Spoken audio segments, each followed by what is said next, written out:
24. Dogs of Erchester. Joshua's company rode north along the banks of the river Stefflod, heading upstream from the juncture with the Eimstrecke through grassland rumpled with low hills. Soon the downs began to rise higher on either side, so that the prince's folk found themselves travelling through a meadowed river valley, a wide trough of land with the watercourse at its centre. The Stefflod wound along beneath the sombre sky, shining dully as a vein of tarnished silver. Like the Eimstrecke, its song at first seemed muffled, but Deornoth thought this river had a queer undertone to its murmuring, as though it hid the voices of a great whispering throng. Sometimes the noise of the water seemed to rise in what was almost a thread of melody, clear as a succession of pealing bells. A moment later, as Deornoth strained to hear what it was that had captured his attention, nothing sounded but the mutter and rush of moving water. The light playing upon the Stefflod's surface was just as dreamily inconstant. Despite the overcast, the water glimmered at times as though cold burning stars were rolling and bumping along the river's bottom. At other moments the gleam heightened to a sparkle like a froth of jewels. Then, just as suddenly, whether the sun was showing or cloud-hidden, the waterway would again become dark and unreflective as lead. "Strange, isn't it?" Father Strongyard said. "For all the things we've seen, my goodness, the world still has more to show us, doesn't it?" "There's something very alive about it." Deornoth squinted. A curl of light seemed to wriggle on the river's agitated skin, like a radiant fish struggling against the current. "Well, it is all part of God," Strongyard said, making the sign of the tree on his breast. "So of course it is alive." He squinted too, frowning slightly. "But I do know what you mean, Sir Deornoth." The valley that had gradually risen around them seemed to take much of its character from the river. Willow trees stood sleepily beside the watercourse, shivering as they bent to the cold water like women washing their hair. As the riders travelled farther, the river widened and slowed. Thickets of reeds appeared along the banks, resplendent with birds who shrieked from their bowers to warn all their tribe that strangers walked the land. Strangers, Deornoth thought. That is what we suddenly seem here, as if we have passed out of the lands meant for our folk and crossed over into someone else's domain. He remembered Jaloy's words on that night weeks back when they had first met her in the forest. "Sometimes you men are like lizards, sunning on the stones of a crumbled house, thinking, 'What a nice basking spot someone built for me.'" The witch-woman had frowned as she spoke. "She told us we were in Scythy lands," he recalled. "Now we are again entering their fields, that is all. That is why things seem so strange." Somehow this did not dispel his unsettled feeling. They made camp in a meadow. The low grass was dotted here and there with fairy rings, as the woman Ielda had called them, perfect circles of small white toadstools that shone faintly against the dark turf as twilight came on. Duchess Guttrun did not like the idea of sleeping so near to these rings, but Father Strongyard sensibly pointed out that the people of Gudrunset said the whole of this land belonged to the fairies, so the proximity of a mushroom ring meant little. Guttrun, more concerned for the safety of the child Lelith than herself, gave in with reservations. A small fire, made with willow branches they had gathered during the journey, helped to dispel some of the strangeness. The prince's party ate and talked quietly long into the evening. Old Towser, who had been sleeping so long and so deeply during the journey that he hardly seemed one of their company any more, but more like a piece of baggage, awakened and lay staring at the night sky. "The stars aren't right," he said at last, so quietly that none heard him. He repeated himself more loudly. Joshua came to kneel beside him, taking the jester's trembling hand in his. "What is it, Towser?" "The stars. They aren't right." The old man pulled his fingers free from the prince's grip and gestured upward. "There's the lamp. but it's got one star more than it should. And where's the crook? It shouldn't be gone till harvest time. And there's others there I don't know at all." His lip quivered. "We're all dead. We've gone through into the Shadowland like my grandmother used to tell of. We're dead." "Come now," Joshua said gently. "We are not dead. We are simply in a different place, and you have been in and out of dreams." Towser fixed him with a surprisingly sharp eye. "It is Anatole month, is it not? Don't think I am crazy old yet, no matter what I have been through.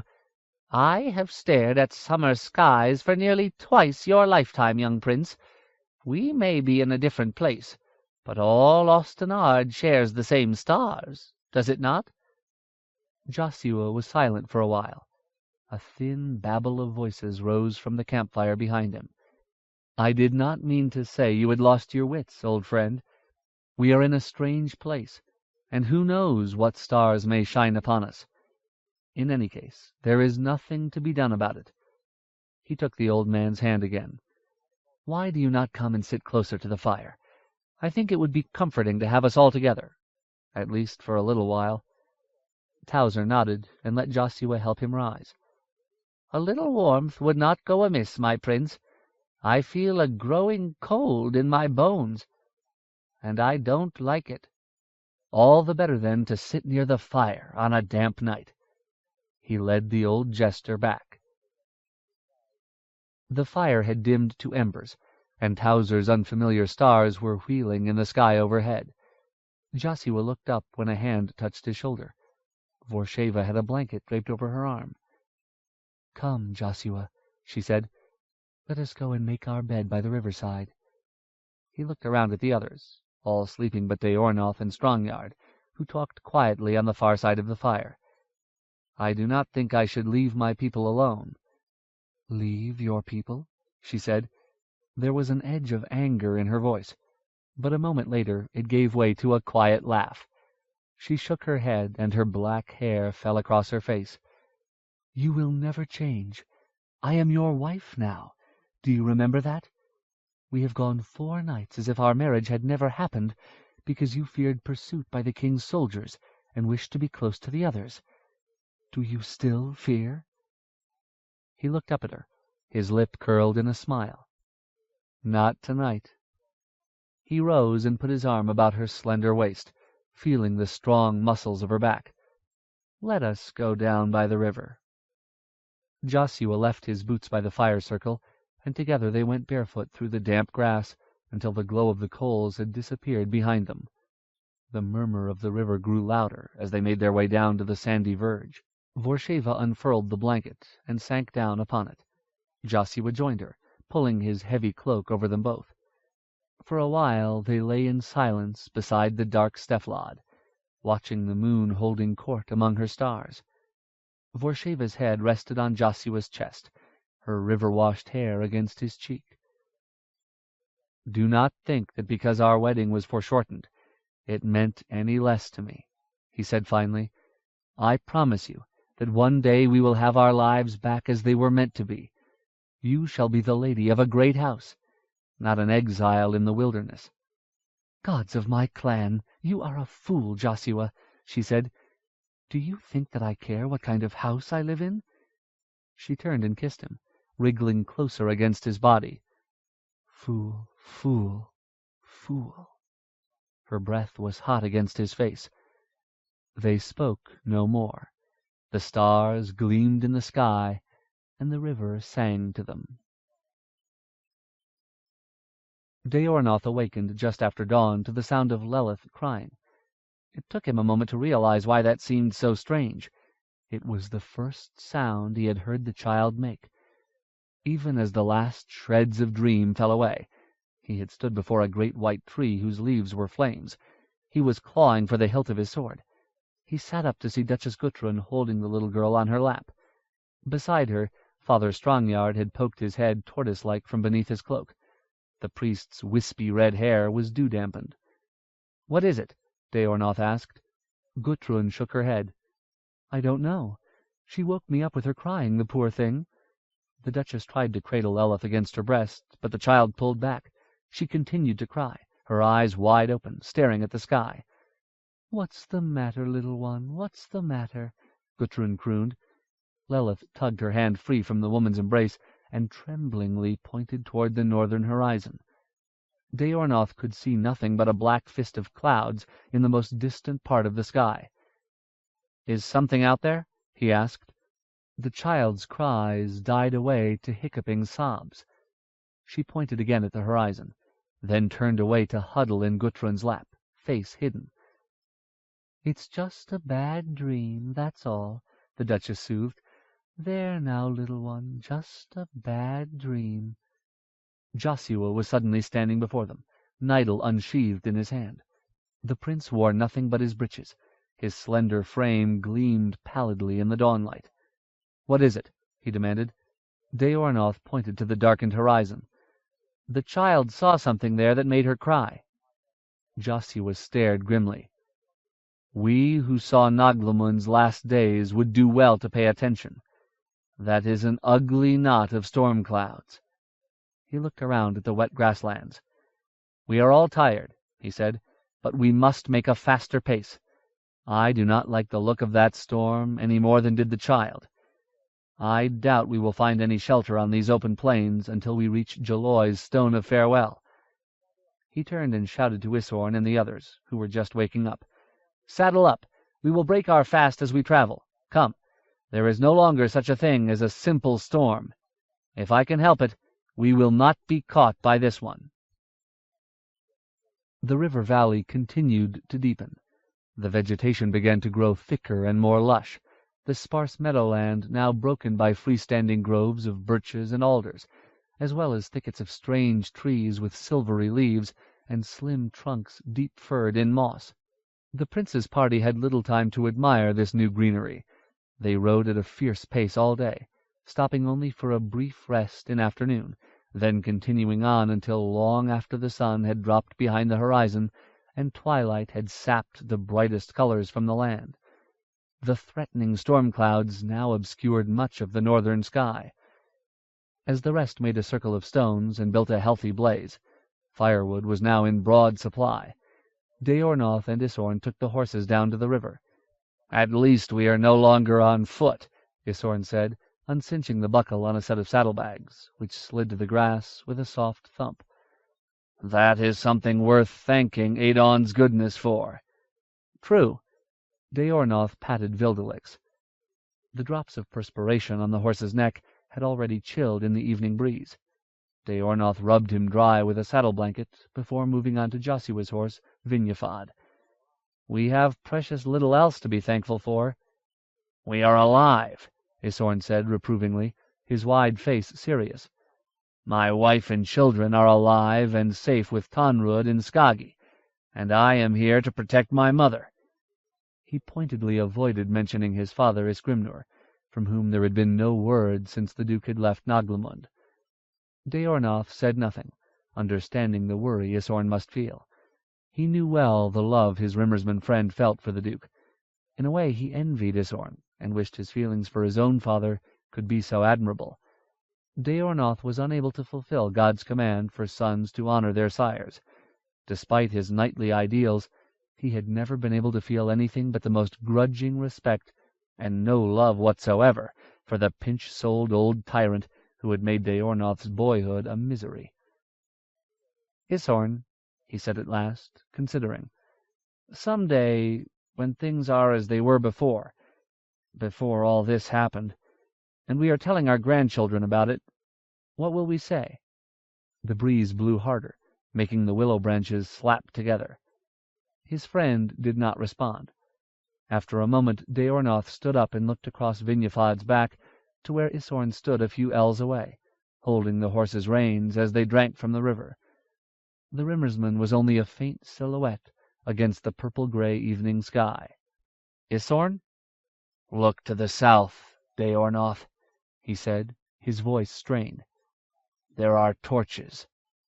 Away across the grasslands, back down the Stefflad in the direction from which they had come, a swarm of tiny lights moved across the land. "Merciful Adon," Daornoth groaned. "It is Fengbald and his men." They have caught us up after all." He turned and gave Vinyafad a light slap on the flanks, causing the charger to take a few prancing steps forward.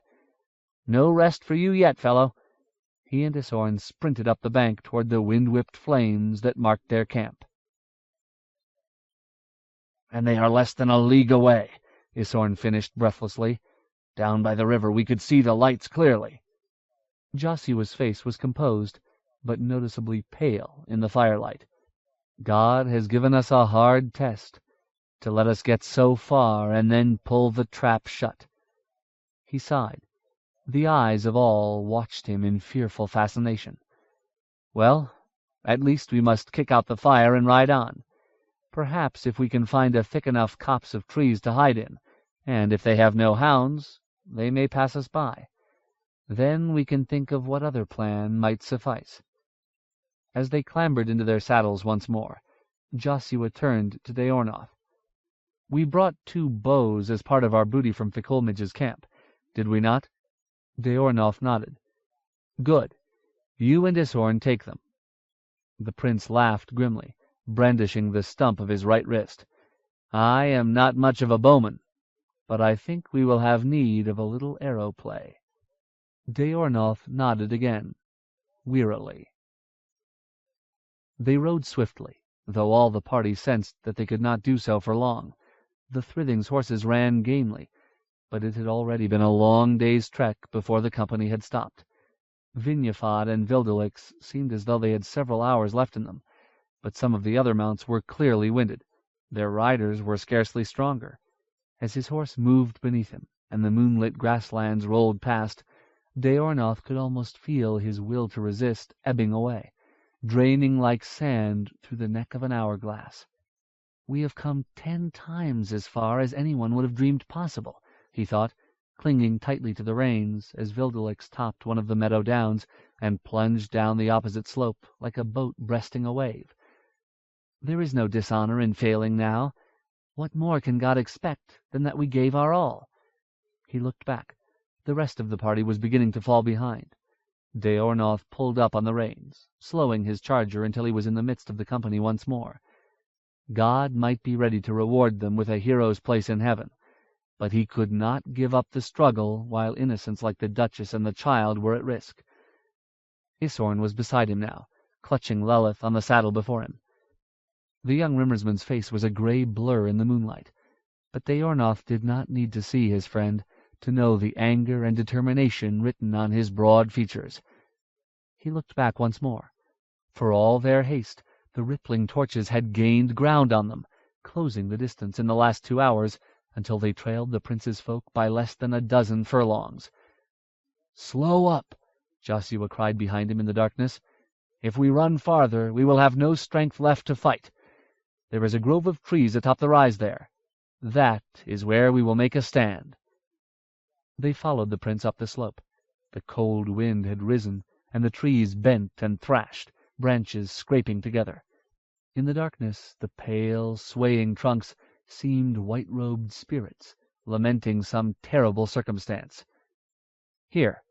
The prince ushered them past the outermost circle of trees. "Where are those bows, Sir Daornoth?" His voice was flat. "At my saddle, Prince Joshua." Daornoth heard the awful formality echoed in his own tones, as though they all participated in some ritual. He loosed the 2 bows and flung one to Isorn, who had handed Lelith over to his mother to free his hands. As Daornoth and the young Rimmersman strung the supple ashwood, Father Strongyard accepted an extra dagger from Songfugal. He held it unhappily, as though he pinched a serpent's tail. "What will Euceres think?" he said mournfully. "What will my God think of me?" "He will know you fought to save the lives of women and children," Isorn said shortly, knocking one of their few arrows. "Now we wait," Joshua hissed. "We stay close together, in case I see a chance for us to run once more. And we wait." The minutes stretched as taut as the bowstring beneath Daornoth's fingers.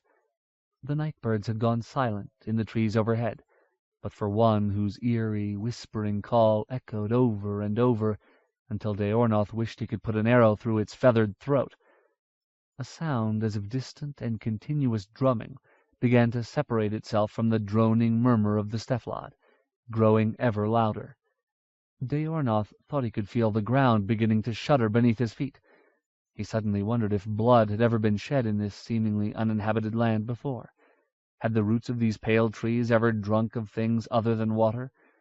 The great oaks around the battlefield at the Knock were said to have gorged on blood until their pith was rosy pink. The thunder of hoofbeats rose until it was louder than Deornoth's own heart drumming in his ears. He lifted his bow, but did not bend it, saving his strength for the moment it would be needed. A swirl of flickering lights appeared on the meadow below them. The headlong flight of the horsemen slowed, as though they somehow sensed the prince's folk hiding in the grove above them. As they reined up, the flames of their streaming torches bobbed upright once more, blooming like orange flowers. "They are nearly 24," Isorn said unhappily. "I will take the first," Deornoth whispered. "You take the second." "Hold," said Joshua quietly. "Not until I say." The leader got down from his horse, bending to the ground so that he disappeared out of the glow of torchlight. When he stood, his pale, hooded face turned to look up the slope, so that it almost seemed to Deornoth he had sighted them in the fastness of the shadows. Deornoth lowered his arrowhead until it pointed at the cloaked chest beneath the faint moon of face. "Steady now," Joshua murmured. "A moment more." There was a rush and clatter in the branches overhead. A dark shape battered at Deornoth's head, startling him so that the arrow flew free, high above its intended mark. Deornoth shouted in alarm and staggered back, raising his hands to protect his eyes. But whatever had struck him was gone. "Stop!" a voice cried from the trees above, a creaking, whistlingly inhuman voice. "Stop!" Isorn, who had stared in stupefaction as Deornoth swatted at nothing, turned grimly and lowered his own arrow to the target. "Demons!" he growled, pulling his bowstring back to his ear. "Joshua?" somebody called from the meadow below. "Prince Joshua, are you there?" There was a moment of silence. "Adon be praised," Joshua breathed. He pushed his way through the crackling undergrowth and strode out into the full light of the moon, his cloak billowing like a sail in the fierce wind. "I am here," he shouted. "What is he doing?" Isorn hissed frantically.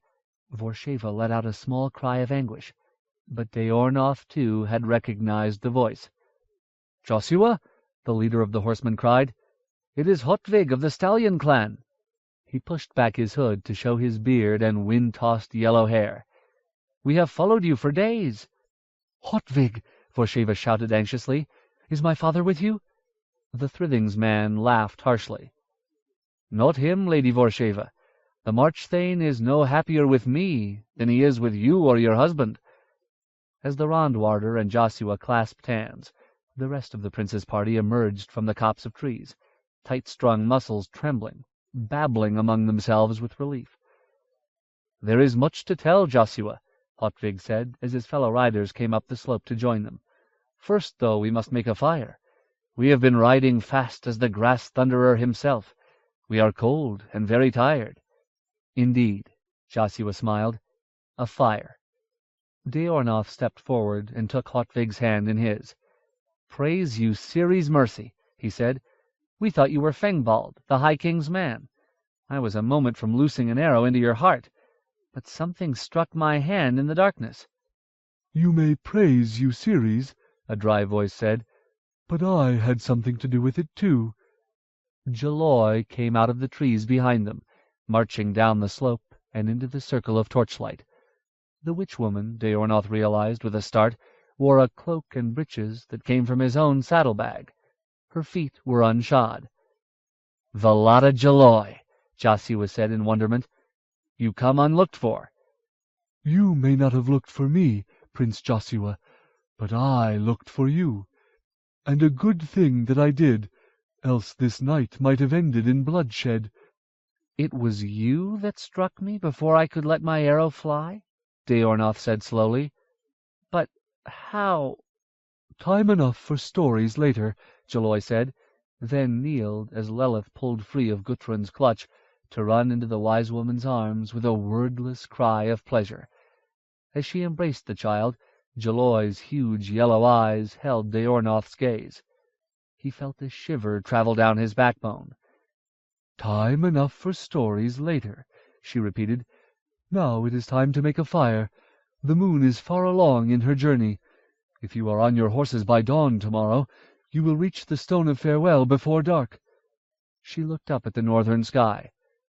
"And perhaps before the storm as well." The sky was tar-black with angry clouds. The rain was turning into sleet. Rachel the dragon, chilled and storm-battered, stepped into the lee of a building on Ironmonger Street for a moment's rest. The byways of Erchester were empty, but for flurrying hailstones and a solitary figure carrying a large bundle on its back as it trudged away through the mud toward Main Row. "Probably leaving for the countryside, carrying all his worldly goods," she thought bitterly. "Another one gone, and who could blame him? It's like the plague has run through this city."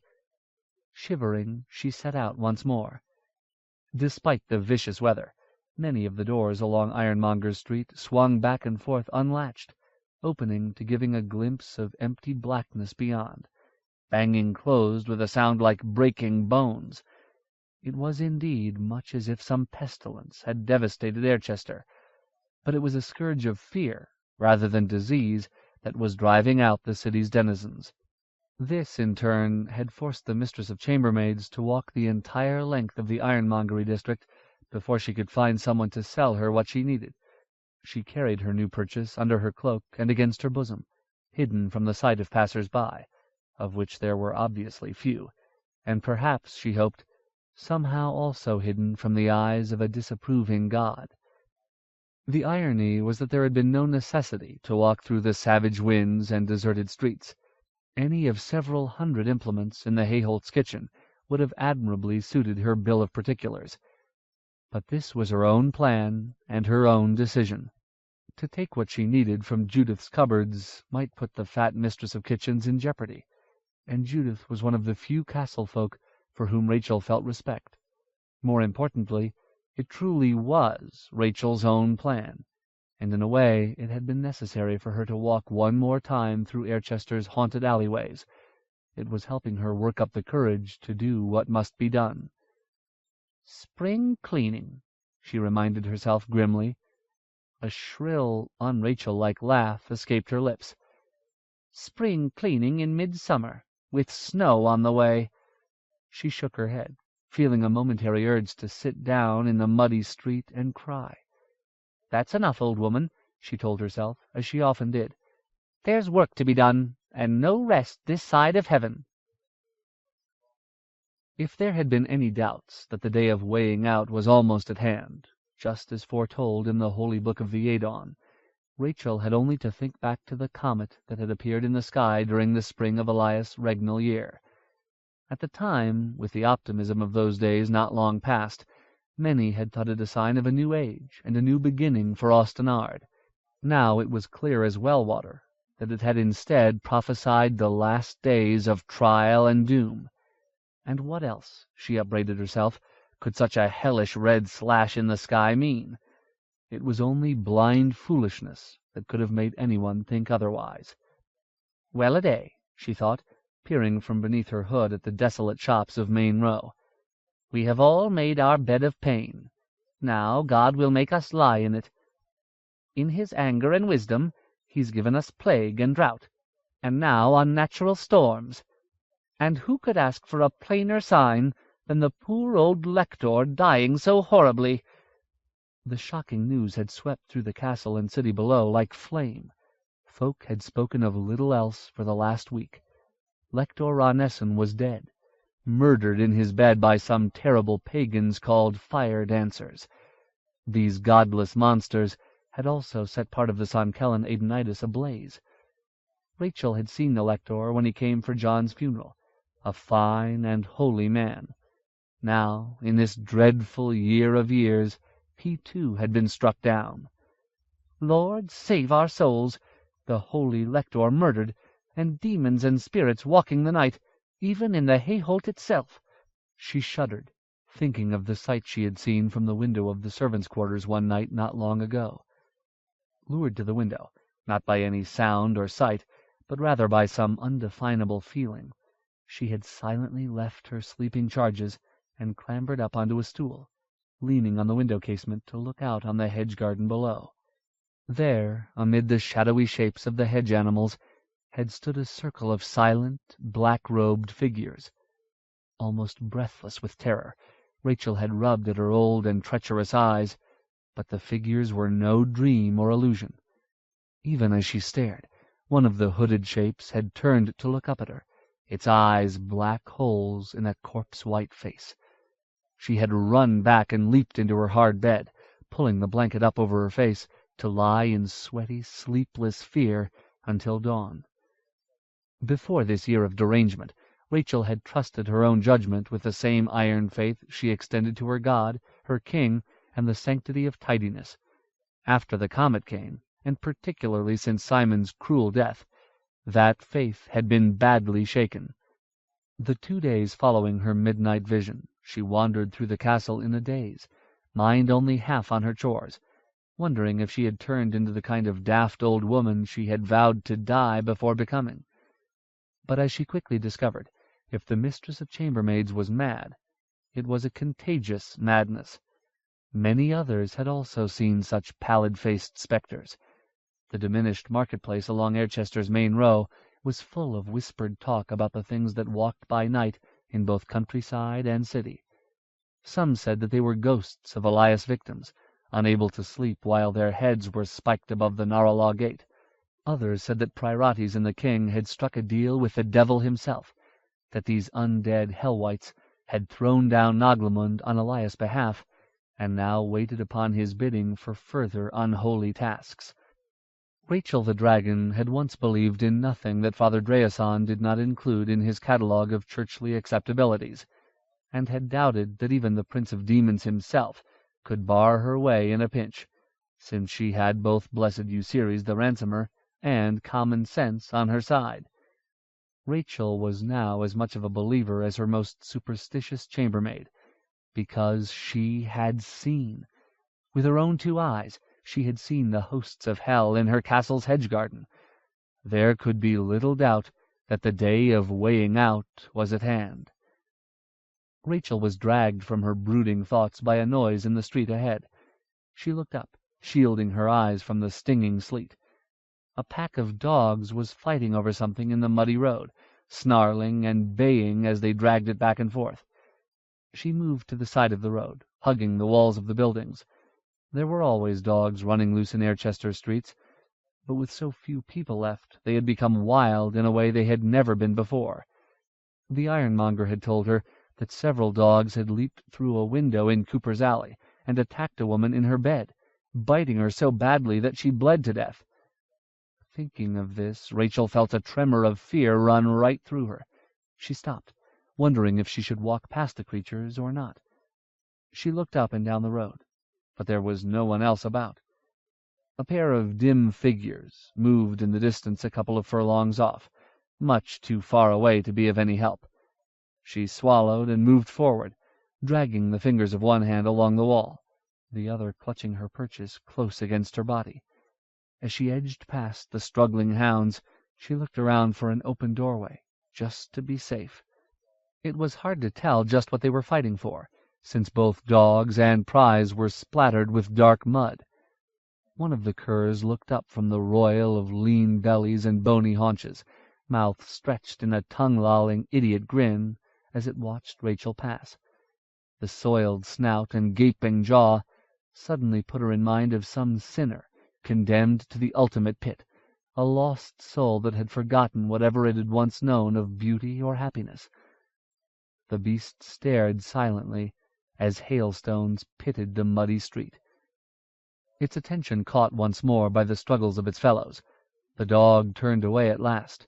With a snarl it dove back into the thrashing pile. Tears starting in her eyes, Rachel lowered her head and struggled against the wind, hurrying back toward the hay-holt. Guthwolf stood beside the king on a balcony that overlooked the courtyard of the Inner Bailey. Elias seemed in an unusually cheerful mood, considering the unimpressive size of the crowd that had been brought into the Hayholt to watch the mustering out of the Erkenguard. Guthwolf had heard the rumors that passed among his fighting men, stories of the night terrors that were emptying the halls of the Hayholt and the houses of Erchester. Not only had comparatively few folk appeared to see the king, but the mood of those gathered was restive. Guthwolf did not think he would like to walk unarmed through such a crowd while wearing the sash that proclaimed him king's hand. "Damnable weather, isn't it?" Elias said, his green eyes intent on the milling riders who labored to hold their horses in place beneath the pelting hail. "Oddly cold for Anatole, don't you think, Wolf?" Guthwolf turned in surprise, wondering if the king made a strange joke. The upside-down weather had been the chief topic of conversation throughout the castle for months. It was far, far more than oddly cold. Such weather was terrifyingly wrong, and had added in no little part to the earl's feeling of impending disaster. "Yes, sire," was all he said. There was no longer any question in his mind. He would lead the Erkenguard out, as Elias requested. But once he and the troops were beyond the king's immediate reach, Guthwolf himself would never return. Let heedless criminal idiots like Fengbald do the king's bidding. Guthwolf would take those Erkenguards who were willing, along with his own loyal Utanjaters, and offer his services to Elias' brother, Joshua. Or, if the prince's survival were nothing more than rumor, the earl and those who followed him would go someplace where they could make their own rules, out of reach of this fever-brained creature who had once been his friend. Elias patted him stiffly on the shoulder, then leaned forward and waved an imperious hand. Two of the Erkenguard lifted their long horns and played the muster call, and the 100 or so guardsmen redoubled their efforts to form their balking mounts into a line. The king's emerald dragon banner whipped in the wind, threatening to pull free from its bearer's grasp. Only a few of the watching crowd cheered, their voices all but buried by the noise of wind and pattering sleet. "Perhaps you should let me go down to them, Majesty," Guthwolf said quietly. "The horses are anxious in this storm. If they bolt, they will be among the crowd in a moment." Elias frowned. "What? Do you worry about a little blood beneath their hooves? They are battle-bred. It will not harm them." He turned his gaze onto the Earl of Utanjat. His eyes were so alien that Guthwolf flinched helplessly. "That is the way it is, you know," Elias continued, lips spreading in a smile. "You can either grind down that which stands before you, or else be ground down yourself. There is no middle ground, friend Guthwolf." The Earl bore the king's glance for a long moment, then looked away, staring miserably at the crowd below. What did that mean? Did Elias suspect? Was this whole show only an elaborate setting for the king to denounce his old comrade and send Guthwolf's head to join the others that now clustered thick as blackberries atop the Naralaw gate? "Ah, my king," rasped a familiar voice. "Are you taking a little air? I could wish you a better day for it." Priorites stood in the curtained archway behind the balcony, teeth bared in a vulpine grin. The priest wore a great hooded cloak over his usual scarlet robe. "I am glad to see you here," Elias said. "I hope you are rested after your long journey yesterday." "Yes, Highness. It was an unsettling trip, but a night in my own bed in Hjelden's tower has done wonders. I am ready to do your bidding." The priest made a little mock bow, the top of his pale bald head revealed for a moment like a new moon before he straightened and looked to Guthwolf. "And the Earl of Utanjat. Good morning tide to you, Guthwolf. I hear you are riding forth in the king's behalf." Guthwolf looked at Priorites with cold distaste. "Against your advice, I am told." The alchemist shrugged, as if to show that his personal reservations were of little account. "I do think there are perhaps more important matters with which His Majesty should concern himself than the search for his brother. Joshua's power was broken at Naglimund. I see little need in pursuing him. Like a seed on stony ground, I think he will find no purchase, no place to grow strong. No one would dare flaunt the High King's ward by giving such a renegade shelter." He shrugged again. "But I am only a counselor. The king knows his own mind." Elias, staring down at the quiet assembly in the courtyard below, seemed to have ignored the entire conversation. He rubbed absently at the iron crown on his brow, as though it caused him some discomfort. Guthwolf thought the king's skin had a sickly, transparent look. "Strange days," Elias said, half to himself. "Strange days." "Strange days indeed," Guthwolf agreed, drawn to reckless conversation. "Priest, I hear you were in the San Kellen on the very night of the lector's assassination." Priorites nodded soberly. "A ghastly thing. Some mad cult of heretics, I hear. I hope Veligus, the new lector, will soon root them out." "Ranesson will be missed," Guthwolf said slowly. "He was a popular and well-respected man, even among those who do not accept the true faith." "Yes, he was a powerful man," Priorites said. His black eyes glinted as he gazed sidelong at the king. Elias still did not look up, but an expression of pain seemed to flit across his pallid features. "A very powerful man," the Red Priest repeated. "My people do not seem happy," the king murmured, leaning out against the stone railing. The scabbard of his massive, double-hilted sword scraped the stone, and Guthwolf suppressed a shudder. The dreams that still haunted him, the dreams of that foul sword and its two brother blades. Priorites moved forward to the king's side. The Earl of Autanjat edged away, unwilling to touch even the alchemist's cloak. As he turned, he saw a blur of movement from the archway, billowing curtains, a pale face, a dull glint of exposed metal. An instant later, a howling shriek echoed through the courtyard. "Murderer!" Priorites staggered back from the railing, a knife handle standing between his shoulder blades. The next moments passed with dreadful slowness. The lassitude of Guthwolf's movements, and the dull, doomed progression of his thoughts, made him feel as though he and all the others on the balcony were suddenly immersed in choking, clinging mud. The alchemist turned to face his attacker, a wild-eyed old woman who had been thrown down to the stone floor behind him by the priest's spasmodic reaction. Priorites' lips skinned back from his teeth in a horrible dog-like grin of agony and fury. His naked fist lifted in the air, and a weird gray-yellow glow began to play about it. Smoke seeped from his fingers and around the knife wagging in his back, and for a moment the very light in the sky seemed to dim.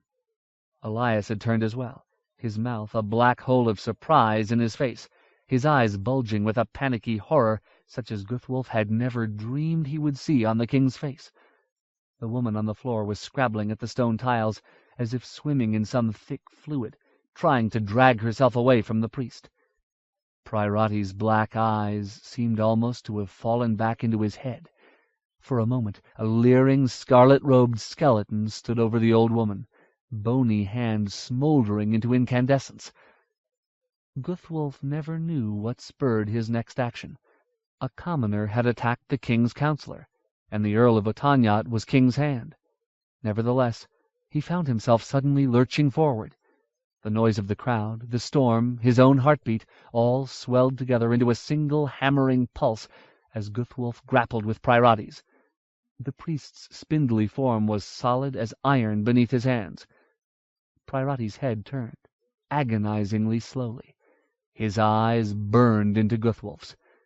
The Earl felt himself abruptly pulled out of his own body and sent spinning down into a dark pit. There was a flash of fire and a blast of incredible heat, as though he had fallen into one of the forge furnaces beneath the great castle. Then a howling blackness took him away.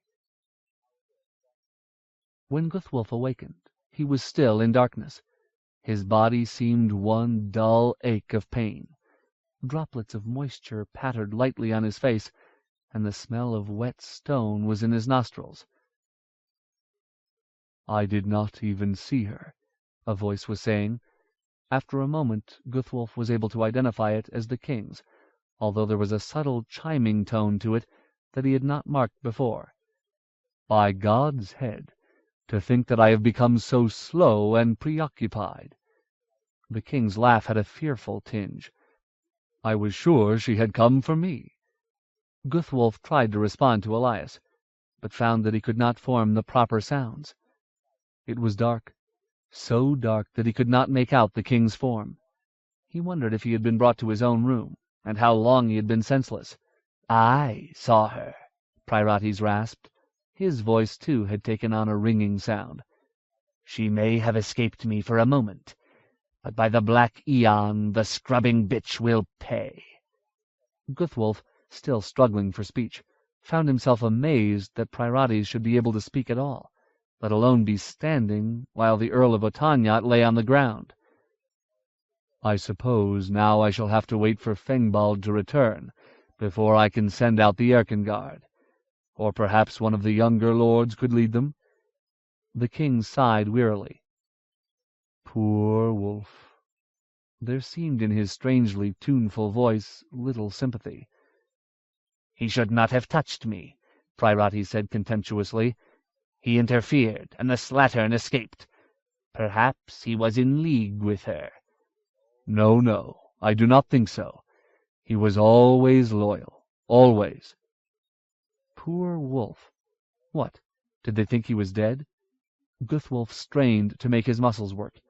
Had they brought him to some curtained room to lie in waiting for burial? He fought for mastery of his body, but all his limbs seemed coldly unresponsive. A horrible thought came to him suddenly. Perhaps he was dead. For who, after all, had ever returned to say what it was like? Only Euceres himself, and he was the son of God. Oh, merciful Adon! Would he have to stay trapped in his body like a prisoner in a forgotten cell, even as they laid him in the wormy ground? He felt a scream building within him. Would it be like the dream when he touched the sword? God save him! Merciful Adon! "I am going, Elias. I will find her, even if I must crush the stones of the servants' quarters into dust and flay the skin off of every chambermaid." Priorites spoke with a sort of sweetness, as though the savour of this thought was as splendid as wine. "I will see that people are punished." "But surely you should rest," Elias said mildly, as though speaking to a froward child. "Your injury—" "The pain I inflict on the chamber mistress will take my own pain away," the alchemist said shortly. "I am well. I have grown strong, Elias. It will take more than a single knife thrust to dispatch me." "Ah." The king's voice was emotionless. "Good. That is good." Guthwolf heard Priorites' boot heels clocking against the tiled stone floor, striding away. There was no sound of a door opening and closing, but another shower of moisture spattered the Earl of Otanyat's face. This time he felt the chill of the water. "Elias," he managed to say at last. "Guthwolf," the king said, gently surprised. "You live?"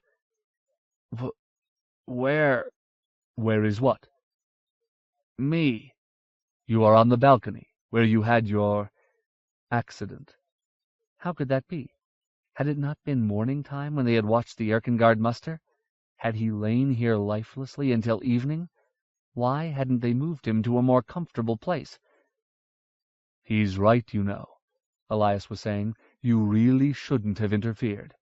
What did you think you were doing?" The odd ringing sound was beginning to fade from his voice. "It was very foolish. I told you to stay away from the priest, didn't I?" "Can't see," Guthwolf managed at last. "I'm not surprised," Elias said calmly. "Your face is badly burned, especially around your eyes. They look very bad. I was certain you were dead, but you're not." The king's voice was distant. "It's a pity, old comrade. But I told you to watch out for pirates." "Blind?"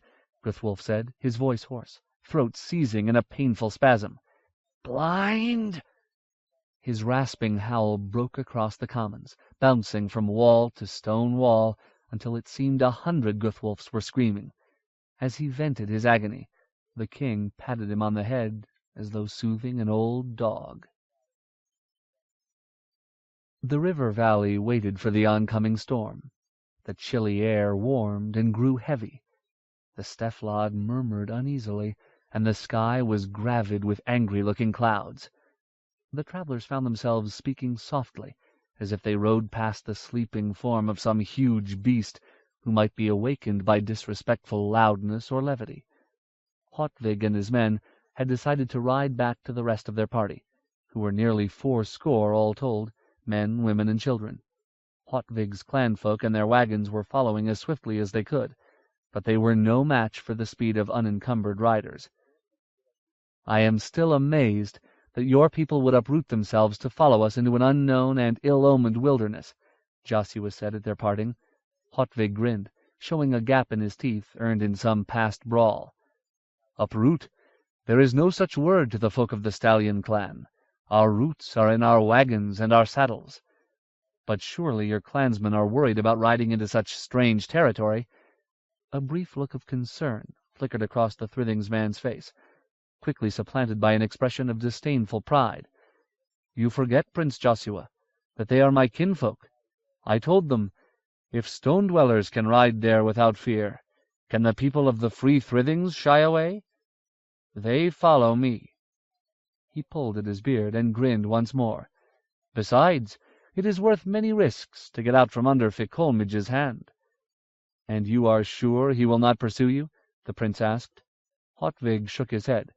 "As I told you last night, the Marchthane has lost face because of you. Anyway, our clans often split into smaller clan families. It is our right as people of the free Thrithings. The last thing Fikolmidge can do now is try to keep us few from leaving the greater clan. That would prove beyond doubt that he is losing his hold on the reins." When they had all gathered around the fire after their encounter in the dark, Hotvig had explained how Fikolmidge's treatment of his daughter and Prince Joshua had caused much disgruntled talk around the wagons of the Stallion clan. Fikolmidge had never been a popular leader, but he had been respected as a powerful fighter and clever strategist. To see him so bedeviled by the mere presence of stone dwellers, to the point where he would lend aid to Fengbald and others of the High King's men without consulting his clan chiefs, had made many wonder out loud whether Fikolmidge was still capable of lording it as Marchthane of all the High Thrithings. When Earl Fengbald had arrived with his 50 or so armored men, swaggering into the wagon camp like conquerors, Hotvig and some of the other Rond warders had brought the men of their own clan families to Fikolmidge's wagon. The Marchthane had wished to set the Erkenlanders quickly on the trail of Joshua's party, but Hotvig and the others had stood against their leader. "No stone dwellers go armed across the Stallion clan's fields without a gathering of chiefs to say they can," Hotvig had cried, and his fellows had echoed him. Fikolmidge had fumed and threatened, but the laws of the free Thrithings were the only immutable things in the clanfolk's nomadic existence. The argument had ended with Hotvig and the other Rond warders telling Earl Fengbald, "A foolish, dangerous man who likes himself well," as Hotvig described him, that the only way the High King's men could pursue Joshua was to go around the Stallion clan's territory. Fengbald, outnumbered by 10 to 1 or more, had no choice but to ride away, taking the shortest route back off the High Thrithings.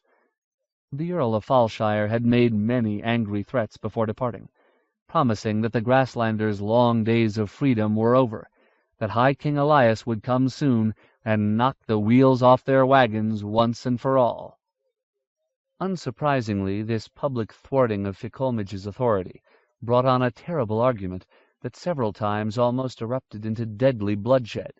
The disputing ceased only when Hotvig and several other Rond warders took their families and followed Joshua, leaving Fikolmidge behind to curse and lick his wounds, his strength as Marchthane weakened, but by no means ended. "No, he will not follow us," Hotvig repeated. That would say to all the clans that mighty Ficolmage cannot survive the loss of our few wagons, and that the stone-dwellers and their feuds are more important to the March-Thane of all the High Thrithings than his own people. Now, we clan exiles will live near you for a while at your farewell stone, and talk among ourselves about what we will do. I cannot tell you how grateful I am for your help," Joshua said solemnly. "You have saved our lives. If Fengbald and his soldiers had caught us, we would be going back to the Hayholt in chains. Then there would be no one to stop my brother." Hotvig looked at him keenly. "You may think so, but you do not know the strength of the Free Thrithings if you think we would be so easily overcome." He hefted his long spear. "Already the men of the Meadow Thrithings are making things very difficult for the stone-dwellers of Naban." Father Strongyard, who had been listening carefully, made a worried face. "The king is not the only one we fear, Hotvig." The Thrithings man nodded. "So you told me, and I would hear more, but now I must go back for the rest of my people. If your destination is as close as the woman says," he indicated Jaloi with careful respect, "then look for us before sunset tomorrow. The wagons can go no faster." "But do not delay," the wise woman said. "I did not speak lightly when I said we must make haste ahead of this storm." "No one can ride like Grasslander horsemen," Hotvig said sternly, "and our wagon teams are not much slower. We will be with you before tomorrow's night." He laughed, again showing his missing tooth. "Leave it to city folk to find stone in the middle of the meadowlands, then want to make their home there. Still," he said to the prince, "I knew when you killed Utvart that things would never be the same for anyone. My father taught me to trust my hand and my heart." He grinned. "My luck, too. I bet one of my foals on you, Joshua, in your fighting with Utvart. My friends were ashamed to best me so easily, but they took my wager." He laughed loudly. "You won 4 good horses for me." He turned his mount toward the south, waving. "Soon we will meet again. And no arrows this time," cried Daornoth. "Go safely," Joshua called, as Hotvig and his men spurred away across the green lands. Heartened by the encounter with the Thrithings folk, the travelers rode cheerfully through the morning, despite the threatening skies. When they stopped briefly to take their midday meal and water the horses, Sangfagal even convinced Father Strongyard to sing with him. The priest's surprisingly sweet voice blended well with the harper's, and if Father Strongyard did not quite understand what the Ballad of Round-Heeled Moira was about, his enjoyment was the greater for it, and for the laughing praise given to him after. When they were in the saddle once more, Daornoth found himself riding beside Jaloi, who cradled Lelith before her on the saddle. She rode flawlessly, as one of long experience. Daornoth found himself wondering once more what the wise woman's strange history might be. She was also still wearing the spare clothing he had brought out of the wagon camp, as if she had come to that fateful copse of trees naked. After thinking for a while about why that might be, and remembering the clawed thing that had struck at him in darkness, Daornoth decided that there were some things about which a God-fearing knight should not inquire. "Forgive me, Valada Jaloi," he said, "but you look very grim. Is there something important you have not told us yet?" He indicated Sangfagal and Strongyard, laughing with Duchess Guthrun as they rode. "Are we singing in the lich-yard, as the old saying goes?" Jaloi continued to watch the sky. From her lap, Lelith looked at him as though he were an interesting rock. "I fear many things, Sir Daornoth," Jaloi said at last. "The problem with being a wise woman is that sometimes you know just enough to be truly afraid, while still not having any better answers than might the youngest child. I fear this coming storm. The one who is our true enemy, I will not say his name here in this land, not in the open, is reaching the summit of his power. We have already seen in this cold summer how his pride and anger speak in the winds and clouds. Now black weather is swirling out of the north. I am sure it is his storm. If I am right, it will bring woe to those who resist him." Deornoth found himself following her gaze. Suddenly the ominous clouds seemed an inky hand stretching across the sky from the north, blindly but patiently searching. The idea of waiting for that hand to find them sent a poisonous dread twisting through him, so that he had to look down at his saddle for a moment before he could lift his eyes to Jaloy's yellow stare. "I understand," he said. Sunlight bled fitfully through chinks in the clouds. The wind turned, blowing into their faces, heavy and moist. As they followed the line of the valley, a broad bend in the Stefflad revealed for the first time the old forest, the Aldheorta. The great wood was much nearer than Deornoth would have guessed. The party's return on horseback had been far swifter than their straggling march out across the Thrithings. Because of their descent into the river valley, the forest now stood on the heights above them, a solid line of vegetation like dark cliffs along the valley's northern rim. "It is not far now," Jaloy said. They rode on through the afternoon, as the curtained sun slid down the sky, glowing behind the grey murk. Another turn in the river's course brought them around a cluster of shallow hills. They stopped short. "Merciful Adon," Deornoth breathed to himself. "Sesuadra," Jaloy said. "There stands the stone of farewell." "That's no stone," Sangfagal said disbelievingly. "That's a mountain." A great hill rose from the valley floor before them. Unlike its low, rounded neighbors, Sesuadra thrust up from the meadows like the head of a buried giant, bearded with trees, crowned with angular stones that stood along the ridge-line. Beyond the spiky stones, some shimmering whiteness lay along the hill's very peak. An immense upward-straining slab of weathered rock and clinging brush, Sesuadra loomed some 500 cubits above the river. The uneven sunlight washed across the hill in wavering bands, so that the entire mass almost seemed to turn and watch them as they rode slowly down the watercourse. "It is much like Visterborg, near the Hayholt," Joshua said wonderingly. "That's no stone," Sangfagal repeated stubbornly, shaking his head. Jaloy laughed harshly. "It is all stone. Sesuadra is a part of the very bones of the earth, thrust free of her body in the pain of the days of fire, but still reaching down into the very center of the world."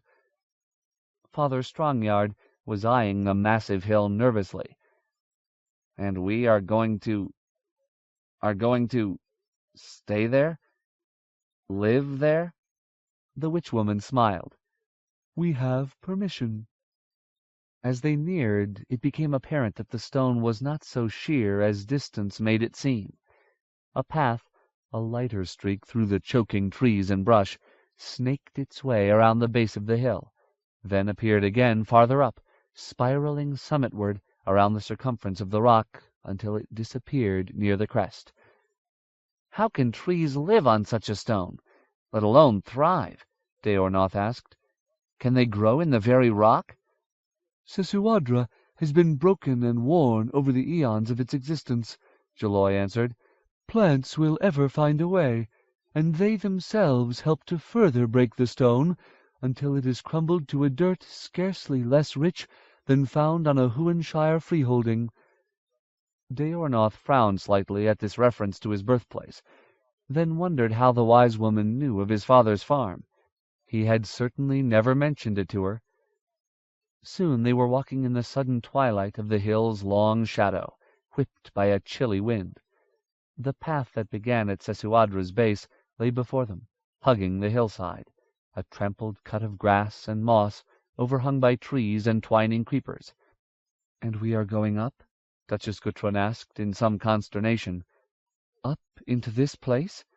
"Of course," Jaloy said, a touch of impatience in her rough voice. "It is the highest ground for leagues. We have need of high ground just now. Besides, there are other reasons. Must I explain them all again?" "No, Volata Jaloy," Please lead us, Joshua said. The prince seemed fired by some inner flame, his pale face alight with excitement. This is what we have been searching for. This is where we will begin the long road back. His face slackened somewhat. I do wonder, though, how Hotvig and his folk will feel about leaving their wagons below. It is a pity there is no way to get them up the hill. The wise woman waved her calloused hand. You worry too soon. Step ahead, and you will have a surprise. They rode forward. Beneath the straggling grass, the path that wound up the hillside was as smooth as one of old Naglamund's hallways, and wide enough for any wagon. But how can this be? Joshua asked. You forget, Jaloi responded. This is a Scythy place. Beneath this bramble is the road they built. It takes many, many centuries to destroy the handiwork of the Zydia. Joshua was not cheered. I am amazed, but now I am even more worried. What will keep our enemies from climbing as easily as we do? Jaloi snorted in disgust. First, it is easier to defend a high place than to take it from below. Secondly, the nature of the place itself is against it. Third, and perhaps most importantly, our enemy's own rage may outsmart him and ensure our survival.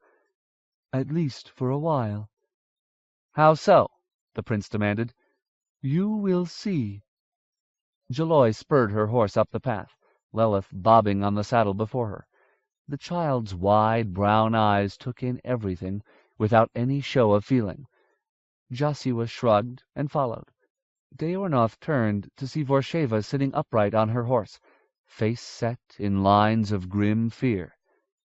"What is it, my lady?" he asked. "Is something amiss?" She offered a nervous smile. My people have hated and feared this valley forever. Hotvig is a clanman and would not show it, but he fears this place too. She sighed shakily. Now I must follow my husband up on this unnatural rock. I am afraid. For the first time since his prince had brought this odd woman to live in the castle at Naglamund, Deornoth felt his heart opening to her, filling with admiration. "We are all deathly afraid, my lady," he said. "The rest of us are just not as honest as you." He tapped gently with his heels at Vildelix's ribs and followed Vorsheva up the path. The road was overhung with trailing vines and the tangled branches of trees, forcing the travelers to spend as much time ducking their heads as they did riding upright.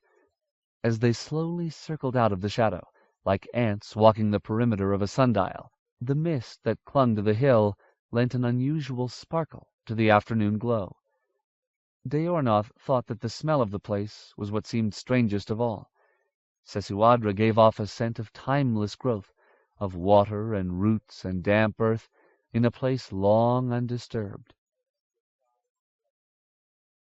There was an air of peace here, of slow, careful thought, but also a disturbing sensation of watchfulness.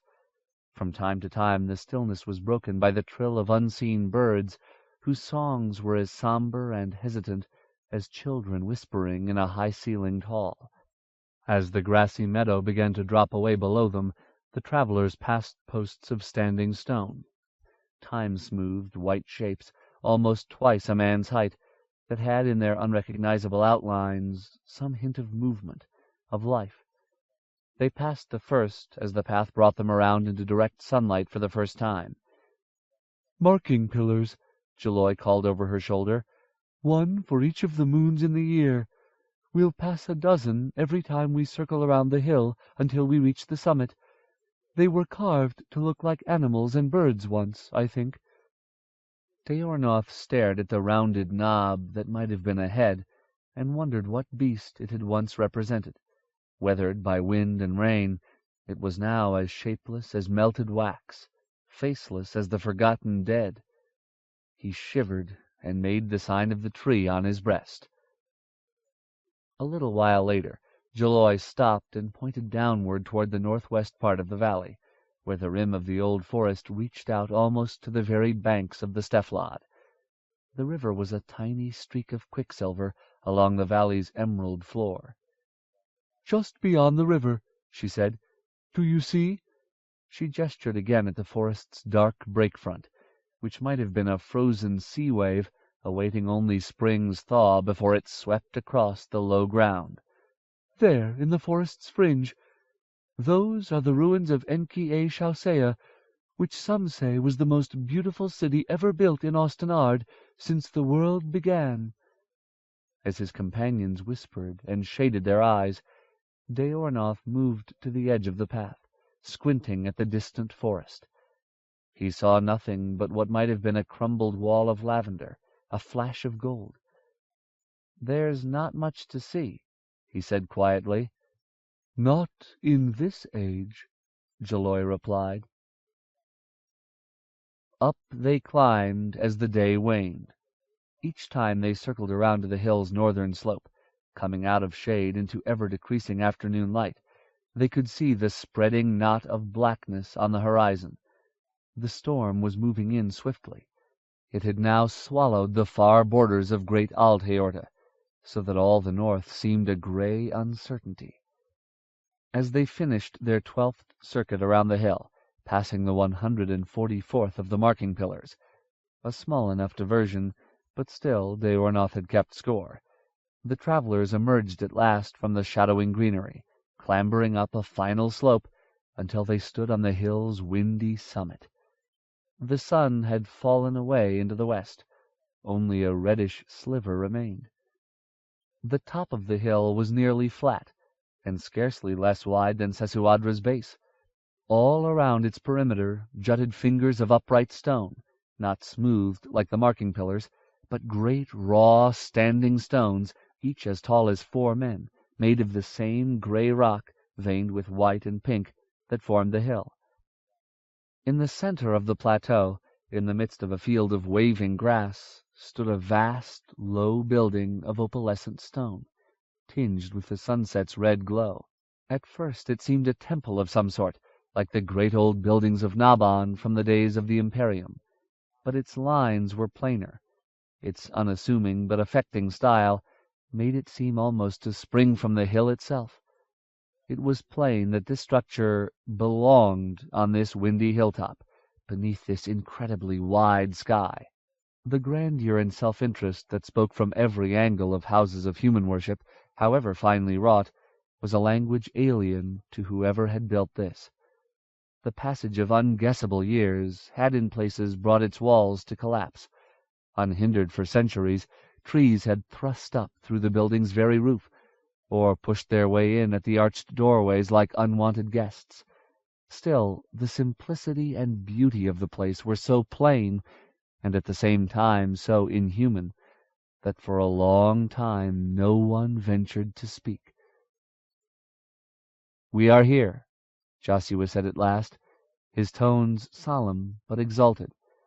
"After all our danger and all our suffering, we have found a place where we can stop and say, 'We go no farther.'" "It is not forever, Prince Joshua." Jaloi spoke gently, as if unwilling to break his mood. But the prince was already striding confidently across the hilltop toward the white walls. "It need not be forever," he called, "but for now we will be safe." He turned and waved his hand for the others to follow, then continued turning, gazing around him on all sides. "I take back what I said," he shouted to Jaloi. "With a few good folk behind me, I could make a stand here, and Sir Kamaris himself could not defeat me, not with all the knights of my father's great table at his side." He bounded away toward the pale walls that now showed a touch of blue. Evening was coming on. The others went after him, talking quietly among themselves as they passed through the swaying grass. 25. Petals in a Windstorm. "It's a stupid game," Simon said. "It doesn't make any sense." Aditu lifted an eyebrow. "It doesn't," he insisted. "I mean, look. You could win if you just moved here," he pointed. "And there." He pointed again. Looking up, he found Aditu's golden eyes upon him, laughing. mocking. "Couldn't you?" he finished. "Of course, showman." She moved the polished stones across the gaming board as he had suggested, from one golden island to another, over a sea of sapphire blue waves. The mock ocean was surrounded by scarlet flames and murky gray clouds. "But then the game is over, and only the shallowest waters have been explored." Simon shook his head. He had struggled for days to learn the complex rules of Shent, only to discover that what he had been taught were only the rudiments. How could he learn a game that people did not play to win? But Aditu did not try to lose either, as far as Simon could tell. Instead, it seemed as though the issue was to make the game interesting by introducing themes and puzzles, most of which were as far beyond Simon's comprehension as the mechanisms of the rainbow. "If you will not take offense," Aditu said, smiling, "may I instead show you another way?" She put the markers back in their previous locations. "If I use these songs of mine to build a bridge here," a quick flurry of movements, "then you can cross to the Isles of the Cloud of Exile." "But why do you want to help me?" Somewhere, as if in the very fabric of the mutable walls, a stringed instrument began to sound. If Simon had not known that they were quite alone within the airy nectarine halls of Aditu's house, he would have thought a musician played in the next wind-shifting room. He had stopped wondering about such things, but could not still a reflexive shudder. The music felt eerie and delicate as a small and excessively legged something walking across his skin. How can you win a game when you keep helping the other person? Aditu leaned back from the gaming board. In her own home she wore just as little as she did on the walkways of Jiaowei to Nukai, if not less. Simon, who still could not look comfortably on the abundance of her golden limbs, stared hard at the playing pieces. "Man-child," she said, "I think you can learn. I think you are learning. But remember, we Zidiya have been playing this game since time before time. First grandmother says it came with us from the garden that is lost." She laid a placatory hand on Simon's arm, raising goosebumps there. "Shent can be played to amuse only. I have played games that were nothing but gossip and friendly mockery, and all strategies were turned to that end. Other games one can only win by almost losing. I have also experienced games where both players truly strove to lose, although it took years for one to succeed." Some memory brought a flick of smile. "Do you not see, Snowlock? Winning and losing are only the walls within which the game takes place. Inside the House of Shent—" She paused, a frown touching her mercurial face like a shadow. "It is hard to say in your tongue." The frown disappeared. "Perhaps that is why it seems so difficult for you. The thing is, within the House of Shent it is the coming and going, the visitors, friends and enemies both, the births and deaths, all of these things that matter." She gestured around her at her own habitation, the floors deep in sweet grass, the rooms tangled with the branches of tiny flowering trees. Some of the trees, Simon had discovered, had fierce little thorns. "As with all dwellings," she said, "of mortals and immortals both, it is the living that makes a house, not the doors, not the walls." She rose and stretched. Simon watched covertly, struggling to keep his frowning mask, even as her graceful movements caused his heart to leap painfully. "We will continue our play tomorrow," she said. "I think you are learning, although you do not know it yet. Shent has lessons even for Sadhodiya, showman." Simon knew that she was bored, and that it was time for him to leave. He was terribly conscious of never overstaying his welcome. He hated it when the city were kind and understanding with him, as though he were a stupid animal that did not know better. "I should go, Aditu." She did not ask him to stay. Anger and regret and a sort of deep physical frustration all struggled within him as he bowed his head briefly, then turned and made his way out between the swaying blossoms. The afternoon light glowed through the orange and rose walls, as if he moved inside the very heart of a sunset. He stood outside Aditu's house for some time, looking out past the shimmering mist thrown up from the cataract that played beside her doorway. The valley was umber and gold, slashed with the darker green of the tree-covered hills and the bright emerald of tended meadows. To look at, Jao-e-Tinukai seemed straightforward as sun and rain. Like any other place, it had rocks and plants and trees and houses. But it also had the Scythi, the folk who lived in these houses, and Simon had grown quite sure that he would never understand them.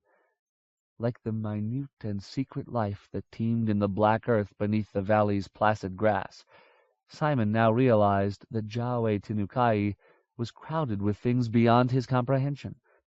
He had already found out how little he understood when he had embarked upon an attempt at escape, soon after being sentenced to a lifetime's imprisonment among these gentle captors. He had waited 3 full days after his sentence had been delivered by Shima Onari. Such patience, Simon had felt sure, demonstrated a cold-blooded subtlety of maneuver worthy of the great Kamaris. Looking back a fortnight later, such ignorance was already laughable. What had he thought he was doing?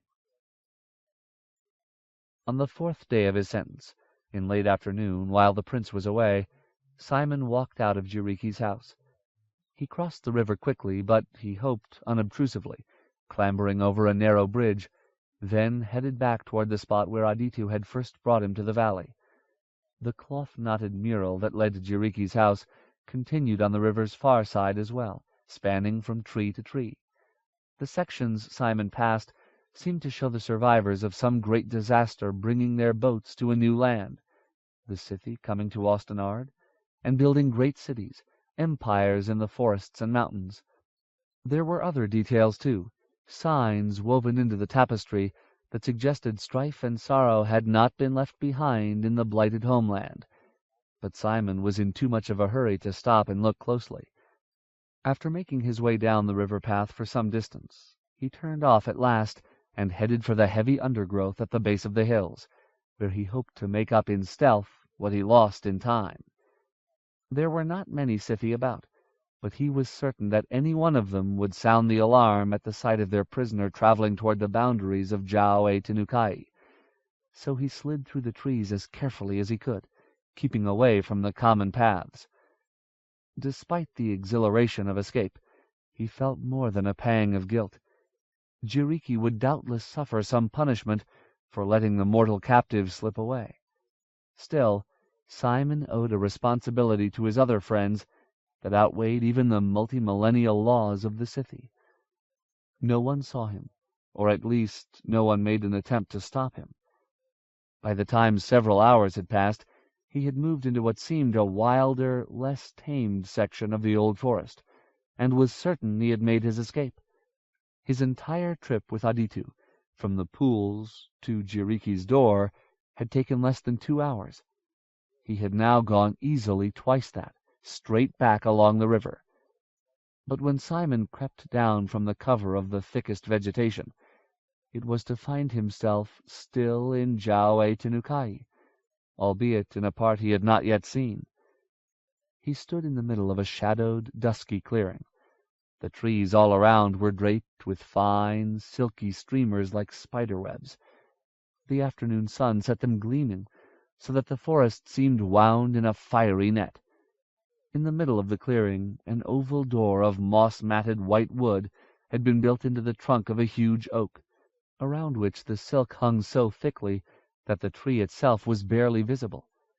He paused for a moment, wondering what undersized hermit would live here, in a tree on the outskirts of the city, next to the beautiful rippling folds of Jiriki's house or the other graceful constructions of Jao-e-Tinukai, let alone the living magnificence of the Asira. This place seemed backward, as though whoever dwelled here hid himself from even the slow pace of the city. But despite its aura of age and isolation, the spider-silk house seemed in no way menacing. The clearing was empty and peaceful, comfortable in its unimportance. The air was dusty but pleasant, like the pockets of a beloved aunt. Here the rest of Jiaowei Tenukai seemed only a memory of vibrant life. A person could linger here beneath the silk-draped trees while the very world crumbled away outside. As Simon stood watching the undulating strands, a mourning dove hooted softly. He abruptly remembered his mission. How long had he stood here, staring like a fool? What if the owner of this strange house had come out, or returned from some errand? Then the hue and cry would go up, and he would be caught like a rat. Frustrated by this first error in reckoning, Simon hurried back into the forest. He had misjudged his time. That was all. Another hour's hiking would carry him beyond the city's fringe and back through the summer gate. Then, with the hoarded provisions he had quietly stolen from the prince's generous table, he would head due south until he reached the edge of the forest. He might die in the attempt, but that was what heroes did. This he knew. Simon's willingness to become a dead hero seemed to have little effect on the subtleties of Jiaowei Tenukai. When he emerged at last from the dense brush, the sun now far across the sky toward evening, it was to find himself up to his knees in the golden grass of open woodland before the mighty Yasira, where he stood dumbstruck before the shimmering, shifting wings of the butterflies. How could this be? He had followed the river carefully. It had never been out of his sight for more than a few steps, and always it had flowed in the same direction. The sun had seemed to move correctly across the sky. His journey into this place with Aditu would be printed on his heart forever. He could not forget a single detail. But nevertheless, he had walked more than half the afternoon to travel a distance of a few hundred paces. With this realization, the strength flowed from his body. He fell to the warm, damp ground and lay with his face against the turf, as though he had been struck a blow. Jiriki's house had many rooms, one of which he had given to Simon to be his own, but the prince seemed to spend most of his own time in the open-sided chamber where Simon had first met him on arriving in Jiaowei Tenukai. As the earliest weeks of his confinement passed, it became Simon's habit to spend each evening there with Jiriki, sitting on the gentle slope above the water while the light gradually dimmed from the sky, watching the shadows lengthen and the glassy pond grow darker. As the last gleam of the sunset vanished from between the branches, the pond became a somber mirror, stars blooming in its violet depths. Simon had never really listened to the sounds of oncoming night, but Jiriki's often silent company encouraged him to give ear to the songs of cricket and frog, to begin to hear the sighing of wind in the trees as something other than a warning to pull his hat down tightly over his ears. At times, as he sank into the swelling evening, he felt he was on the verge of some great understanding. A sense of being more than himself stole over him, of what it felt like to live in a world that cared little for cities or castles or the worries of the folk who built them. Sometimes he was frightened by the size of this world, by the limitless depths of the evening sky salted with cold stars. But for all these unfamiliar insights, he still remained Simon. Most of the time he was merely frustrated. Surely he didn't mean it.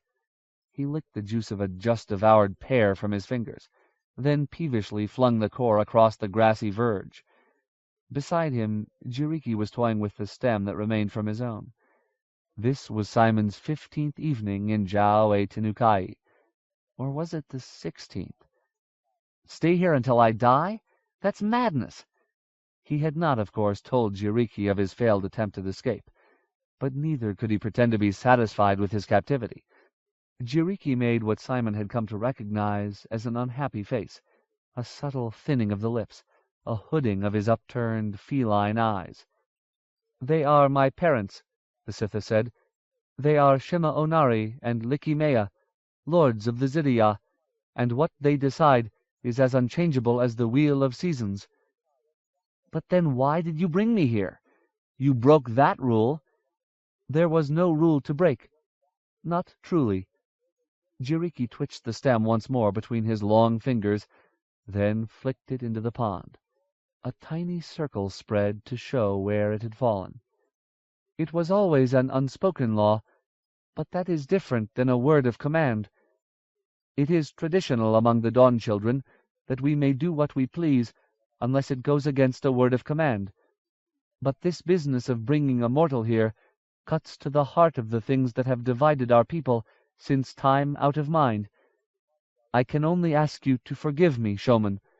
It was a risk, and I had no right to gamble with your life. However, I have come to believe that for once, and hear me, only this once, you mortals may be right, and my folk may be wrong. This spreading winter threatens many things beside the kingdoms of the Sadhodiya. Simon lay back, staring up at the brightening stars. He tried to smother the feeling of desperation that rose inside him. Might your parents change their minds? They might, Jiriki said slowly. They are wise, and would be kind if they could. But do not let your hopes rise too high. We Zidiya never hasten to decisions, especially difficult ones. What might seem to them a reasonable time to ponder could be years, and such waiting is hard for mortals to bear. Years! Simon was horrified.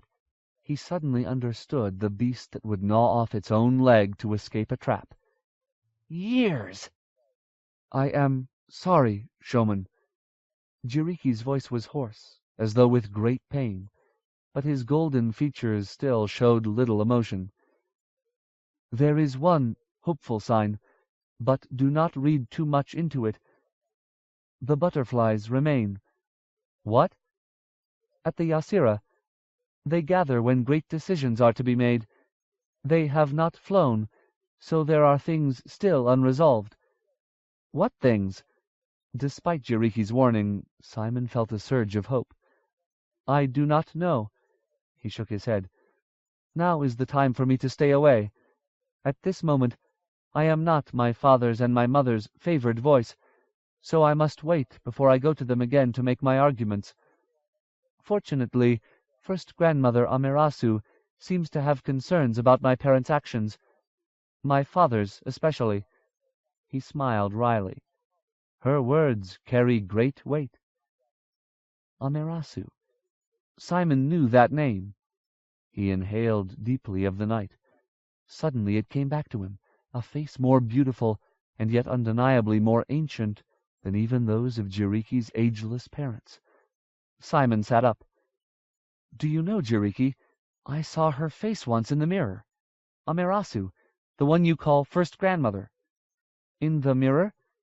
In the dragon scale mirror? Simon nodded. I know I wasn't supposed to use it unless I was calling for your help, but what happened, it was an accident. He proceeded to describe his strange encounter with Amerasu and the terrifying appearance of silver-masked Utuku. Jiriki seemed to have entirely forgotten the crickets, despite the splendor of their song. I did not forbid you to use the mirror, showman, he said. What is surprising is that you were able to see anything but natural reflection. That is odd. He made an unfamiliar gesture with his hand. I must talk to first grandmother about this. Very odd. May I come? Simon asked. No, showman Snowlock, Jiriki smiled. No one goes to see Amerasu the shipborn without her invitation.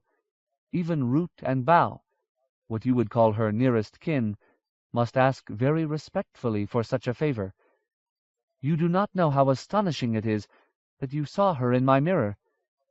You are a menace, man-child. A menace? Me? The Sitha laughed. Your presence is what I refer to. He touched Simon lightly on the shoulder. You are without precedent, Snowlock, completely unknown and unforeseen. He rose. I will move on this. I am anxious myself for something to do.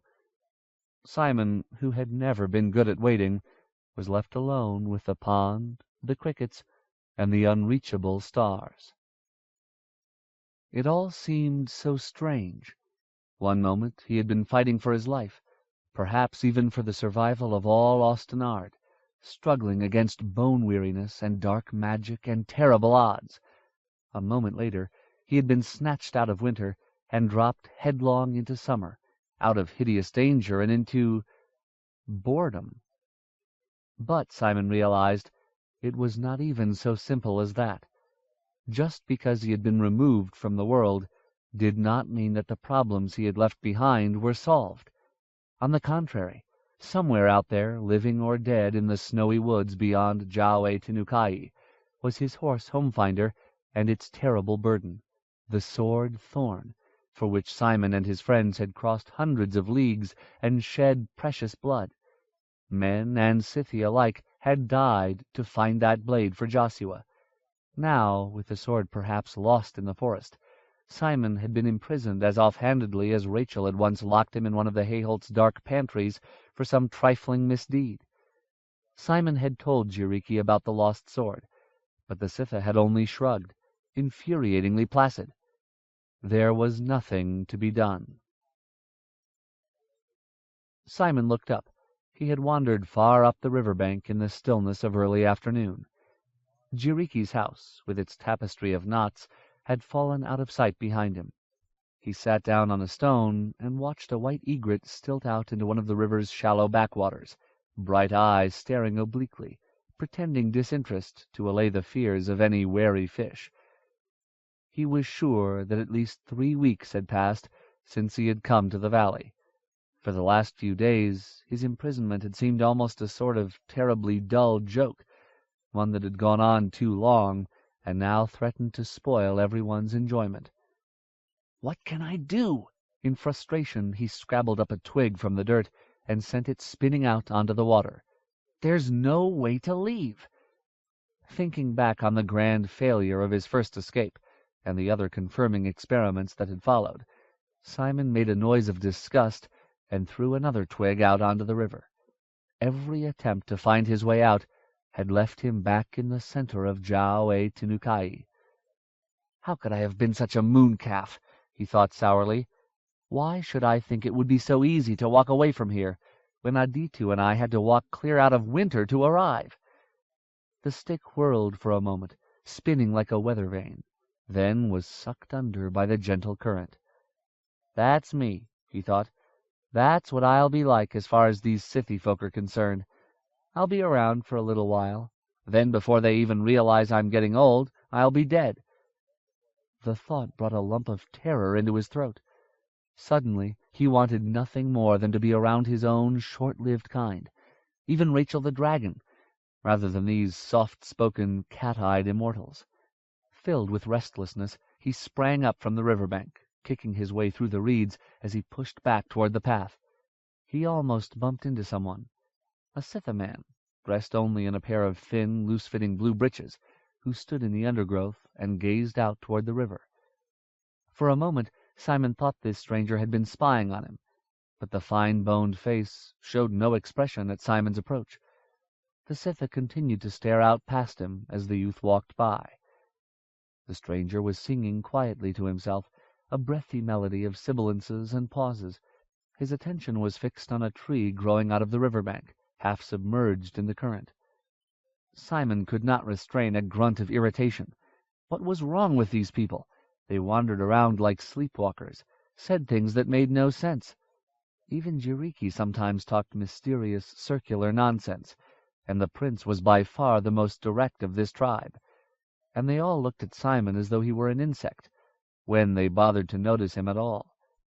Several times Simon had encountered Scythi who he was certain were Keushapo and Sijandi, the pair who had accompanied Jiriki and Simon's company north from the Alteorda to the base of Ermsheim, but the Scythi showed no recognition, made no sign of greeting. Simon could not swear beyond any doubt that the faces were theirs, but something in the way they steadfastly avoided his eye assured him that he was correct.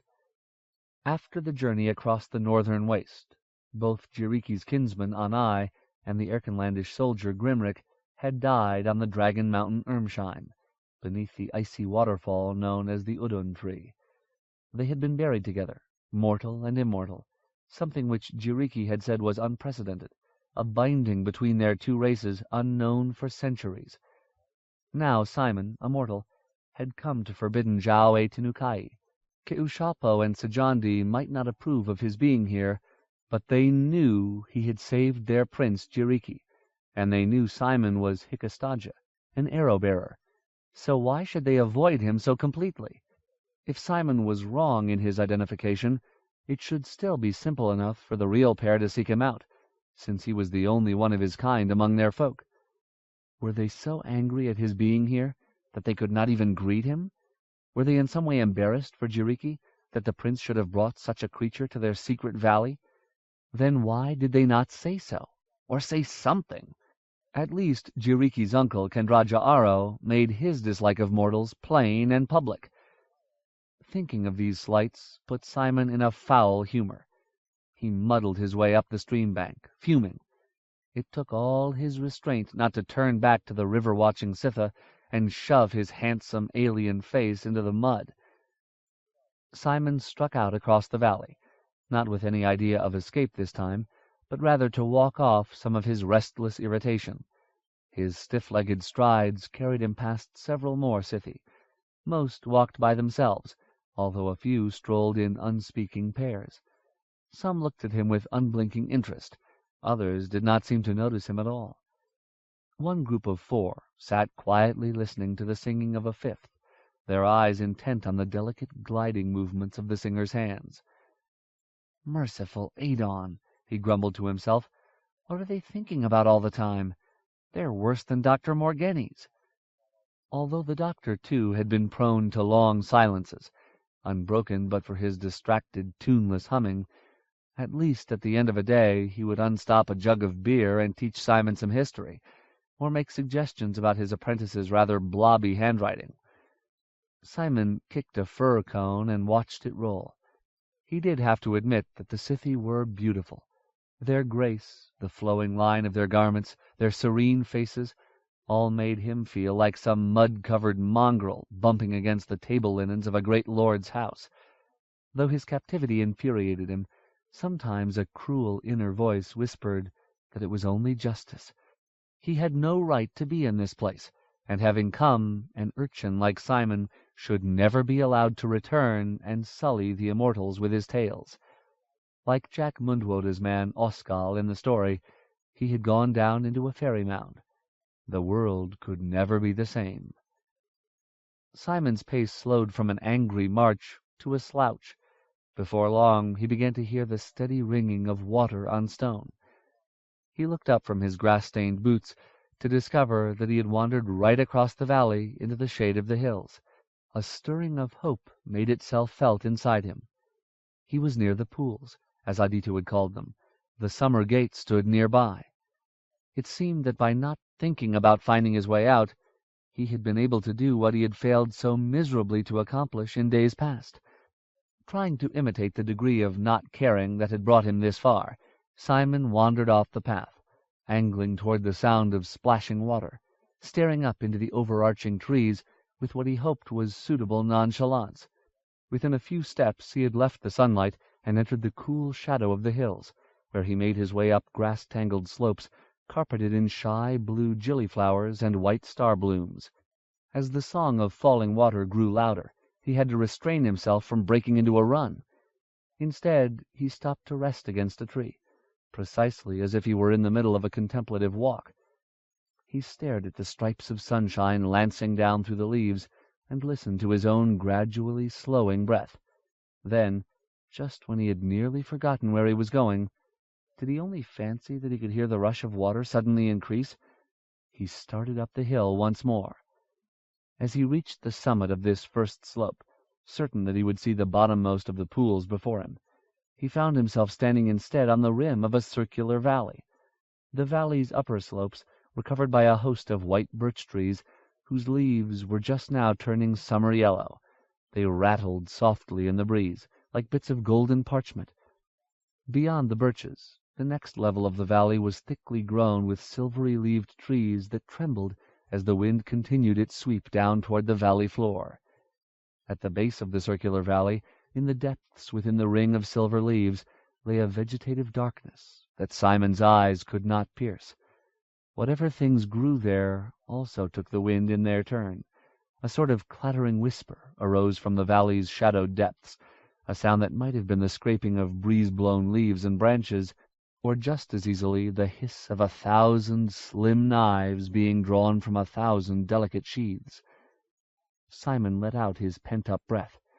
The scent of the valley rose up to him, musty and bittersweet. He caught the smell of growing things, a pungent odor like mown grass, but also a deep and intoxicating spiciness reminiscent of the bowls of Hippocras Morghenes had mulled on cold evenings. He took another whiff and felt strangely drunken. There were other scents, too, a dozen, 100. He could smell roses growing against an old stone wall, stable muck, rain puffing on dusty ground, the salty tang of blood, and the similar, but by no means identical, odor of sea brine. He shivered like a wet dog, and felt himself drawn a few steps down the slope. "I am sorry. You may not go there." Simon whirled to see a Scytha woman standing on the hilltop behind him. For a moment he thought it was Aditu. This one wore a wisp of cloth around her loins, and nothing else. Her skin was red-golden in the slanting sunlight. "What? You may not go there." She spoke his mortal tongue carefully. There was no ill humor on her face. "I am sorry, but you may not." She took a step forward and looked at him curiously. "You are the Sudhodiya who saved Jiriki." "So? Who are you?" he asked sullenly. He didn't want to look at her breasts, her slim but well-muscled legs, but it was nearly impossible not to. He felt himself growing angry. "My mother named me Mayesa," she said, making each word too precisely, as if Simon's language were a trick she had learned but never before performed. Her white hair was streaked with gold and black.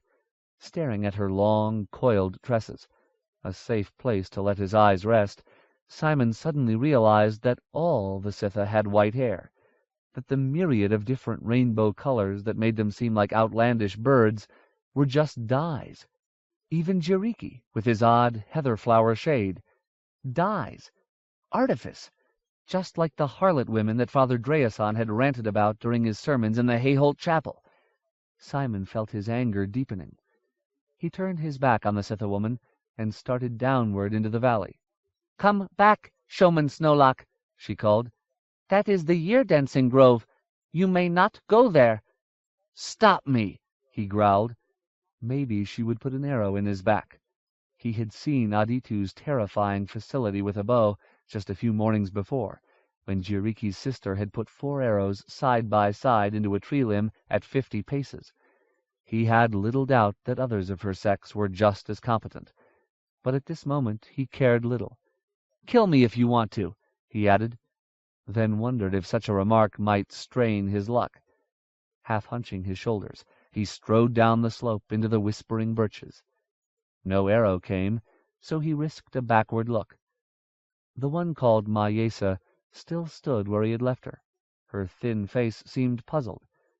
He began to run down the hillside, past row after row of white, papery-barked trunks. After a moment, he noticed that the slope was leveling off. When he found himself beginning to run uphill, he stopped, then walked until he found a spot from which he could look about and discover where he was. The entirety of the great bowl still lay beneath him, but he had somehow moved around the valley's rim from the spot where the Scytha woman stood watching. Swearing in fury, he started down the slope once more, but experienced the same feeling of leveling, swiftly followed by the resumption of an upward slant. He had gotten no closer to the bottom. He was still, as far as he could tell, only a third of the way through the ring of birch trees. Attempts to turn away from the uphill slope also met with failure. The wind sighed in the branches, the birch leaves rustled, and Simon felt himself struggling as though in a dream, making no headway despite all his exertions. At last, in a paroxysm of frustration, he closed his eyes and ran. His terror turned into a moment of heady exhilaration as he felt the ground sloping away beneath his feet. Tree branches slapped at his face, but some peculiar luck kept him from striking any of the hundreds of trunks that lay in the path of his headlong flight. When he stopped and opened his eyes, he was back at the top of the hillside once more. Mahyesa stood before him, her gauzy bit of skirt fluttering in the restless breeze. "I told you, you may not go into the year-dancing grove," she said, explaining a painful truth to a child. "Did you think you could?" Stretching her sinuous neck, she shook her head. Her eyes were wide, inquisitive. "Strange creature." She vanished back down the hillside toward Jau-e-Tinukai. A few moments later, Simon followed. Head down, watching his boot-toes scuffing through the grass, he soon found himself standing on the path before Jiriki's house. Evening was coming on, and the crickets were singing by the river pond. "Very good, showman," Aditu said the next day. She examined the shent-board, nodding. "Misdirection. To go away from that which you wish to gain. You are learning." "It doesn't always work," he said glumly. Her eyes glittered. "No, sometimes you need a deeper strategy. But it is a beginning." Binabik and Sluddig had not come far into the forest, only deep enough to shelter their camp from the bitter wind sweeping down the plains, a wind whose voice had become a ceaseless howling.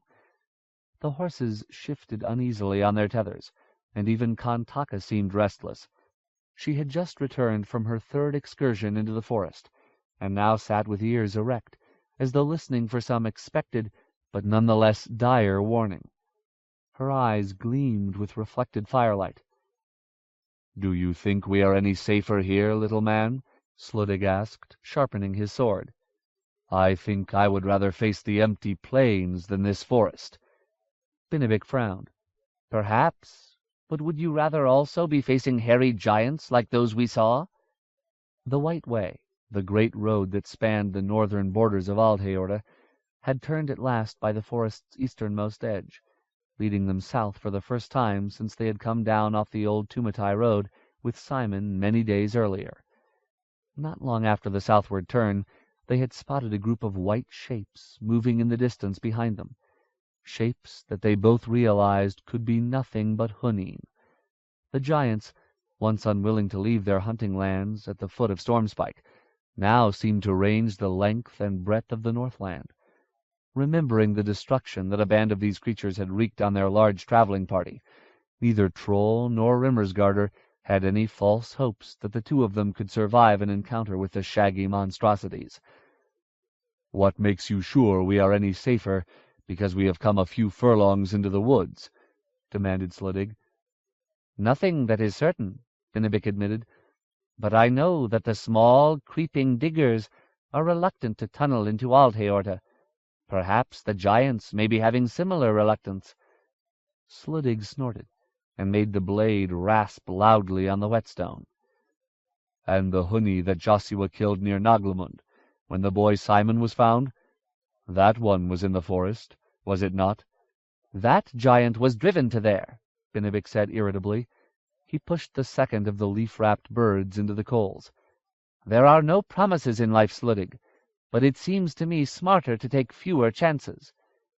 After a short silence, the Rimmersman spoke up. "You speak rightly, Troll. I am only tired. I wish we would get where we are going, to this farewell stone. I would like to give Joshua his damnable sword, then sleep for a week. In a bed." Binabik smiled. "With certainty. But it is not Joshua's sword. Or at least I am not sure it is meant for him." He stood and took the long bundle from where it leaned against a tree. "I am not sure what it is for at all."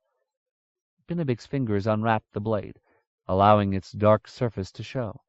The firelight revealed no more than its dark outlines. "Do you see?" Binabik said, hefting the bundle in his arms. "Thorn now seems to think it is acceptable for a small troll to carry it." "Don't talk about it as if it were alive," Sluddig said, sketching a hasty tree in the air. "That is against nature." Binabik eyed him. "It may not be alive as a bear or a bird or a man is alive, But there is something in it that is more than sword metal. You know that, Sluddig." "That may be." The Rimmersman frowned. "No, curse it, I do know. That is why I do not like speaking of it. I have dreams about the cave where we found the thing." "That is not surprising to me," the Troll said softly. "That was a fearsome place." "But it is not just the place, not even the worm, or Grimric's death. I dream of the damnable sword, little man. It was laying there among those bones as though it waited for us, cold, cold like a snake in its den." Sluddig trailed off. Binnibik watched him, but said nothing. The Rimmersman sighed. "And I still do not understand what good having it will do Joshua." "No more do I, but it is a powerful thing. It is good to remember that." Binnibik stroked the glinting surface as he might the back of a cat. "Look at it, Sluddig. We have been so caught up in our trials and losses that we have almost been forgetting Thorn. This is an object that is making legends. Perhaps it is the greatest weapon ever to have come to light in Ostenard, greater than Hern's spear Oinduv, greater than Chukka's sling." "Powerful it may be," Sluddig grumbled, "but I have doubts as to how lucky it is. It didn't save Sir Camaris, did it?" Binnibik showed a small, secretive smile. "But he did not have it when he was swept over the side in Firanos Bay. Towser the Jester told that to us. That is why we were able to discover it on the Dragon Mountain. Otherwise it would be at ocean's bottom, like Camaris." The wind shrieked, rattling the branches overhead. Sluddig waited an appropriate interval, then moved closer to the comforting fire. "How could such a great knight fall off a boat? God grant that I die more honorably, in battle. It only proves to me, if I had any doubts, that boats are things best left alone." Binnibik's yellow grin widened. "To be hearing such words from one whose ancestors were the greatest sailors mankind has known." His expression grew serious. "Although it must be told that some doubt Camaris was swept into the sea. Some there are who say that he was drowning himself." "What? Why, in Usiri's name, would he do such a thing?" Sluddig poked at the fire indignantly. The Troll shrugged. "It is only being rumor, but I do not ignore such things. Morgeni's writings are filled with many strange stories. Kinkippa, how I wish I had found more time for reading the doctor's book. One thing Morgeni's was telling in his life story of Prester John was that Sir Camaris was much like our Prince Joshua, a man of strange, melancholy moods. Also, he was much in admiration of John's queen, Abeka. King Prester John had made Camaris her special protector. When the Rose of Hernesadark, as many were naming her, died in the birthing of Joshua, Camaris was said to be much upset. He grew fell and strange, and railed against his God and heaven. He gave up sword and armor and other things, as one who takes up a life of religion, or as one who knows he will die. He was making his way back to his home in Vinita, after a pilgrimage to the San Kellen Adenitis. In a storm he was lost in the ocean off Harka Island." Binnibik leaned forward and began pulling the wrapped birds out of the fire, exerting caution so as not to burn his stubby fingers. The fire crackled, and the wind moaned. "Well-a-day," Sluddig said at last. "What you say only makes me more sure that I will avoid the high and the mighty whenever possible. But for Dukas Grimnur, who has a good level head on his shoulders, the rest of them are drifty and foolish as geese. Your Prince Joshua, if you will pardon my saying it, first among them." Binnibik's grin returned. "He is not my Prince Joshua, and he is, what was your wording?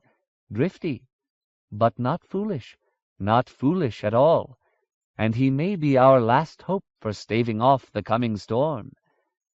As though he had stumbled into an uncomfortable subject, the Troll busied himself with their supper. He pushed a smoking bird over to the Rimmersman. "Here, have something to eat. Perhaps if the Hunin are enjoying the cold weather, they will be leaving us alone. We can then gain ourselves a good night's sleeping." "We will need it. We have a long road before we can give away this damnable sword." "But we owe it to those who have fallen," Benebek said, staring out into the dark reaches of the surrounding forest. "We do not have the freedom of making a failure." As they ate, Kantaka rose and paced about the campsite, listening intently to the wailing wind. Snow was blowing savagely across the waste, flung hard enough by the howling wind to strip the very bark from the trees along the Altheorda's ragged north fringe. The great hound, not hindered in the least by such unfriendly weather, bounded lightly back through the blinding flurries, stone-hard muscles coiling and uncoiling beneath its short fur. When the dog reached Ingun's side, the Queen's huntsman reached into his vest and produced a length of gnarled, dried meat that had at one end something suspiciously like a fingernail. The white hound crunched it in a second, then stood peering out into the darkness, cloudy little eyes full of eagerness to be moving once more. Ingun scratched carefully behind the dog's ears, his gloved fingers trailing across a bulgingly muscled jaw that could crush rock. "Yes, Nikuwa," the huntsman whispered, voice echoing within his helm. His own eyes were as madly intent as those of the hound. "You have the scent now, do you not? Ah, the Queen will be so proud. My name will be sung until the sun turns black and rotten and drops from the sky." He lifted his helmet and let the stinging wind batter his face. As certainly as he knew that frosty stars shone somewhere above the darkness, so too he knew that his quarry was still before him, and that he drew nearer to it with every day that passed. At this moment he did not feel himself to be the stolid, tireless hound that was his sigil, and whose snarling face made the mask of his helm. He was instead some subtler, more feline predator, a creature of fierce but quiet joy. He felt the freezing night on his face, and knew that nothing that lived beneath the black sky could escape him for long. Ingun Jegger slid the crystalline dagger from his sleeve and held it before him, staring at it as though it were a mirror in which he could see himself, the Ingun who had feared to die in obscurity. Catching some hardy beam of moonlight or starshine, the translucent blade burned with a chilly blue fire. Its carvings seemed to writhe like serpents beneath his fingers. This was all he had dreamed, and more. The Queen in the silver mask had set him a great task, a task befitting the making of a legend. Soon, he felt it with a certainty that made him tremble, soon that task would be accomplished. Ingun let the dagger slide back into his sleeve. "Go, Nikuwa," he whispered, as though the hidden stars might betray him if they heard. "It is time to hunt our prey to ground. We will run." Ingun vaulted into the saddle. His patient mount stirred as if awakening. The snow swirled, blowing through the empty night, where a moment before a man, a horse, and a dog had stood. The afternoon light was failing, the translucent walls of Jiriki's house gradually growing darker. Aditu had brought a meal of fruit and warm bread to Simon's room, an act of kindness for which he would have been even more appreciative had she not stayed to annoy him. It was not that Simon did not enjoy Aditu's company, or admire her exotic beauty. It was, in fact, her very beauty and shamelessness that disturbed him, making it especially difficult to concentrate on such mundane tasks as eating. Aditu trailed a finger up his backbone once more. Simon nearly choked on a mouthful of bread. "Don't do that!" The Sitha woman made an interested face. "Why not? Does it cause you pain?" "No, of course not. It tickles." He turned away, sulkily, inwardly regretting his lack of manners, but not much. He was feeling, as he usually did around Aditu, quite flummoxed. Jiriki, for all his alien ways, had never made Simon think of himself as a cloddish mortal. Beside Aditu, Simon felt himself to be made of mud. She was attired today in little but feathers and jeweled beads, and a few strips of fabric. Her body gleamed with scented oils. "Tickles? "But is that bad?" she asked. "I do not wish to hurt you or make you uncomfortable, showman. It is just that you are so—" She searched for the proper word. "So unusual, and I have seldom been near your kind." She seemed to be enjoying his discomfiture. "You are very wide here." She ran a finger from one of his shoulders to the other, sighing as this occasioned another muffled yelp. "It is clear you are not made like our folk." Simon, who had slid out of reach once more, grunted. He was uncomfortable around her. That was a simple fact. Her presence had begun to make him feel as though he had some kind of damnable itch, and in his solitude he had come to both yearn for and yet fear her arrivals. Every time he stole a glance at her slim body, displayed with an immodesty that still shocked him to the depths of his being, he found himself remembering the thundering sermons of Father Dreason.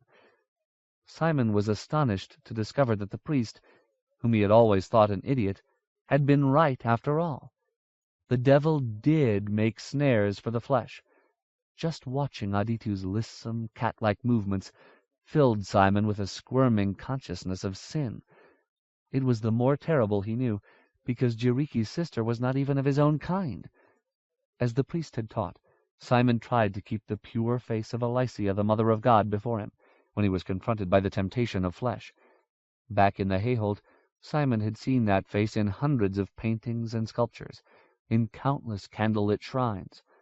But now he was alarmed to find his memory turning traitor. In recollection, the eyes of Usiri's sainted mother seemed more playful and more feline than could possibly be proper or holy. Despite this discomfort, in his loneliness he was still grateful to Aditu for all her attentions, however perfunctory he sometimes thought them to be, and however careless of Simon's feelings her teasing sometimes became. He was most grateful for the meals.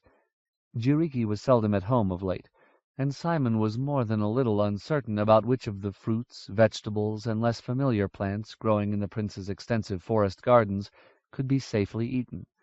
There was no one but the prince's sister on whom he could rely. Even among the first family, the root and bough, as Jiriki had phrased it, there seemed to be nothing like servants. Everyone fended for themselves, as befitted the Scythi's solitary habits. Simon knew that the Scythi kept animals, or rather that the valley was full of animals that came when they were called. The goats and sheep must allow themselves to be milked, for the meals Aditu brought him often included fragrant cheeses, but the Scythi seemed to eat no meat.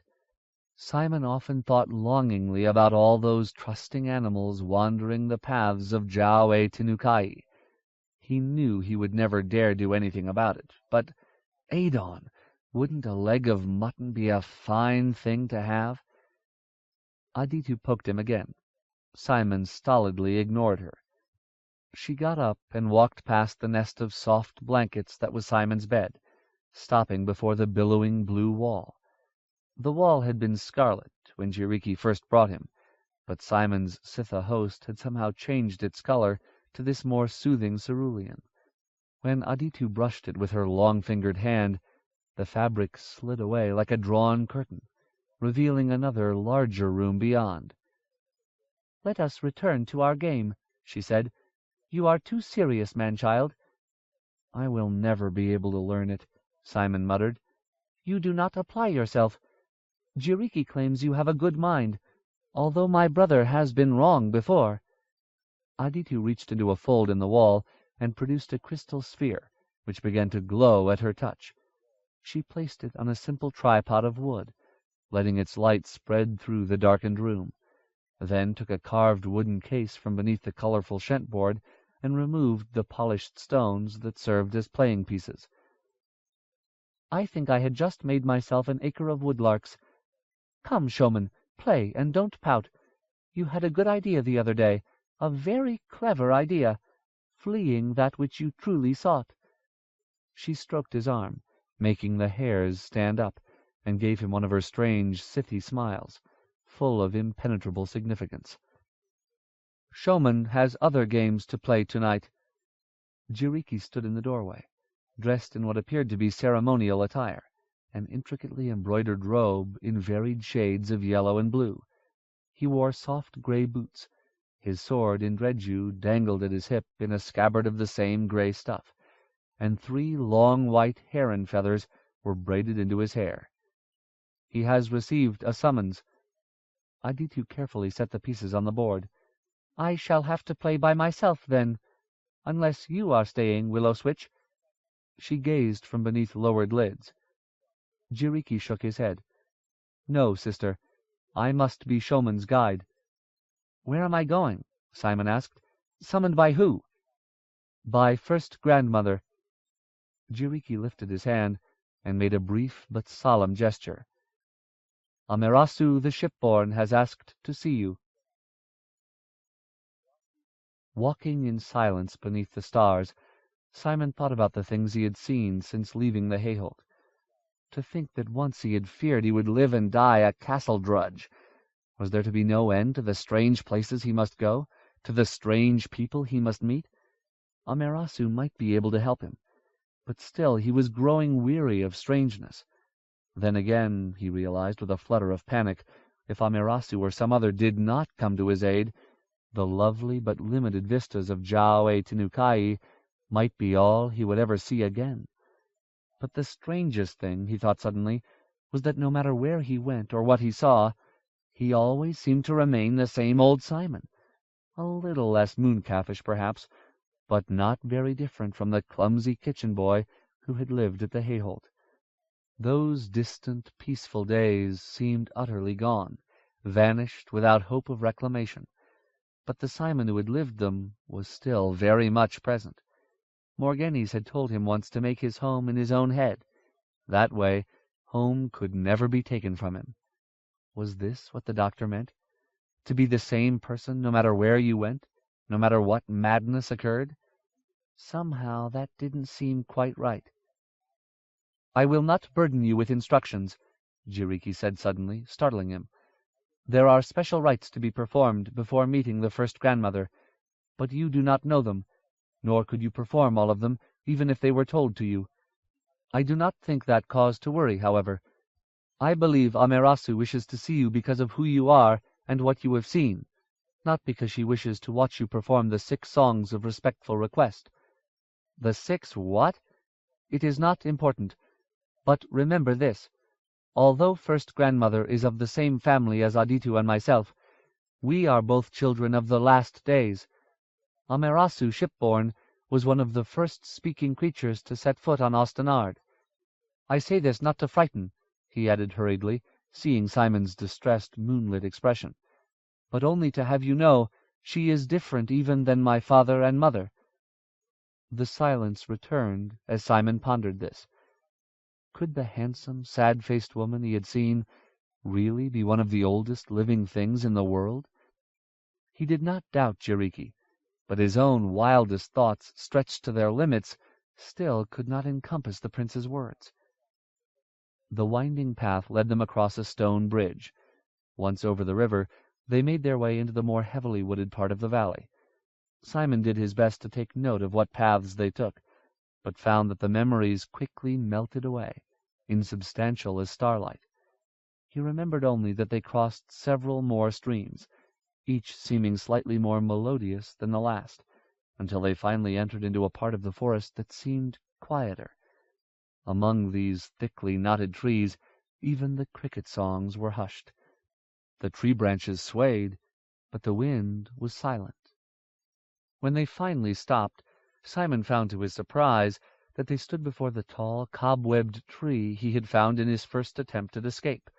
Faint lights shone through the tangle of silken threads, as though the great tree wore a glowing cloak. "I was here before," Simon said slowly.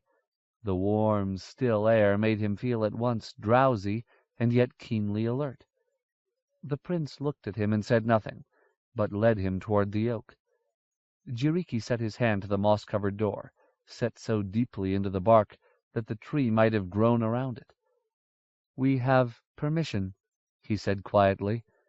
The door swung silently inward. Beyond the doorway was an impossible thing, a narrow hallway that stretched away before him, as silk-tangled as the front of the oak house.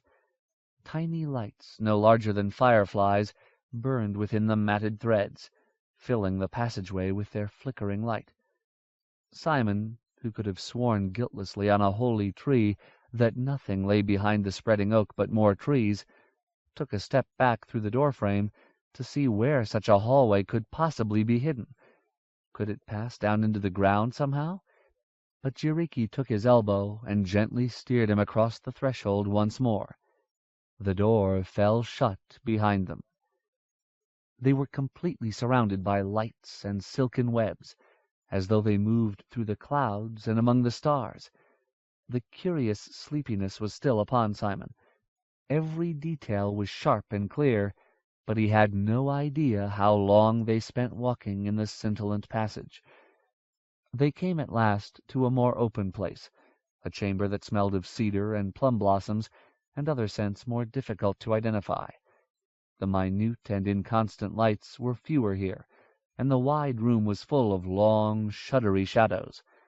From time to time the walls creaked, as though he and Jiriki stood in the hold of a ship, or inside the trunk of a tree far larger than any Simon had ever seen.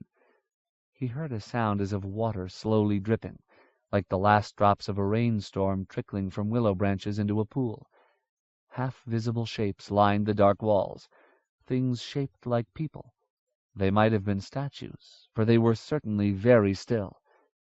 As Simon stared, his eyes not yet adjusted to the diminished light, something brushed against his leg. He jumped and cried out, but a moment later the flickering lights showed him a waving tail that could only belong to a cat. The creature swiftly vanished into the darkness along the walls. Simon caught his breath. Strange as the place was, he decided, there was nothing truly frightening about it. The shadowy chamber had an air of warmth and serenity, unlike anything he had experienced thus far in Jiao-e-Tenukai. Judith, the Hayholts' plump kitchen mistress, would almost have called it cozy. "Welcome to my house," a voice said from the darkness. The pinpricks of light grew brighter around one of the shadowy figures, revealing a white-haired head and the back of a tall chair. "Come closer, man-child. I can see you there, but I doubt you can see me." "First grandmother has very sharp sight," Jiriki said. Simon thought he could detect a trace of amusement in the Sitha's voice. He stepped forward. The golden light revealed the ancient yet youthful face he had seen in Jiriki's mirror. "You are in the presence of Amerasu I Senditu Noe Saansere, the ship-born," intoned Jiriki from behind him. "Show respect, Showman Snowlock." Simon felt no compunction about doing so. He kneeled on wobbling legs and lowered his head before her. "Stand up, mortal boy," she said quietly. Her voice was deep and smooth. It tugged at Simon's memory. Had their short contact through the mirror burned itself so deeply on his mind? She murmured. "You are taller even than my young willow switch. Will you find the man-child a stool, Jiriki, so I do not have to stare up at him? Get yourself one, too." When Simon was seated beside Jiriki, Amerasu inspected him carefully. Simon felt suddenly tongue-tied, but curiosity vied with shyness. He stole return glances, while doing his best to avoid her almost frighteningly deep eyes. She was much as he remembered her, shining white hair, skin tight-stretched over her fine bones. Other than the measureless depths of her stare, the only hint of the immense age to which Jiriki had alluded was in the careful deliberation with which she essayed every movement, as though her skeleton were fragile as dried parchment. Still, she was very beautiful. Caught in the web of her regard, Simon imagined that in the dawn of the world Amerasu might have been as terrifyingly, blindingly splendid to look upon as the face of the sun. "So," she said finally, "you are out of your depths, little fish?" Simon nodded. "Are you enjoying your visit to Jiao-e-Tenukai? You are one of the first of your kind to come here." Jiriki sat up straighter. "One of the first, wise Amerasu? Not thee first? She ignored him, keeping her gaze fixed on Simon. He felt himself drawn gently but helplessly into her spell of command. A wriggling fish pulled inexorably toward the water's blinding surface. "Speak, man-child. What do you think?" I am honored to visit," he said at last, then swallowed. His throat was very dry.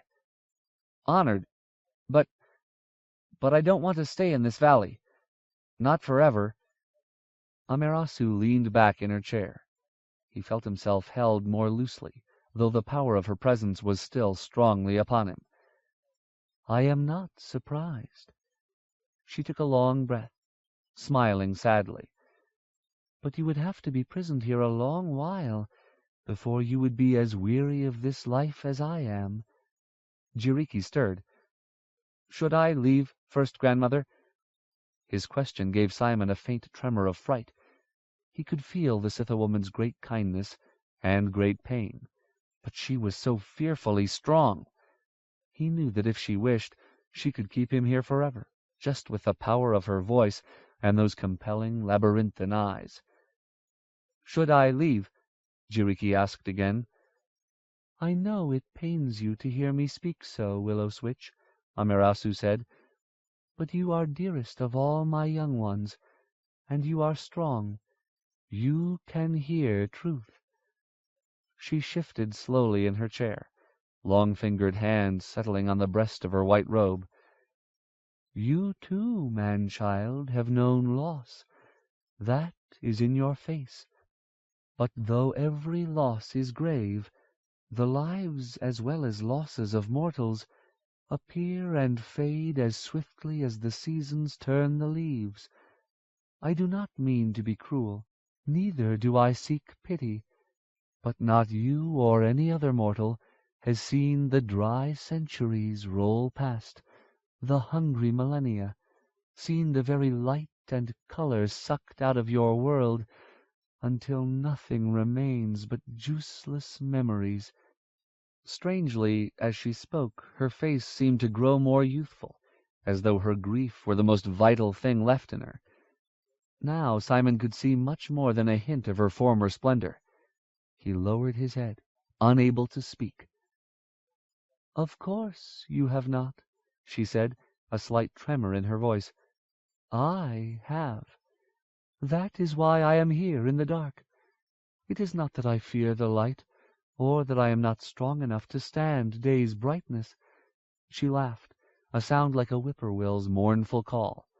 "No, it is only that in darkness I can see the lost days and faces of the past more clearly."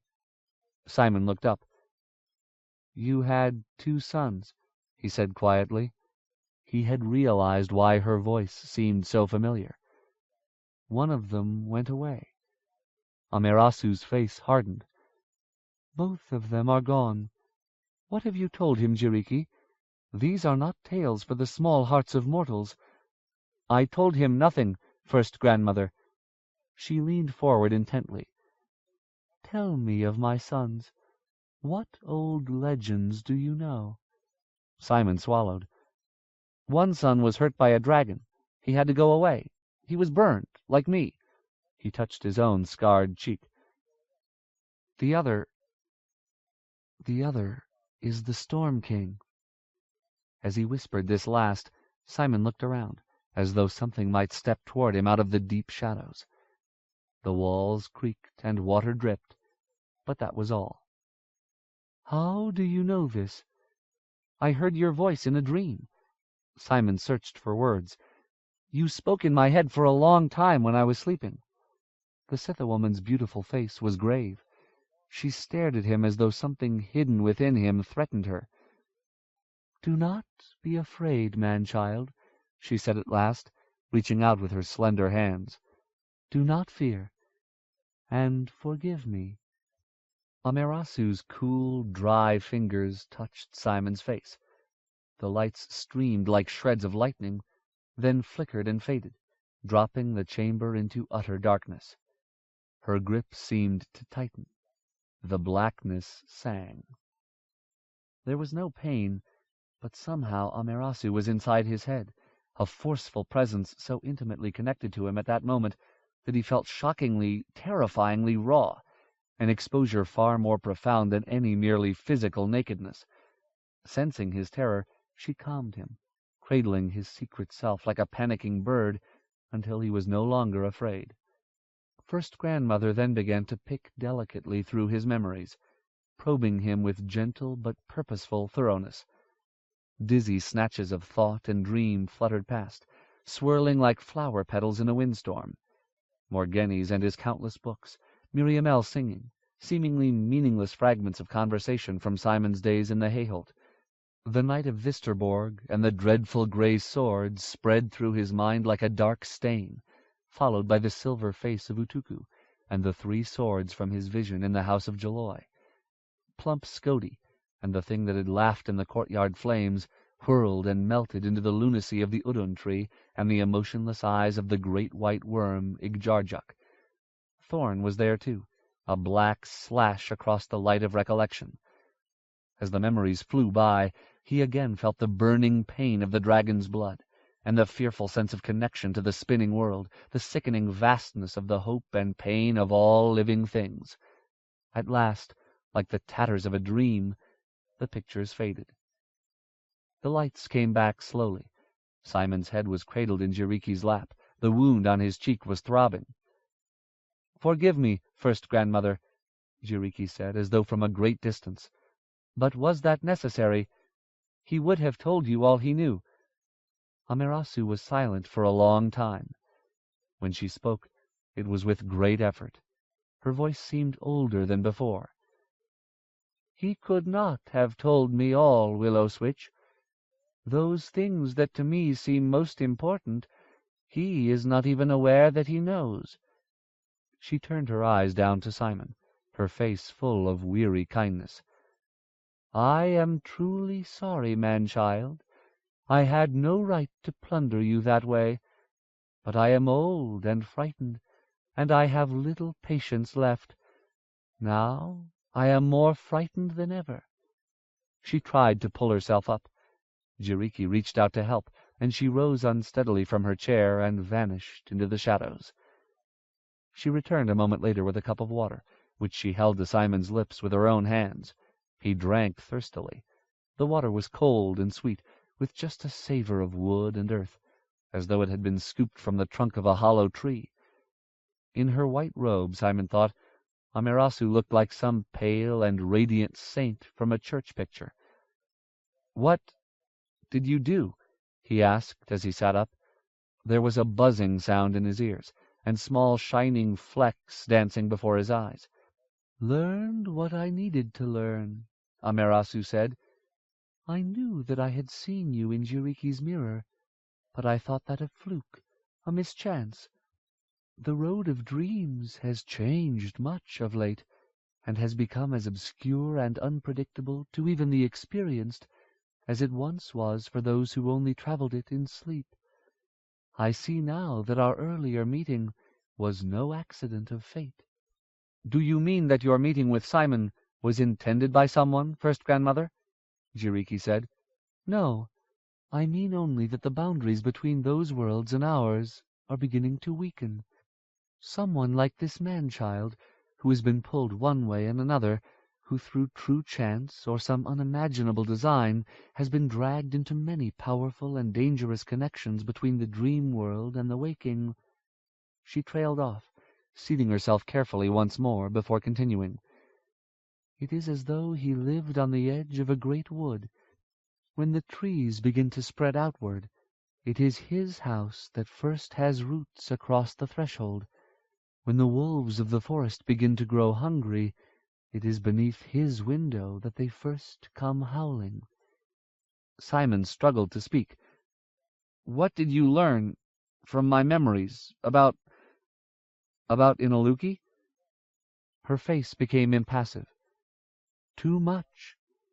I believe I now understand my son's terrible, subtle design, but I must think a while longer.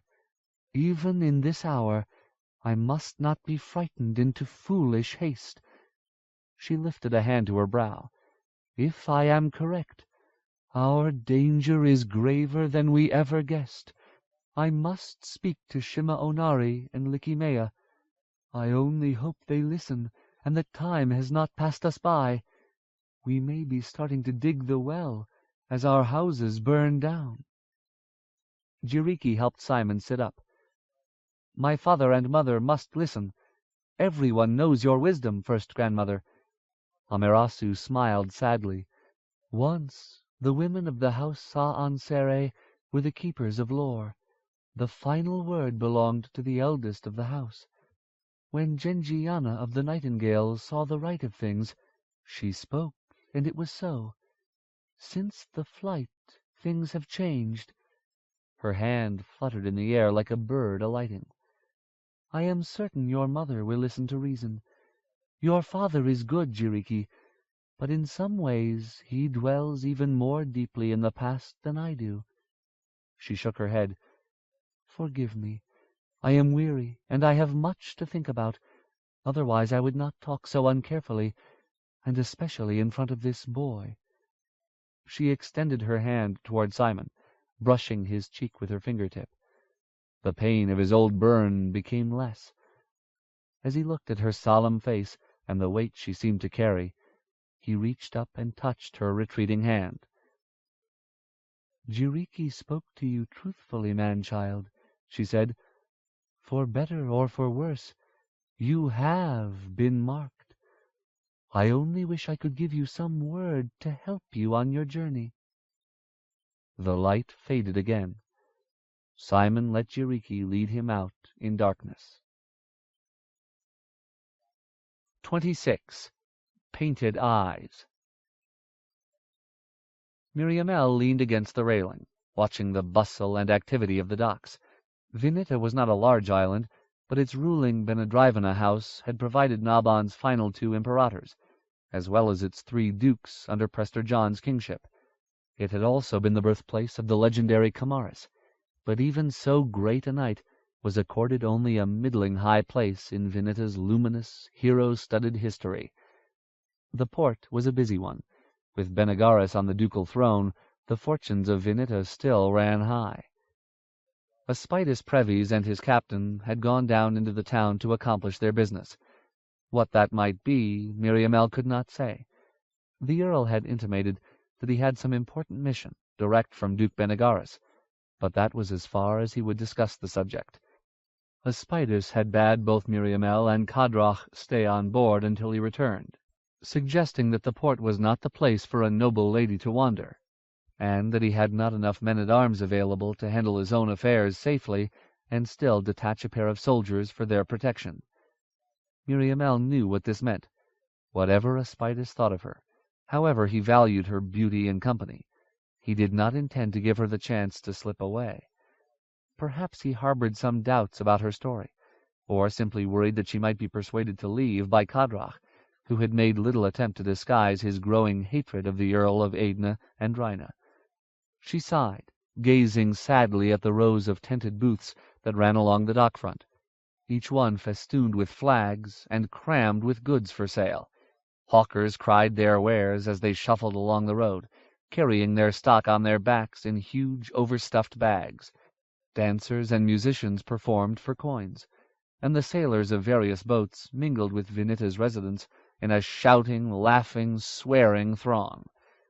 Despite the dark skies and intermittent flurries of rain, the crowds that swarmed the waterfront seemed bent on making a cheerful ruckus. Miriamele's heart ached to join them. Kadrach stood beside her, pink face paler than usual. The monk had not spoken much since Aspidas' pronouncement. He had watched the Earl's party leave the Aidna cloud with much the same sour expression as he now leveled on the activity below. "God," he said, "but it makes a man sick to see such heedlessness." It was not exactly clear what his remark addressed, but Miriamele felt it rankle none the less. "And you," she snapped, "you are better? A drunkard and coward?" Kadrach's large head came around, moving as ponderously as a mill-wheel. "It is my very heedfulness that makes me so, lady. I have watched too carefully. Watched what? Oh, never mind. I am not in the mood for one of your roundabout lectures. She shivered with anger, but could not summon the sense of righteousness she sought. Kadrach had grown more remote over the last few days, observing her from what seemed a disapproving distance. This irritated her, but the continuing flirtation between herself and the Earl made even Miriamele somewhat uncomfortable. It was hard to feel truly justified in her irritation, but it was harder still to have Kadrach's grey eyes staring at her as though she were a child or a misbehaving animal. "Why don't you go and complain to some of the sailors?" she said at last. "See how well they'll listen to you."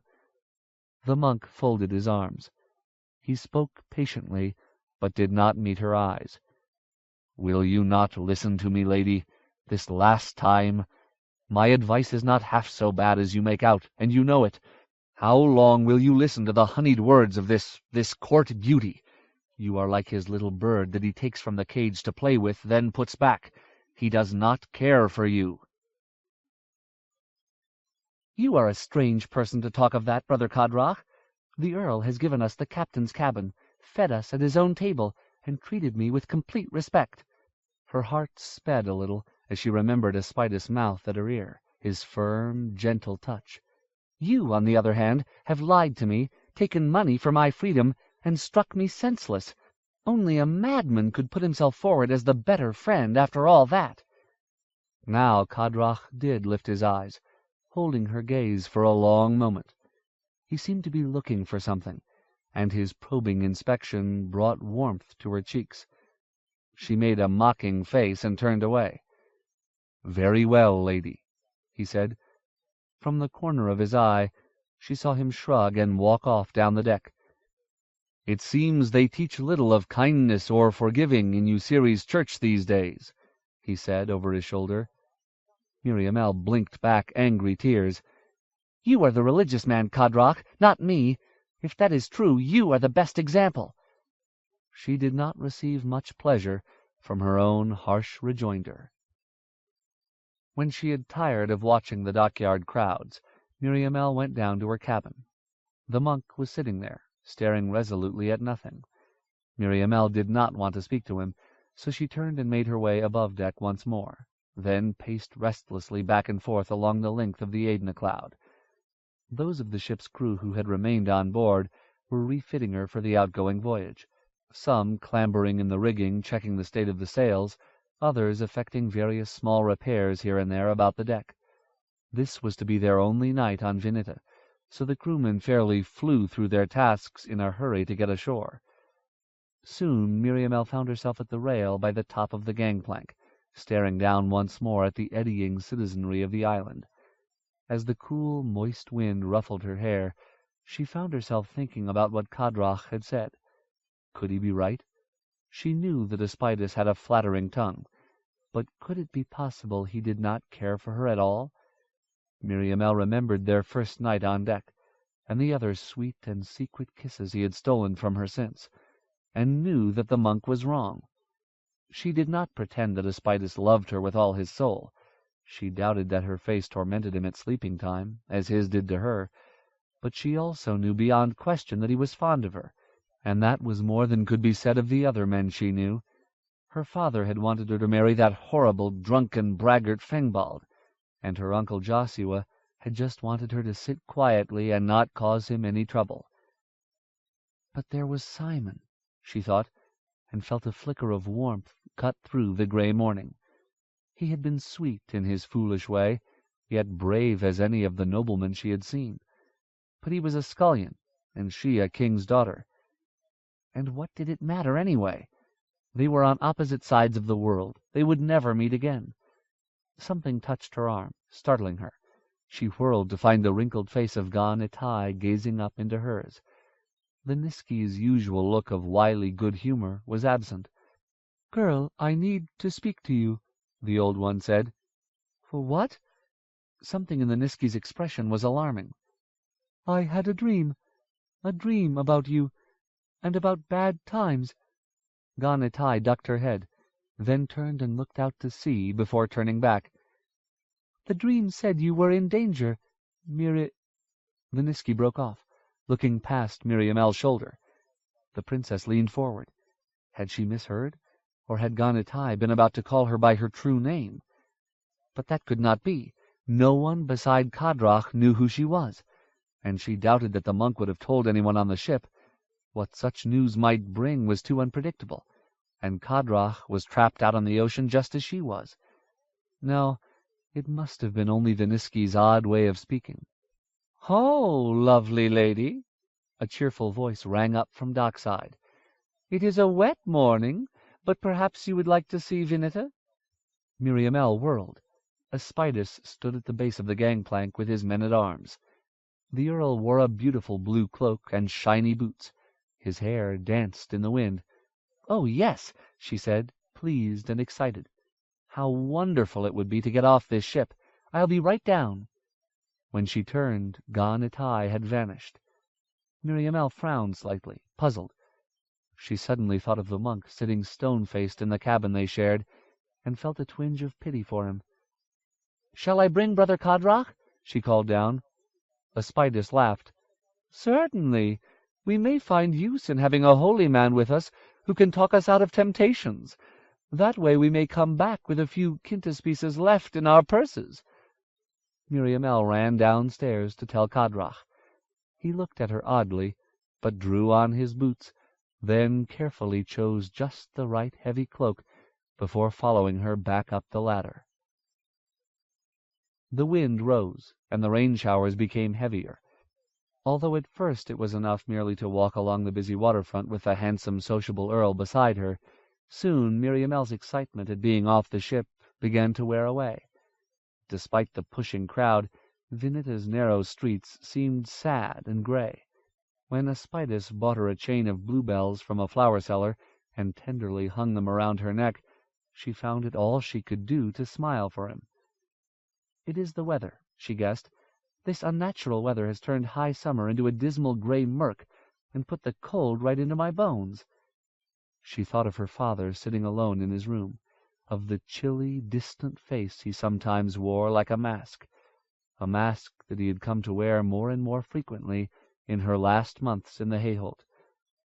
"Cold bones and cold hearts," she sang quietly to herself, as the Earl of Edna led his party down Vineta's rain-slicked byways. "Cold bones and cold hearts lie in the rain in battle's wake, on chilly beach by Cladu Lake, till Adon's trumpet calls." Just before noon, Aspidas took them into an eating hall, where Miriamele immediately felt her flagging spirits begin to revive. The hall had a high ceiling, but the 3 large fire-pits kept it warm and cheery, while at the same time filling the air with smoke and the smell of roasting meat. Many others had decided the hall might be a nice place to be on this bitter morning. The rafters echoed with the tumult of diners and drinkers. The master of the hall and his several assistants were being worked to the utmost, thumping jugs of beer and bowls of wine onto the wooden tables, then snatching the proffered coins in a single continuous movement. A crude stage had been set up at the hall's far end.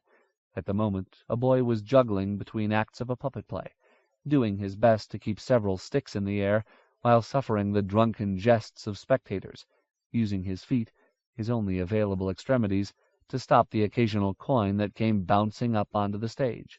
"Will you have something to eat, fair lady?" Aspidas asked. When Miriamele nodded shyly, he dispatched 2 of his men-at-arms. His other guardsmen unceremoniously removed a large family from one of the pitted tables. Soon the original pair of soldiers returned with a crackling haunch of lamb, bread, onions, and a generous supply of wine. A bowlful soon drove away much of Miriamele's chill, and she found that the morning's walk had given her a considerable appetite. The noon bell had scarcely rung before her food was gone. She readjusted her position on the seat, trying to avoid an unladylike belch. "Look," she said, "they're starting the puppet play. Can we watch?" "Certainly," Aspidas said, waving his hand generously. "Certainly. You will forgive me if I do not come with you. I have not finished my meal. Besides, it looks like a Euseres play. You will not think me disrespectful if I say that, living in the lap of Mother Church, I see them frequently enough, in all varieties, from the grandest to the meanest." He turned and signalled one of his men to accompany her. "It is not a good idea for a well-dressed gentle lady like yourself to go unprotected among the milling crowd." "I am done eating," Kadrach said, standing. "I will come too, Lady Maria." The monk fell in beside the Earl's guardsman. The play was in full swing. The spectators, especially the children, shrieked with delight as the puppets capered and smacked each other with their slapping sticks. Miriamele, too, laughed as Euceres tricked Crexus into bending over, then delivered a kick in the seat to the evil imperator. But her smile soon faded. Instead of his usual horns, Crexus wore what looked like a crown of antlers. For some reason this filled her with unease. There was also something panicky and desperate in Euceres' high-pitched voice, and the puppet's painted, upturned eyes seemed unutterably sad. She turned to find Kadrach looking at her somberly. "So we labor to build our little dams," the monk said, barely audible above the shouting throng, "while the waters rise all around us." He made the sign of the tree above his grey vestments. Before she could ask him what he meant, a rising howl from the crowd drew her attention back to the puppet stage. Euceres had been caught, and hung wrong side up on the execution tree, wooden head dangling. As Crexus the goat prodded the helpless saviour, another puppet appeared, rising from the darkness. This one was clothed all in orange and red tatters of cloth. As it swayed from side to side in an eerie dance, the rags swirled, as though the puppet were covered with licking flames. Its head was a black, faceless knob, and it carried a small wooden sword the color of mud. "Here comes the fire dancer to throw you down into the dark earth," Crexus squealed. The imperator did a little dance of joy. "I do not live by the sword," the puppet Euceres said. "A sword cannot harm that which is God within me, that which is silence and peace." Miriamele almost believed she could see its motionless lips mouthing the words. "You can be silent forever, then, and worship your God in pieces," the imperator shouted triumphantly, as the faceless fire dancer began to hack with its sword. The laughing, screaming crowd grew louder, a sound like hounds at the kill. Miriamele felt dizzy, taken as though with a sudden fever. Fear growing within her, she turned away from the stage. Kadrach no longer stood beside her. Miriamele turned to the guardsman on the other side. The soldier, seeing her questioning look, whirled in search of the monk. Kadrach was nowhere to be seen. A search of the eating hall by Aspidas and his men turned up no trace of the Hernesterman. The Earl marched his party back to the Aidna-cloud through the wind-swept streets, his furious mood mirroring the angry skies. He was silent all the long walk back to the ship. Sinetras the fisherman looked the new arrival up and down.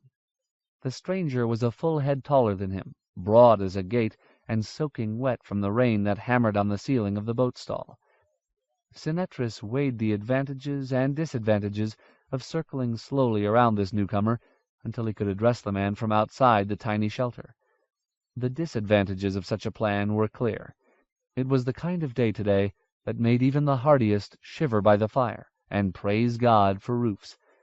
Also, it was Sinetras' own stall, and it seemed terribly unfair that he should have to go outside so that this stranger could growl and chomp and suck up all the air, while the fisherman stood miserably in the storm.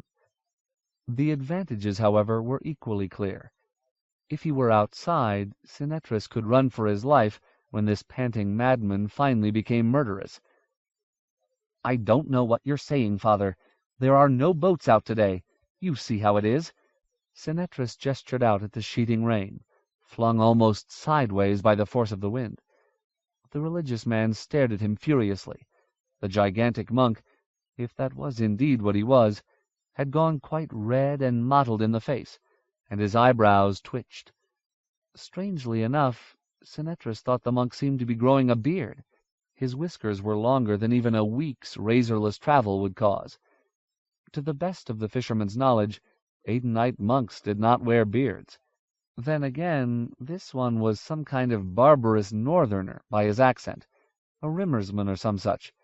Senetris supposed that those born beyond the river Glenowent would be capable of just about any eccentricity.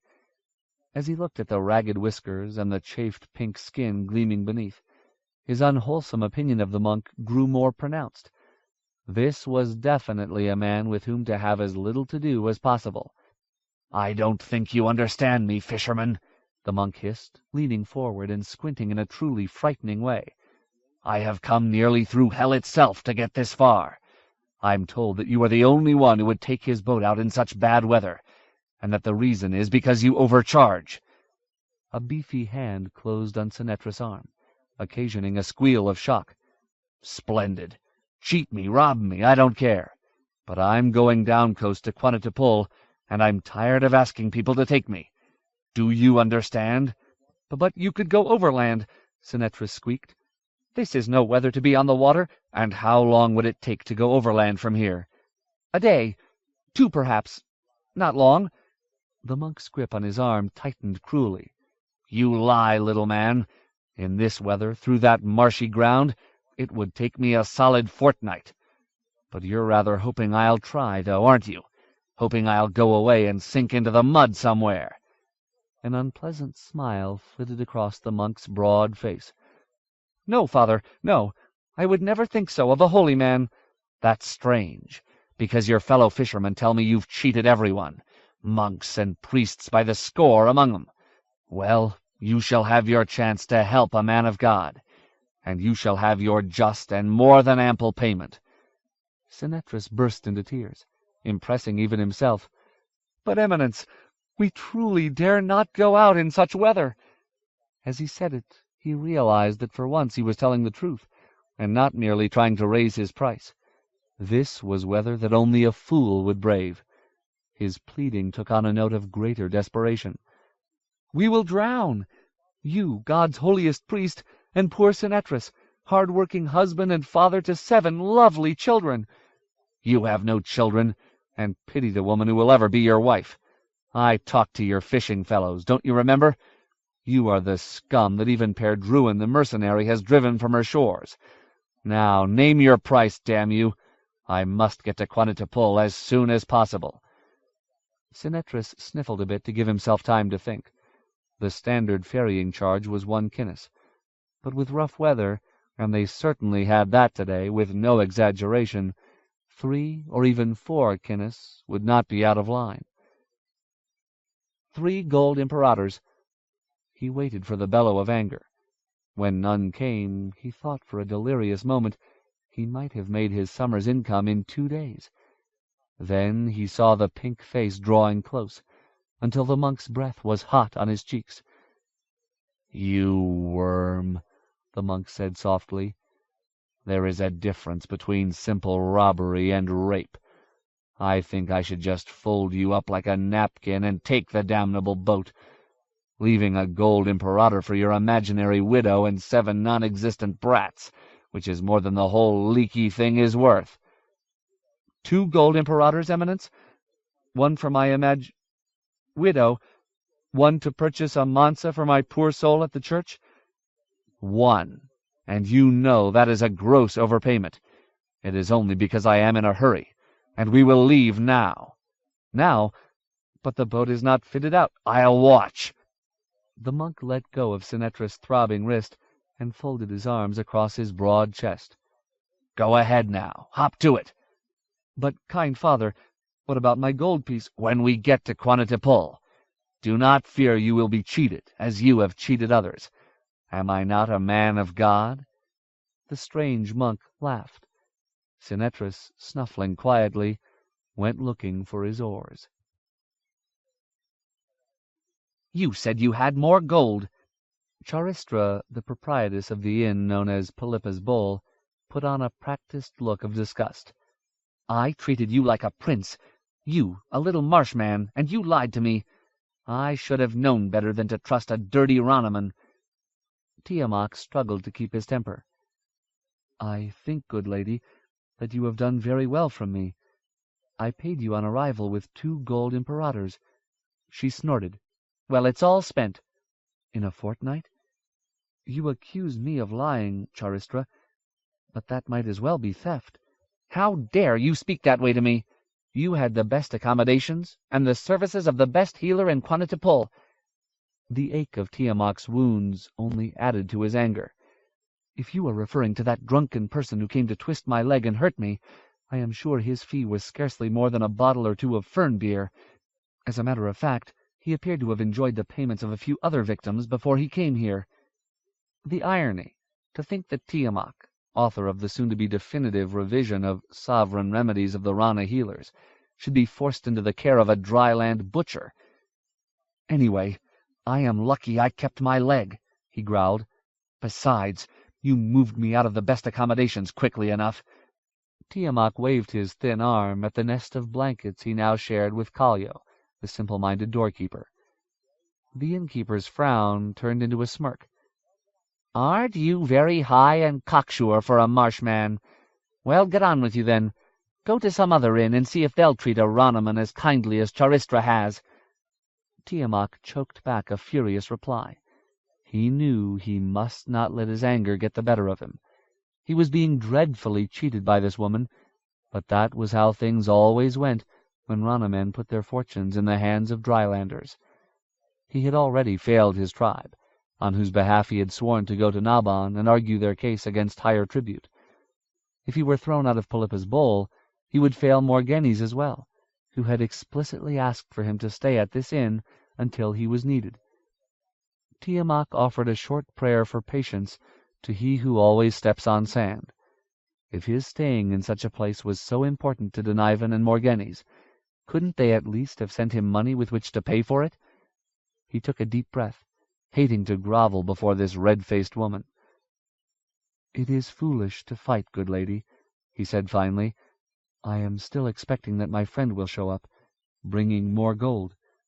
Tiamoc forced himself to smile. "Until then, I think I still have some little bit of my 2 imperators remaining. Surely it is not all spent quite yet. If I have to leave, someone else will be earning gold for giving their best accommodations to me and my friend." She stared at him for a moment, weighing the advantages of throwing him out against the possibility of future money gouging. "Well," she said grudgingly, "perhaps out of the goodness of my heart I could let you stay another 3 days, but no meals, mind you. You'll have to come up with more coins, or else find your own food. I set a lavish table for my guests, and can't afford to give it away." Tiamoc knew that the lavish table consisted mostly of thin soup and dried bread, but also knew that even such meager fare was better than nothing. He would have to feed himself somehow. He was used to going long on little provender, but he was still quite weak from his leg wounds and resulting illness. How he would love to bounce a sling-stone off this woman's mocking face. "Very fair, my lady." He gritted his teeth. "Very fair." "My friends always say I'm too good." Charistra swaggered back into the common room, leaving Tiamoc to cover his head with his odoriferous blanket and contemplate the grim state of his affairs. Tiamoc lay sleeplessly in the dark. His mind was spinning, but he could think of no solution to his problems. He could barely walk. He was stranded without resources in a strange place, among bandit drylanders. It seemed that they who watch and shape had conspired to torment him. The old man, Kallio, grunted in his sleep and rolled over, his long arm flopping heavily against Tiamoc's face. Painfully thumped, the Ranaman moaned and sat up. It was no use being upset with the ancient simpleton. Kallio was no more to blame for their uncomfortable proximity than was Tiamoc himself. The Ranaman wondered if Kallio was upset at having to share his bed, but somehow he doubted it. The cheerful old man was as guileless as a child. He seemed to accept everything that came his way, blows, kicks, and curses included, as acts of fate, unfathomable and unavoidable as thunderstorms. Thinking of evil weather, Tiamoc shivered. The hovering storm that had turned the air of the Ran and all the southern coast hot and sticky as broth had fallen at last, drenching Quantittapole in unseasonable rains. The normally placid canals had turned choppy and unpredictable. Most ships rode at anchor, slowing the business of the thriving port city to a crawl. The heavy storm had also nearly choked off the flow of new visitors, which was another reason for Charistra's unpleasantness. Tonight the rain had stopped for the first time in several days. Not long after Tiamat had crawled into his insufficient bed, the constant rattle on the roof had suddenly gone silent, a silence so deep it seemed almost like another noise. Perhaps, he thought, it was this unaccustomed silence that made it so hard to sleep. Shivering again, Tiamat tried to pull his blanket closer about him, but the old man beside him had caught up the whole tangle in a death grip. Despite his advanced age, the fool seemed to be a great deal stronger than Tiamat, who even before his unfortunate brush with the crocodile had never been robust, even by the standards of his small-boned people. The Ronomans ceased struggling for the covers. Kallio gurgled and murmured in the throes of some dream of past happiness. Tiamat frowned. Why had he ever left his house in the banyan tree, in his beloved familiar swamp?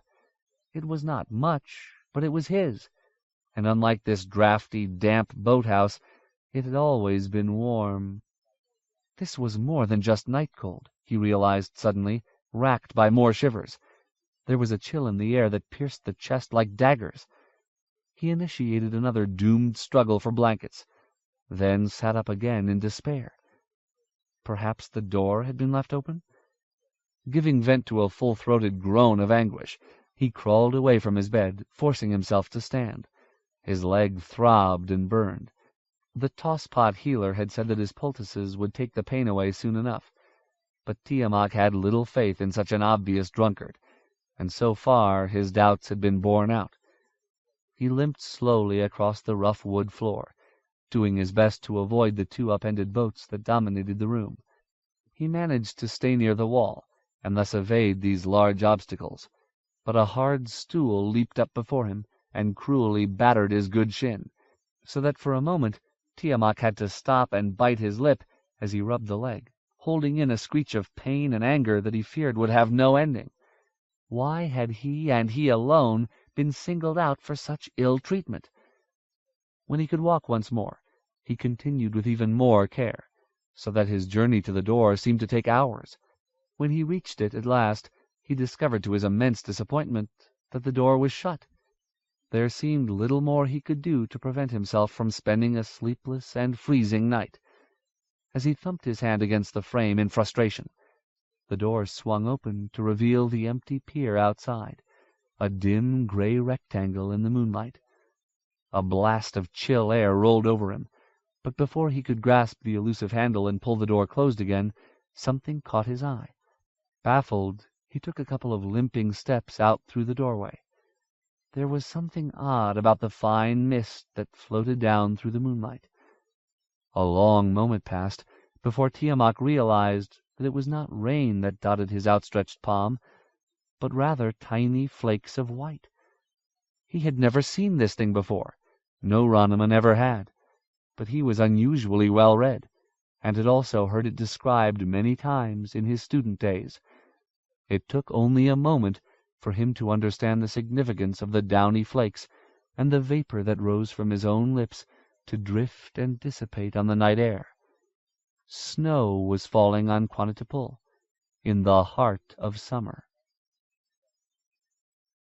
Miriamele lay in her bed in darkness and wept until she was too tired to weep any longer. As Aidna Cloud rocked at anchor in Vanitas harbor, she felt loneliness pressing down on her like a great weight. It was not so much Kadrach's betrayal. Despite her moments of weakness toward him, the monk had shown his true colors long ago. It was rather that he was her last link with her true self, with her past life. As if an anchor rope had been cut, she felt herself suddenly adrift in a sea of strangers. Kadrach's desertion had not been a complete surprise. So little good feeling remained between the two of them that it seemed only circumstance had kept him from deserting her earlier.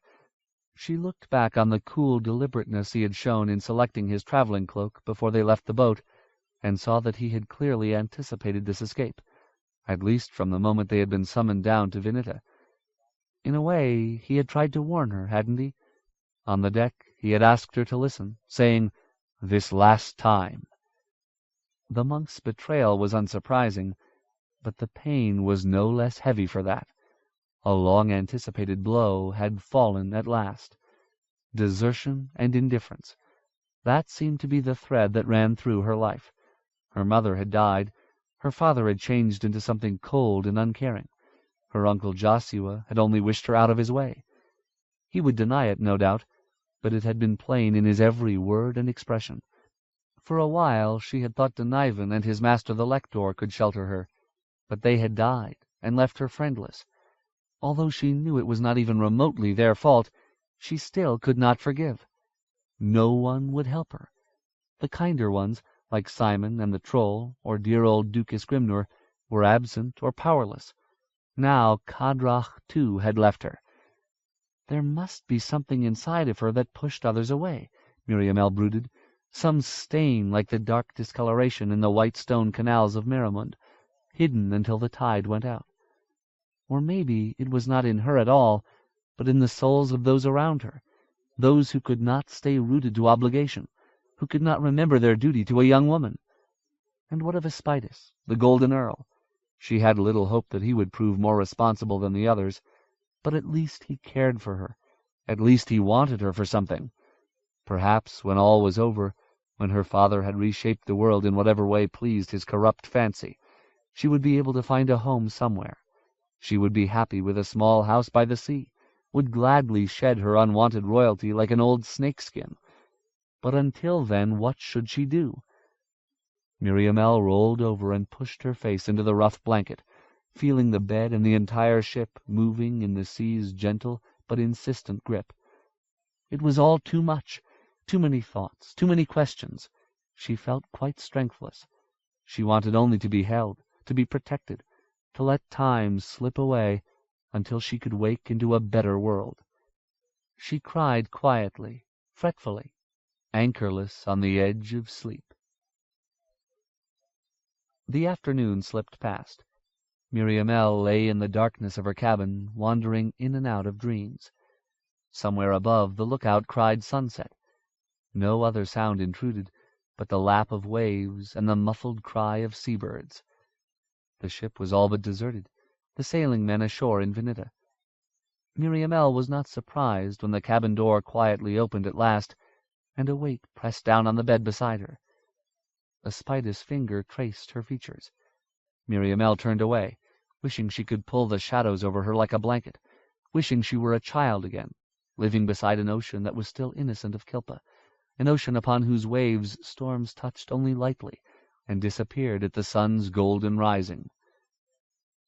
"My lady," he whispered, "ah, I am so sorry. You have been badly treated." Miriamele said nothing, but his voice seemed a soothing balm to her painful thoughts. He spoke again, telling her of her beauty and kindness. In her feverish sadness, the words were little more than nonsense, but his voice was sweet and reassuring. She felt calmed by it, gentled like a nervous horse. When he slid beneath the sheet, she felt his skin against hers, warm and smooth and firm. She murmured in protest, but softly, with no real strength. In a way, this too seemed a kindness. His mouth was at her neck. His hands moved over her with calm possessiveness, as though he handled some lovely thing that belonged only to him. Tears came to her again. Full of loneliness, she let herself be drawn into his embrace. But she could not suffer his touch unfeelingly. While a part of her yearned only to be held, to be drawn into a reassuring warmth, a safe harbor like the one in which Aidna Cloud rocked gently at anchor, untroubled by the storms that swept the great ocean, a different self wished to break free and run madly into danger. Still another shadow huddled deeper within her, a shape of dark regret, tied to her heart with chains of iron. The thin light leaking in at the door-frame caught glimmering in his hair as Aspidas pressed himself against her. What if someone should come in? There was no latch on the door. She struggled, Mistaking her fear, he whispered soothing things about her beauty. Each curl of his hair was intricate, textured and individual as a tree. His head seemed a forest, his dark form looming like a distant mountainside. She cried out softly, unable to resist such implacability. Time slid by in the shadows, and Miriamele felt herself drifting away. Aspides once more began to speak. He loved her, her goodness and wit and loveliness. His words, like caresses, were blind but inflaming. She did not care for flattering talk, but felt her resistance melting before his strength and sureness. He cared for her, at least a little.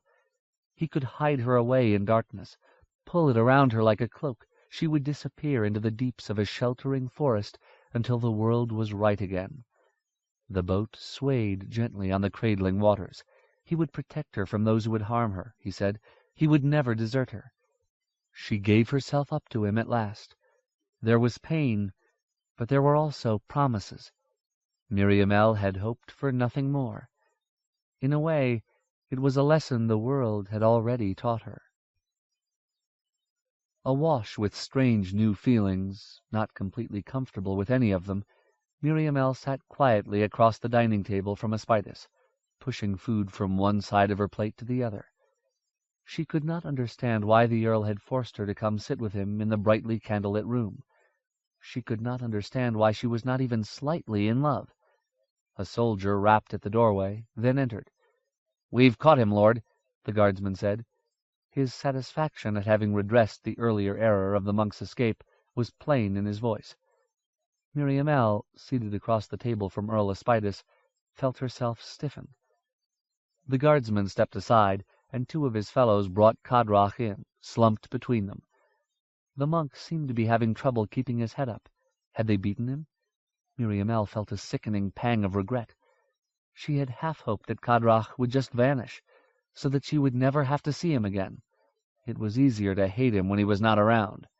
"He's drunk, Lord Aspides," the guardsman said. "Stinking. We found him in the Feathered Eel, down on the east dock. He'd already bought a place out on a Perdruinese merchantman, but the fool got pissed and diced it away."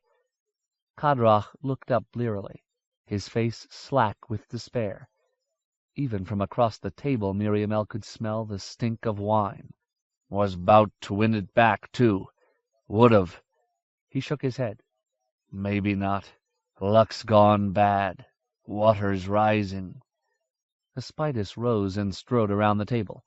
He reached out a hand and grasped the monk's chin, pressing with his strong fingers until the flesh bulged between them. He forced Kadrach's pink face upward until their eyes met. The Earl turned to Miriamele. "Has he tried to do this before, Lady Maria?" Miriamele nodded helplessly. She wished she were somewhere else. "More or less." Aspides returned his attention to the monk. "What a strange man! Why does he not just leave your father's service, instead of sneaking away like a thief?" The Earl turned to his squire. "And you are sure nothing is missing?" The squire shook his head. "Nothing, lord." Kadrach tried to pull his head free from Aspides' restraining fingers. "Had my own gold. Stole nothing. Need to get away." His eyes fixed uncertainly on Miriamele. His voice took on a note of added desperation. "Dangerous. Storm will get us. Danger." The Earl of Aidna let go of the monk's chin and wiped his fingers on the tablecloth. "Afraid of a storm? I knew he was not a good sailor, but still, that is very strange. If he were my liege man, his back would be flayed for this trick. Still, the fellow shall certainly not be rewarded for deserting his innocent ward. Neither shall he share a cabin with you any more, Lady Maria." The Earl's smile was stiffly reassuring. "He may have gone mad, or have conceived some drunken fancy. He says danger, but he is the dangerous one as I see it. He will be confined on the Aidna cloud until I return you to Naban, and we shall then hand him over to Mother Church for discipline." "Confine him?" Miriamele asked. "That is not— I may not leave him loose to plague you or worry you, my lady." The Earl turned to his guardsman. The hold will do nicely for him. Give him water and bread, but put the leg-irons on him." "Oh, no!" Miriamele was genuinely horrified. However much she despised the monk and his cowardly treachery, the thought of any living thing forced to wear a chain, trapped in a dark hold— "Please, my lady." Aspida's voice was soft but firm. "I must have order on my ship. I gave you sanctuary, and this man with you. He was your guardian. He betrayed your trust. I still am not sure he has not stolen something from me, or perhaps thinks to sell some intelligence of my mission here in Vinita. No, I am afraid you must leave such men's business to me, pretty Maria." He waved his hand. Kadrach was led out, staggering between his escorts. Miriamele felt her eyes blurring with tears. They spilled over, and she lurched suddenly from her chair. "Excuse me, Earl Aspidas," she mumbled, feeling her way along the table toward the door. "I wish to lie down." He caught her before she reached the handle, grasping her arm and pulling her smoothly around. The heat of him was very close. She averted her face, conscious of how foolish she must look, eyes red-rimmed and cheeks wet. "Please, my lord, let the monk go." "I know you must feel quite lost, pretty Maria," Aspidas said softly. "Do not fear. I promised that I would keep you safe." She felt herself yielding, becoming pliant. Her strength seemed to be draining away. She was so tired of running and hiding. She had only wanted someone to hold her, to make everything go away. Miriamele shivered and pulled away. "No, it is wrong. Wrong! If you do not let him go, I will not stay on this ship." She pushed out through the door, stumbling blindly. Aspidas caught her long before she reached the ladder to the deck. The sea-watcher Ga-Nettai was crooning quietly in the darkness above. "You are upset, lady," he said. "You must lie down, as you said yourself." She struggled, but his grip was firm. "I demand that you release me. I do not wish to stay here any longer. I will go ashore and find my own passage from Vinita." "No, my lady, you will not," she gasped. "Let go of my arm. You're hurting me." Somewhere above, Ga-Nettai's song seemed to falter. Aspidas leaned forward. His face was very close to hers. "I think there are things that must be made clear between us." He laughed shortly. "As a matter of fact, there is much for us to talk about later. You will go to your cabin now. I will finish my supper and then come to you. I won't go. You will." He said it with such quiet certainty that her angry reply caught in her throat as fear clutched her. Aspidas pulled her close against him, then turned and forced her along the passageway. The sea-watcher's song had stopped. Now it began again, rising and fading, as Ga-Nettai murmured to the night and the quiet sea. 27. The Black Sled. "They are getting close," Sluttig gasped. "If your farewell stone is more than half a league from here, little man, we will have to turn and fight." Shaking the water from his hood, Benevik leaned forward across Kantaka's neck. The wolf's tongue lolled, and her sides heaved like a blacksmith's bellows. They had been traveling without a stop since daybreak, fleeing through the storm-battered forest. "I wish I could be telling you that it is near, Sluttig. I do not know how much distance remains, but I fear it is most of a day's riding." The troll stroked Kantaka's sodden fur. "A brave run, old friend." She ignored him, absorbed in drinking rainwater from the hollow stump of a tree. "The giants are hunting us," Sluttig said grimly. "They have developed a taste for man-meat." He shook his head. "When we make our stand at last, some of them will regret that." Benevik frowned. "I have too little size to be a satisfying morsel, so I will not waste their time by being caught. That way no one will be having regrets." The Rimmersman steered his mount over to the stump. Trembling with the cold, parched despite the pelting rain, the horse was heedless of the wolf a hand's breadth away. As their steeds drank, a long, rumbling howl lifted above the wind, blood-freezingly close. "Damn me!" Sluttig spat, slapping his palm against his sword hilt. "They are no farther behind us than they were an hour ago. Do they run fast as horses? Near to it, it is seeming, Benedict said. I am thinking we should move deeper into the forest. The thicker trees may slow them. You thought getting off the flatlands would slow them too, Sluddig said, reining his reluctant horse away from the hollow stump. If we live, then you can be telling me all my incorrectness, Benedict growled. He took a tight grip on the thick fur that mantled Kantaka's neck. Now, unless you have been thinking of ways to fly, we should ride. Another deep, coughing cry came down the wind. Sluddig's sword swished from side to side, clearing the brush as they pushed their way down the long, wooded slope. My blade will be dull when I have greatest need, he complained. Benedict, who was leading the string of balking horses, tripped and fell to the muddy earth, then slid a short way down the hillside. The horses milled nervously, confined to the path Sluddig had hacked in the swarming undergrowth. Struggling to keep his balance in the mud, the troll got up and tracked down the bridle of the lead horse. Kinkippa of the Snows, this storm is never-ending. They took most of the noon hour to make their way down the slope. It appeared that Benedict's reliance on the forest cover had been at least partially correct. The occasional howls of the Hunin became a little fainter, although they never faded completely. The forest appeared to be growing thinner. The trees were still huge, but not as monumental as their kin that grew closer to Aldheorta's center.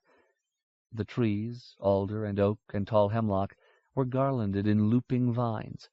The grass and undergrowth grew thick, and even in this queerly cold season a few yellow and blue wildflowers lifted their heads up from the mud, bobbing beneath the heavy rain. Had it not been for the torrent and the biting wind, this arm of the southern forest would have been a place of rare beauty. They reached the base of the slope at last, and clambered onto a low shelf of stone to scrape the worst of the mud from their boots and clothing before riding once more. Sluddig looked back up the hillside, then lifted a pointing finger. Elysia's mercy, little man. Look! Far up the slope, but still horribly near, a half-dozen white shapes were pushing their way through the foliage, long arms swinging like Naskadu apes. One lifted its head, the face a black hole against the pale, shaggy fur. A cry of thundering menace rang down the rainy hillside, and Sluddig's horse pranced in terror beneath him.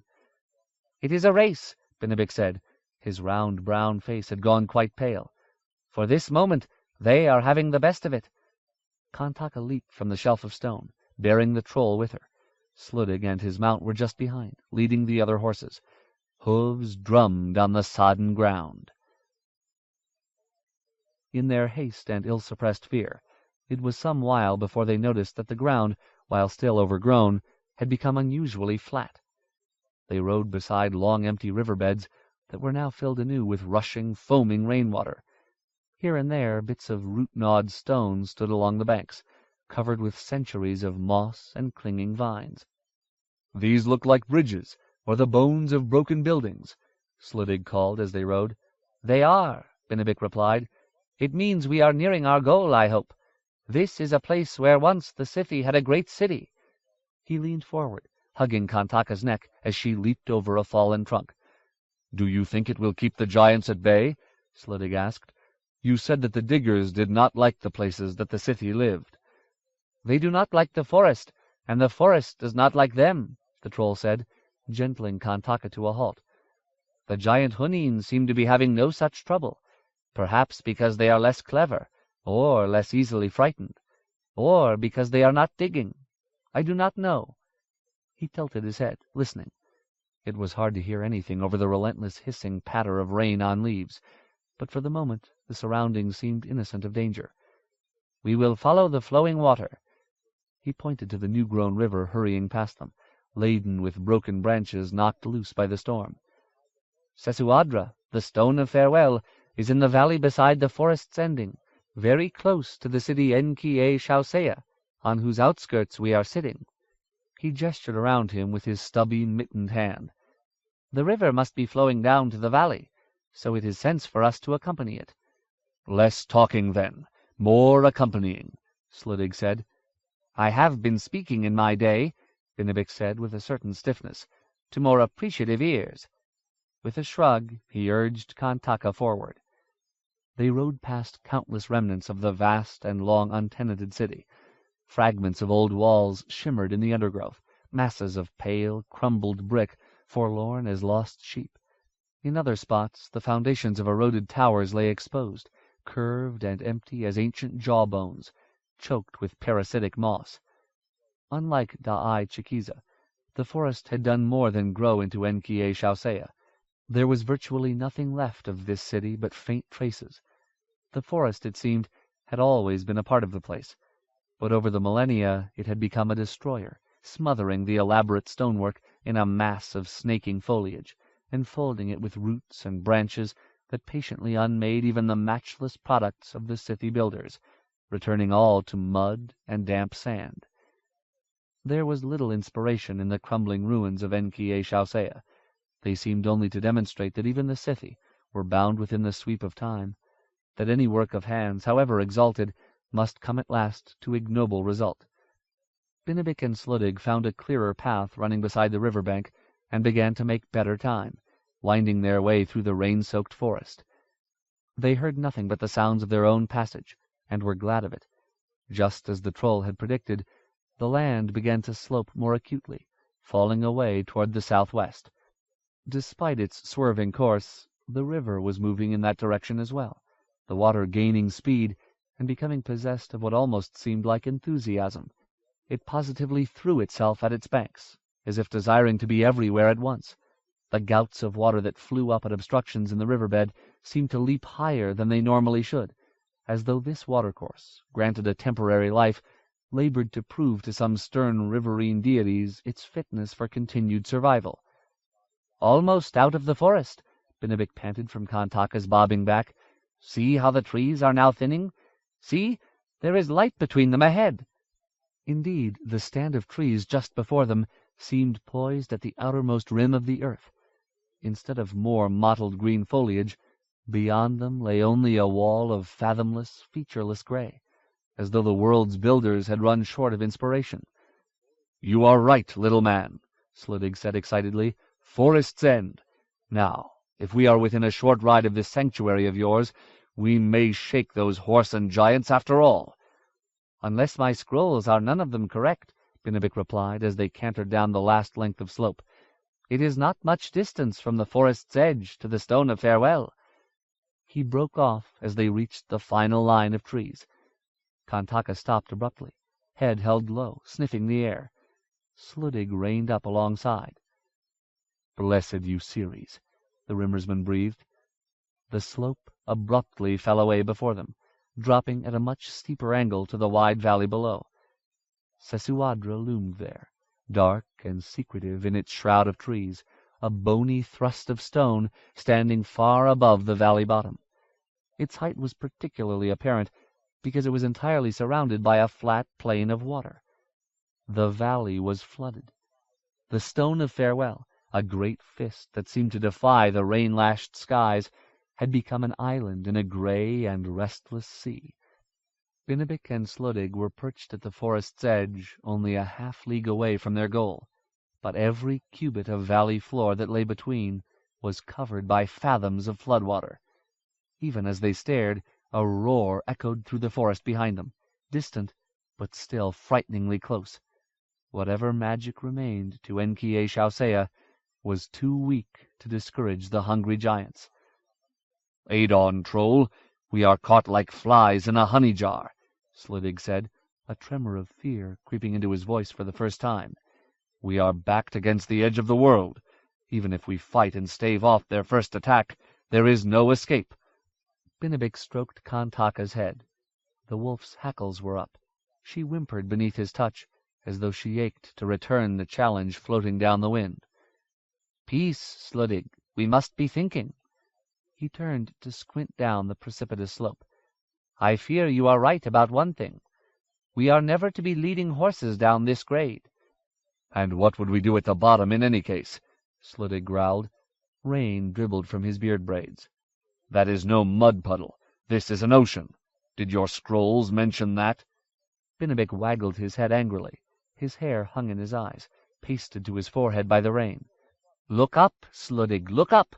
The sky is full of water, and it is all being dropped down on us, courtesy of our enemy." He spat in disgust. "This is perhaps become an ocean now, but a week ago it was a valley only, just as the scrolls say." A worried look crossed his face. "I am wondering if Joshua and the rest were caught in low ground. Daughter of the snows, what a thought! If so, we might as well make our stand in this place, at the world's end, as you call it.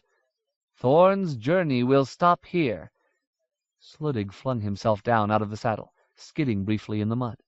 He strode to the lead pack-horse and detached the bundled length of the black sword. He hefted it easily, carrying it back to Bennevic in one hand. "Your living sword seems eager for battle," he said sourly. "I am half tempted to see what it can do, though it may turn anvil heavy on me in mid-stroke." "No," Bennevic said shortly, "my people are not fond of running from a fight. But neither is it time for us to be singing Cruhawk death songs and be going happily to glorious defeat. Our quest is not yet given over." Sluddig glowered. "Then what do you say, troll? Shall we fly to that far rock?" The little man hissed in frustration. "No, but first we can look for some other way for getting down." He gestured at the river thundering past them, which disappeared down the steep wooded slope. "This is not the only waterway. It could be that others will lead us down in a more gradual path to the valley." "And then what?" Sluddig demanded. "Swim?" "If necessary." As Bennevic spoke, the hunting cry of their pursuers rose again, setting the horses to milling and bumping in panic. "Take the horse, Sluddig," Bennevic said. "There is still chance we may win free." "If so, you are a magical troll indeed. I will name you a Scythy, and you can live forever." "Do not joke here," Bennevic said. "Do not mock." He slid from Kantaka's back, then whispered something in the wolf's ear. With a bound, she was away through the dripping vegetation, tracking eastward along the face of the slope. Sluddig and the troll followed as best they could, cutting a trail that the horses could follow. Kantaka, swift as a racing shadow, now that the weight of her rider had been lifted from her back, soon found an angled traverse down the cliffside. Despite the sticky, treacherous footing, they were able to make their way slowly down from the high promontory, gradually approaching the lowest edge of the forest, now the shore of a wind-tormented sea. The forest did not come to a sudden ending, but rather disappeared into the rain-rippled water. In some places the tops of submerged trees still protruded above the surface, little islands of rippling leaves. Naked branches thrust up from the gray flood beside them like the hands of drowning men. Sluddig's horse pulled up just at the water's edge, and the Rimmersman vaulted down to stand ankle-deep in muddy water. "I am not sure I see the improvement, troll," he said, surveying the scene. "At least before we were on high ground." "Cut branches," Bennevic said, clambering through the mud toward him. "Long ones, as many as you can be finding. We will build a raft." "You are mad," Sluddig snapped. "Perhaps, but you are the strong one, so you must be the cutter. I have rope in the packs for binding the limbs together, and I can do that. Hurry!" Sluddig snorted, but set himself to work. Within moments his sword was smacking dully against wood. "If my axes had not been lost on this foolish quest," he panted, "I could build you a whole longhouse in the time it will take me to chop a tree with this poor blade." Bennevic said nothing, intent on lashing together the rough spars Sluddig had already knocked loose. When he had finished with what was available, he went searching for loose wood. He discovered another tributary nearby that dropped down into a narrow gully before emptying at last into the greater flood. A treasure trove of loose limbs had accumulated in the narrowest spot. Bennevic grabbed them up by the armful, hurrying back and forth between the river and the place where Sluddig labored. "Kantaka cannot swim so far," Bennevic grunted as he carried the last useful batch. His eyes had drifted to the distant bulk of Sesuadra. "But I cannot be leaving her to find her own way. There is no way for knowing how long this storm will last. She might never find me again." He dumped the wood, frowning, then bent to his knots once more, his fingers threading loops of slender cord around the damp wood. "I cannot make this raft big enough for all three, not and take that of our belongings which we must be saving. There is no time." "Then we will take turns being in the water," Sluddig said. He shuddered, staring at the rain-pocked flood. Elysia, Mother of God, but I hate the thought of it. Clever Sluddig, you are right. We need only make it big enough for one of us to rest, while the other two are swimming, and we will go into the water one after the other. Bennebic allowed himself a thin smile. You Rimmersmen have not lost all your sea-going blood, I see. As he redoubled his efforts, a furious groan rolled through the woods.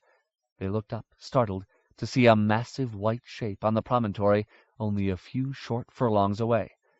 God curse them, Sluddig moaned, hacking frenziedly at a slender trunk. Why do they pursue us? Do they seek the sword? Bennebic shook his head. Almost done, he said. 2 more long ones I am needing.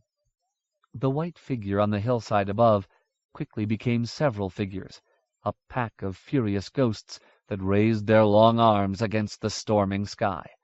The giants' voices rolled and boomed across the water, as though they threatened not just the puny creatures below, but the stone of farewell itself, squatting in serene insolence just beyond their reach. Done, Bennebic said, tying the last knot. Let us move it to the water. If it is not floating, you will have that fight you so desire, Sluddig. It did float, once they had pushed it out past the tangle of drowned undergrowth. Above the storm came the dull crackling of vegetation being smashed aside as the giants came pushing their way down the muddy hillside. Sluddig carefully tossed Thorn onto the damp logs. Bennebic hastened back to loot the saddlebags.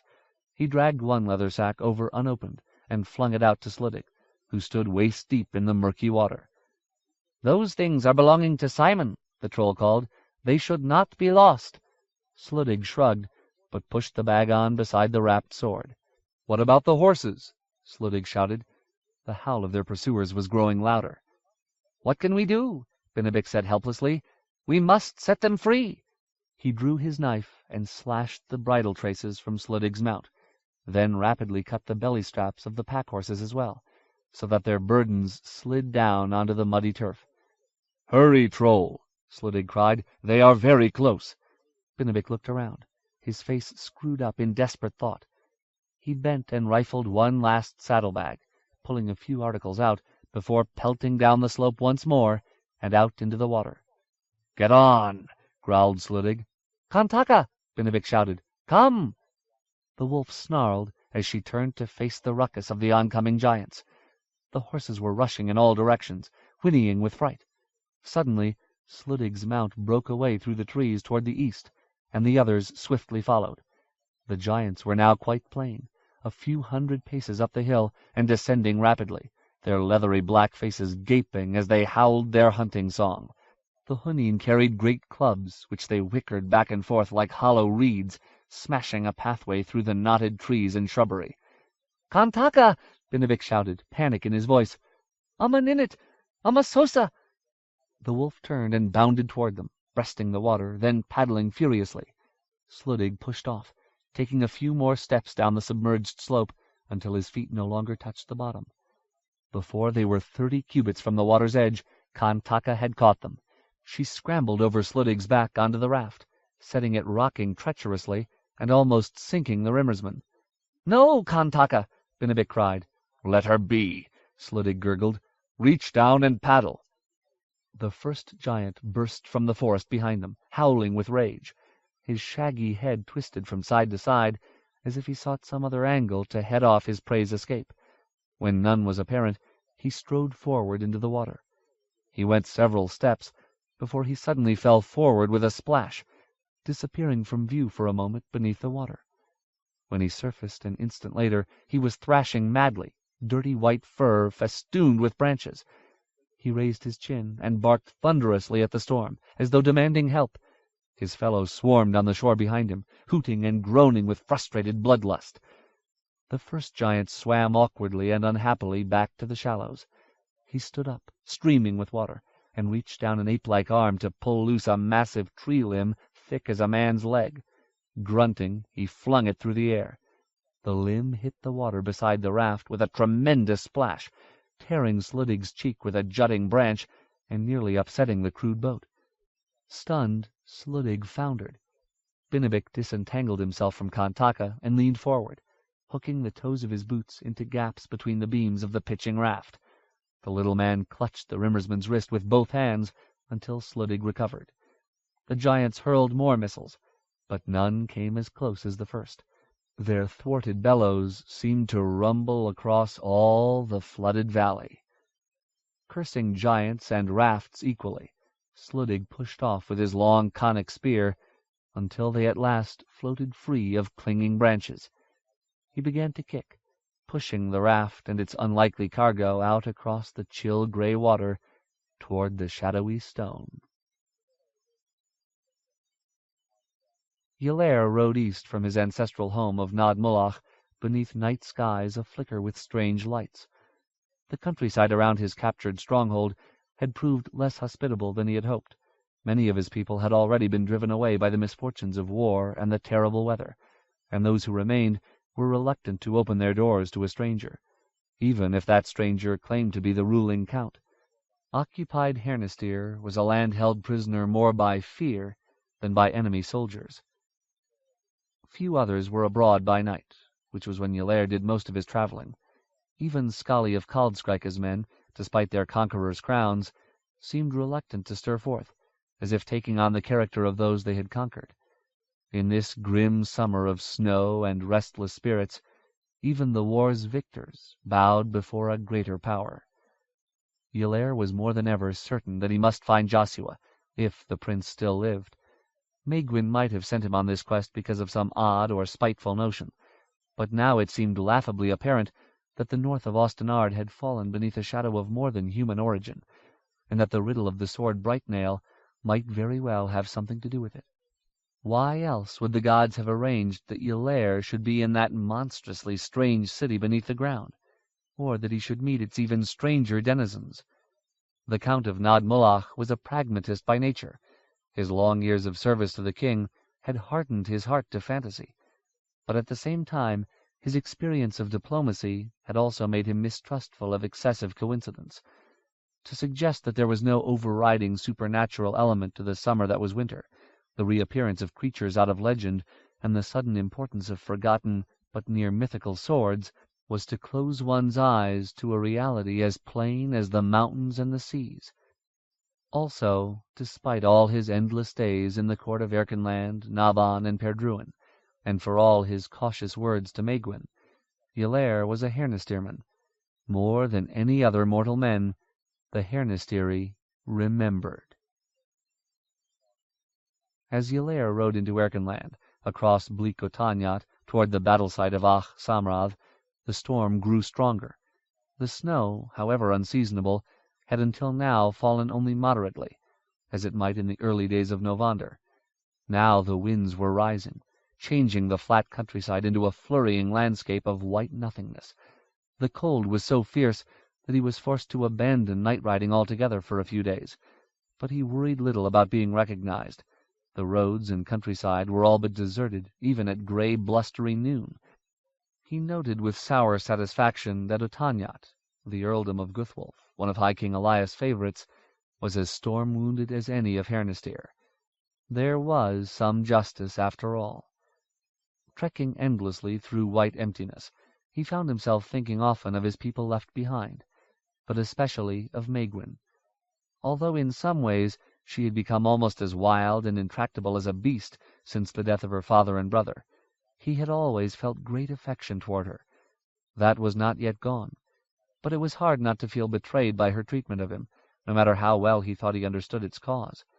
Still, he could not bring himself to hate her. He had been a special friend to her since she had been a little girl, making a point of speaking with her whenever he was at court, letting her show him the Tig's gardens, as well as the pigs and chickens to which she gave names, and which she treated with the same annoyed fondness a mother might show her reckless children. As she grew, becoming as tall as a man, but none the less comely for it, Ylair had watched her also become steadily more reserved, only occasionally showing the flashes of girlishness which had so delighted him before. She seemed to turn inward, like a rose-bush balked by an overhanging roof that coiled in on itself until its own thorns rubbed its stems raw.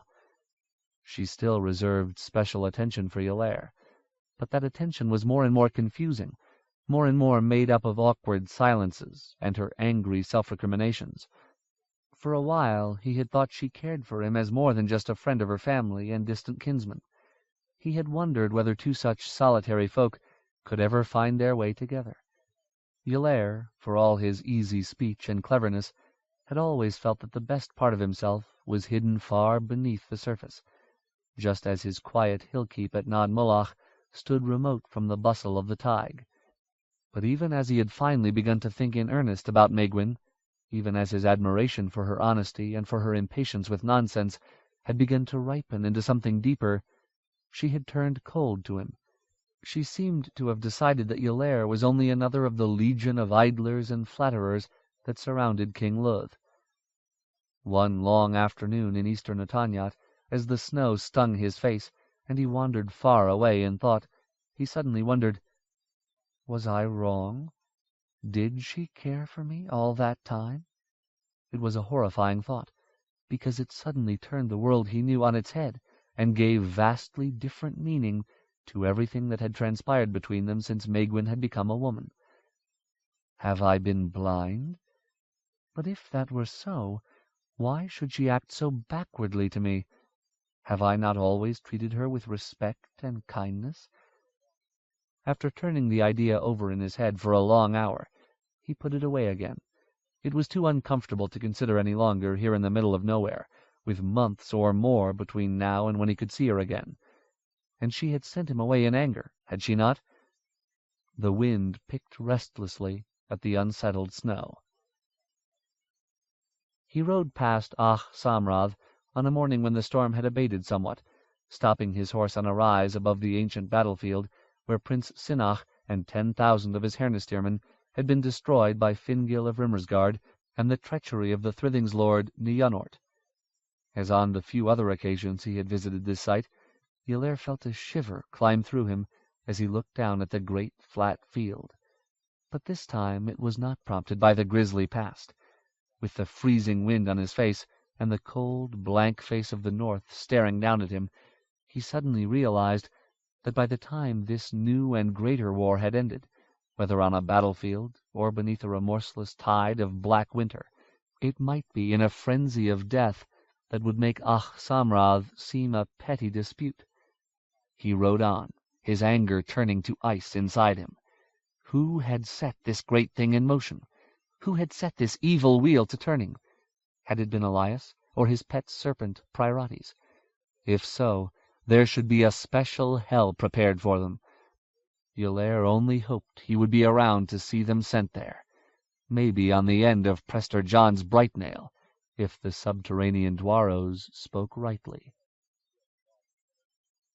As Yulair came to the edge of Aldheorda, he reverted once more to night riding.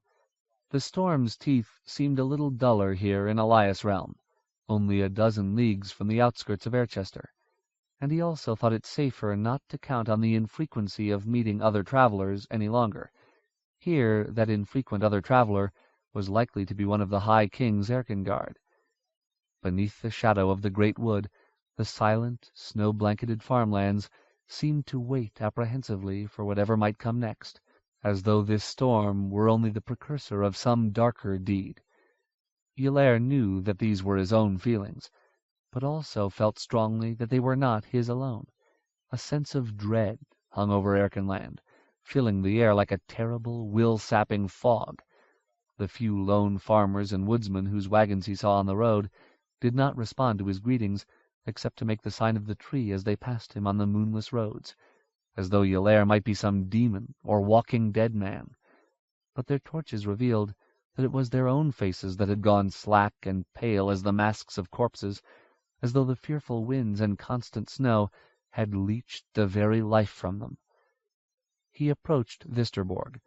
The great hill stood only a few leagues from Erchester's gates, and was the closest he would come to the Hayholt, from which, on certain of the blackest nights, he could almost feel Elias' sleepless malice burning like a torch in a high tower. It was only the High King, he reminded himself, a mortal man, whom he had once respected, although never liked. Whatever mad plans Elias had made, whatever dreadful bargains, he was still only a man. Visterborg's peak seemed to flicker as the Count drew nearer, as though high on the hill crest great watchfires burned. Yllair wondered if Elias had made it a guard post, but could think of no reason why. Did the High King fear some invasion from the ancient forest, the Aldheorta? It mattered little in any case. Yllair was firmly resolved to circle Visterborg on the far side from Erchester, and felt no urge whatsoever to investigate the mysterious lights. The Black Hill had an evil reputation that extended back far beyond the days of even Elias' father, King John. Stories about Visterborg were many, none of them pleasant to hear. In such days as these, Yllair wished he could avoid coming any closer than a league or so. But the forest, another dubious place to be at night, and the walls of Erchester prevented such a judiciously wide swing. He had just started around the north of the hill, his mount picking its way through the ever-thickening trees of Aldheorta's fringe, when he felt a wave of fear sweep over him that was unlike anything he had ever experienced. His heart hammered, and a chill sweat broke out on his face, then turned almost immediately to fragile ice. Yllair felt like a field mouse that, too late for escape, suddenly perceived the stooping hawk. He had to restrain himself from digging in his spurs and riding madly in whatever direction he was already facing. He whirled, looking wildly for whatever might be the cause of such dreadful terror, but could see nothing. At last he slapped his horse's flank and rode a short distance farther into the shielding trees. Whatever had caused him to feel this way, it seemed a product of the unprotected snows, rather than the shadowy forest. The storm was much less fierce here, as it had been since he had entered Aldheorta's lee. But for a sprinkling of snow, the sky was clear. A vast yellow moon hung in the eastern sky, turning all the landscape to a sickly shade of bone. The Count of Nadmolach looked up at the looming bulk of Visterborg, wondering if that could be the source of his sudden fright, but could see or hear nothing extraordinary. A part of him wondered if he had not been riding too long alone with his morbid thoughts, but that part was easily ignored. Yllair was a Hernesterman. Hernesteri remembered. A thin sound, an unidentifiable but persistent scraping, began to make itself heard. He looked down from secretive Visterborg and turned his gaze westward across the snows, toward the direction from which he had come. Something was moving slowly across the white plain. The chill of fear grew deeper, spreading through him like a prickling frost. As his horse moved uncomfortably, Yllair put a trembling hand on its neck. The beast, as if it perceived his own terror, suddenly became very still. Their twin plumes of breath were the only moving things in the shadow of the trees. The scraping grew louder. Yllair could now see the shapes moving closer over the snows, a mass of luminous white, followed by a lump of blackness. Then, with the stark unreality of a nightmare, the gleaming shapes came clear. It was a team of white goats, shaggy pelts glowing as though with captured moonlight. Their eyes were red as embers, and their heads seemed somehow gravely wrong. When he thought of it afterward, he could never say why, except that the shapes of their hairless muzzles seemed to suggest some kind of unpleasant intelligence. The goats, 9 in all, drew behind them a great black sled. It was the sound of the runners crunching through the snow that he had heard. Seated on the sled was a hooded figure that even across a distance of some 100 cubits seemed too large. Several other smaller black-robed figures marched solemnly alongside, hoods tilted downward like monks in meditation. An almost uncontrollable horror ran up Yllair's spine. His horse had turned to stone beneath him, as if fright had stopped its heart and left it dead upon its feet. The ghastly procession scraped past, agonizingly slow, silent but for the noise of the sled. Just as the robed figures were about to vanish into the darkness of Visterborg's lowest slopes, one of the hooded shapes turned, showing Yllair what he fancied was a flash of skeletal white face, black holes that might have been eyes. The part of his shrieking thoughts that was still coherent thanked the gods of his and all other peoples for the shadows of the forest's fringe. The hooded eyes turned away at last. The sled and its escort vanished into the snowy woods of Visterborg. Yllair stood a long time, allowing himself to tremble, but did not move from the spot until he was sure it was safe. His teeth had been so tightly clenched that his jaws ached. He felt as though he had been stripped raw and tumbled down a long black hole. When he dared to move at last, he threw himself onto his horse's neck and galloped away into the east as swiftly as he could. His mount, eager as he, needed no spurs, no crop. They whirled away in a cloud of snow. As Yllair fled Visterborg and its mysteries, running eastward beneath the mocking moon, he knew that everything he had feared was true, and that there were things in the world that were worse even than his fears. Ingun Jegger stood beneath the spreading arms of a black hemlock, unmindful of the bitter wind or the frost growing in his close-cropped beard. But for the impatient life in his pale blue eyes, he might have been a luckless traveler, frozen to death, waiting for a morning's warmth that came too late. The huge white hound crouching in the snow at his feet stirred, then made an inquiring sound like the scrape of rusty hinges. "Hungry, Nikua?" A look almost of fondness ran across Ingun's taut features. "Quiet. Soon you will have your fill." Motionless, Ingun watched and listened, sifting the night like a whiskered beast of prey. The moon crept from one gap in the overhanging trees to another. The forest, but for the wind, was silent. Ah! Satisfied, he took a few steps and shook the snow from his cloak. "Now, Nikua, call your brothers and sisters.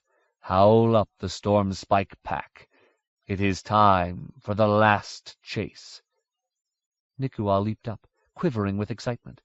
As if it had understood Ingun's every word, the great hound trotted out into the middle of the clearing, before settling back on its haunches and lifting its snout to the sky. Powerful throat muscles convulsed, and a coughing howl shattered the night. Even as the first echoes died, Nikua's strident voice burst out again, hacking and baying. The very branches of the trees trembled. They waited, Ingun's gloved hand resting on the dog's wide head. Time passed. Nikua's cloudy white eyes gleamed as the moon slid along between the trees.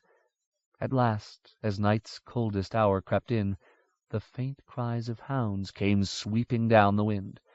The belling rose until it filled the forest. A host of white shapes appeared from the darkness, filtering into the clearing like four-legged ghosts. The storm-spike hounds wove in and out among the tree roots, narrow, shark-like heads questing and sniffing. Starlight gleamed on muzzles smeared with blood and spittle. Nikua went among them, nipping, snarling, until at last the whole pack crouched or lay in the snow around Ingun Jegger, red tongues lolling. The Queen's huntsman calmly looked over his strange congregation, then picked his snarling, dog-faced helm from the ground. "Too long have you been roaming free," he hissed, "harrying the forest fringes, stealing babies like kennel cubs, running down foolish travelers for the joy of the chase. Now your master has come back. Now you must do what you were bred to do." The milky eyes followed him as he moved to his horse, which waited with supernatural patience beneath the hemlock. "But this time I will lead, not you. It is a strange chase, and Ingun alone has been taught the scent." He pulled himself up into the saddle. "Run silently." He lowered the helmet onto his head, so that hound looked at hounds. "We take death to the Queen's enemies." A low growling rose from the dogs as they rose and came together, sliding against one another, snapping at each other's faces and tails in fierce anticipation. Ingun spurred his horse forward, then turned. "Follow!" he cried. "Follow to death and blood!" He passed swiftly from the clearing. The pack ran after, voiceless now, silent and white as snowfall. Huddled deep in his cloak, Isgrimnur sat in the bow of the small boat and watched stubby Sinetris rowing and sniffling. The Duke wore a fixed expression of grim preoccupation, in part because he found the boatman's company extremely unrewarding, but mostly because he himself hated boats, especially small boats like the one on which he was now trapped. Senetris had spoken truthfully about one thing anyway.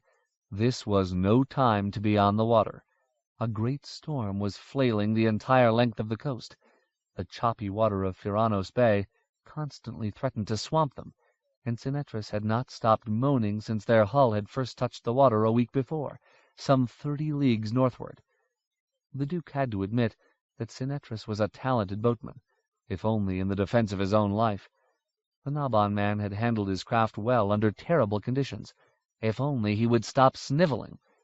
Iskrimnur was no happier about the conditions for their journey than Senetris was, but he would be damned to the blackest circle of hell before he made a fool out of himself by showing it.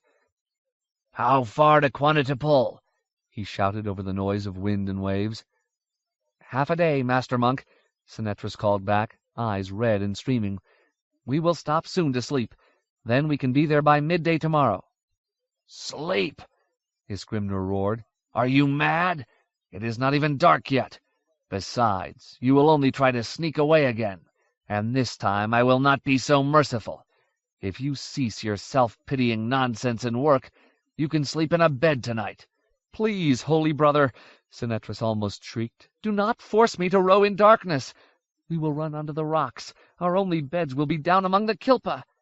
"Don't hand that superstitious nonsense to me. I'm paying you well, and I am in a hurry. If you are too weak or sore, let me take those paddles for a while." The oarsman, wet and cold, still managed a convincing look of wounded pride. "You? You would have us under the water in a moment. No, you cruel monk, if Senetris must die, let it be with his oars in his hand, as befits a Firanos boatman. If Senetris be torn from his home and the bosom of his family, and sacrificed to the whims of a monster in the robes of a priest, if he must die, let it be as a guildman." Iskrimnur groaned. "Let it be with his mouth closed for a change, and keep paddling." "Rowing," Senetris replied frostily, then burst into tears once more. It was past midnight when the first stilt houses of Quanitipul came into view. Senetris, whose complaining had faded at last to a low, self-pitying murmur, nosed the boat into the great network of canals. Iskrimnur, who had briefly fallen asleep, rubbed his eyes and craned his head, looking around. Quanitipul's ramshackle warehouses and inns were all dusted with a thin coating of snow. "If I doubted that the world had gone topsy-turvy," Iskrimnur thought bemusedly, "here is all the proof I need. A rimmersman taking a leaky boat to sea in a storm, and snow in the Southland, in high summer. Can any doubt the world is run mad?" Madness. He remembered the hideous death of the lector, and felt his stomach gurgle. Madness, or something else. It was a strange coincidence that Priorades and Benegaris should both be in the house of Mother Church on such a dreadful night. Only a stroke of rare luck had brought Iskrimnur to Denivin in time to hear the priest's last words, and perhaps to salvage something from this grim pass. He had escaped from the Sankellan Aedonitis only moments before Benegaris, Duke of Naban, had ordered his guardsmen to bar all doors. Iskrimnur could not have afforded capture. Even if he had not been immediately recognized, his story would not have held up long. Hlafmansa Eve, the night of the lector's murder, had been a bad night to be an unfamiliar guest at the Sankellan. "Do you know of a place here called Pelippa's Bowl?" he asked aloud. "I think it is an inn, or a hostel." "I have never heard of the place, Master Monk," Senetris said gravely. "It sounds like a low establishment, one in which Senetris would not be seen." Now that they had reached the relatively still waters of the canals, the boatman had resumed much of his dignity. Iskrimnur decided he liked him better when he snivelled. "By the tree, we will never find it at night. Take me to some inn you know, then. I must get something under my belt." Senetris steered the little craft down a series of crisscrossing canals to the city's tavern district. Things seemed quite lively here, despite the late hour. the boardwalks lined with garish cloth lanterns that swung in the wind, the alleyways full of drunken revelers. "This is a fine inn, holy brother," Sinetras said as they glided to a stop at the dock stairs of a well-lit establishment. "There is wine to be had, and food." Sinetras, feeling bold now that their journey had ended safely, gave Iskrymnur a chummy, gap-toothed smile. "And women, too." His smile grew uncertain as he surveyed Iskrymnur's face. "Or boys, if that is more to your liking." The Duke forced a great hiss of air between his teeth. He reached into his cloak and pulled out a gold imperator, then placed it gently on the rowing bench beside Sinetras' skinny leg. Iskrymnur next moved to the bottommost stair. "There is your thievish payment, as I promised. Now, I have a suggestion for how you might spend your evening." Sinetras looked up warily. "Yes?" Iskrymnur drew down his eyebrows in a horrible frown. "Spend it doing your very best to make sure that I do not see you again.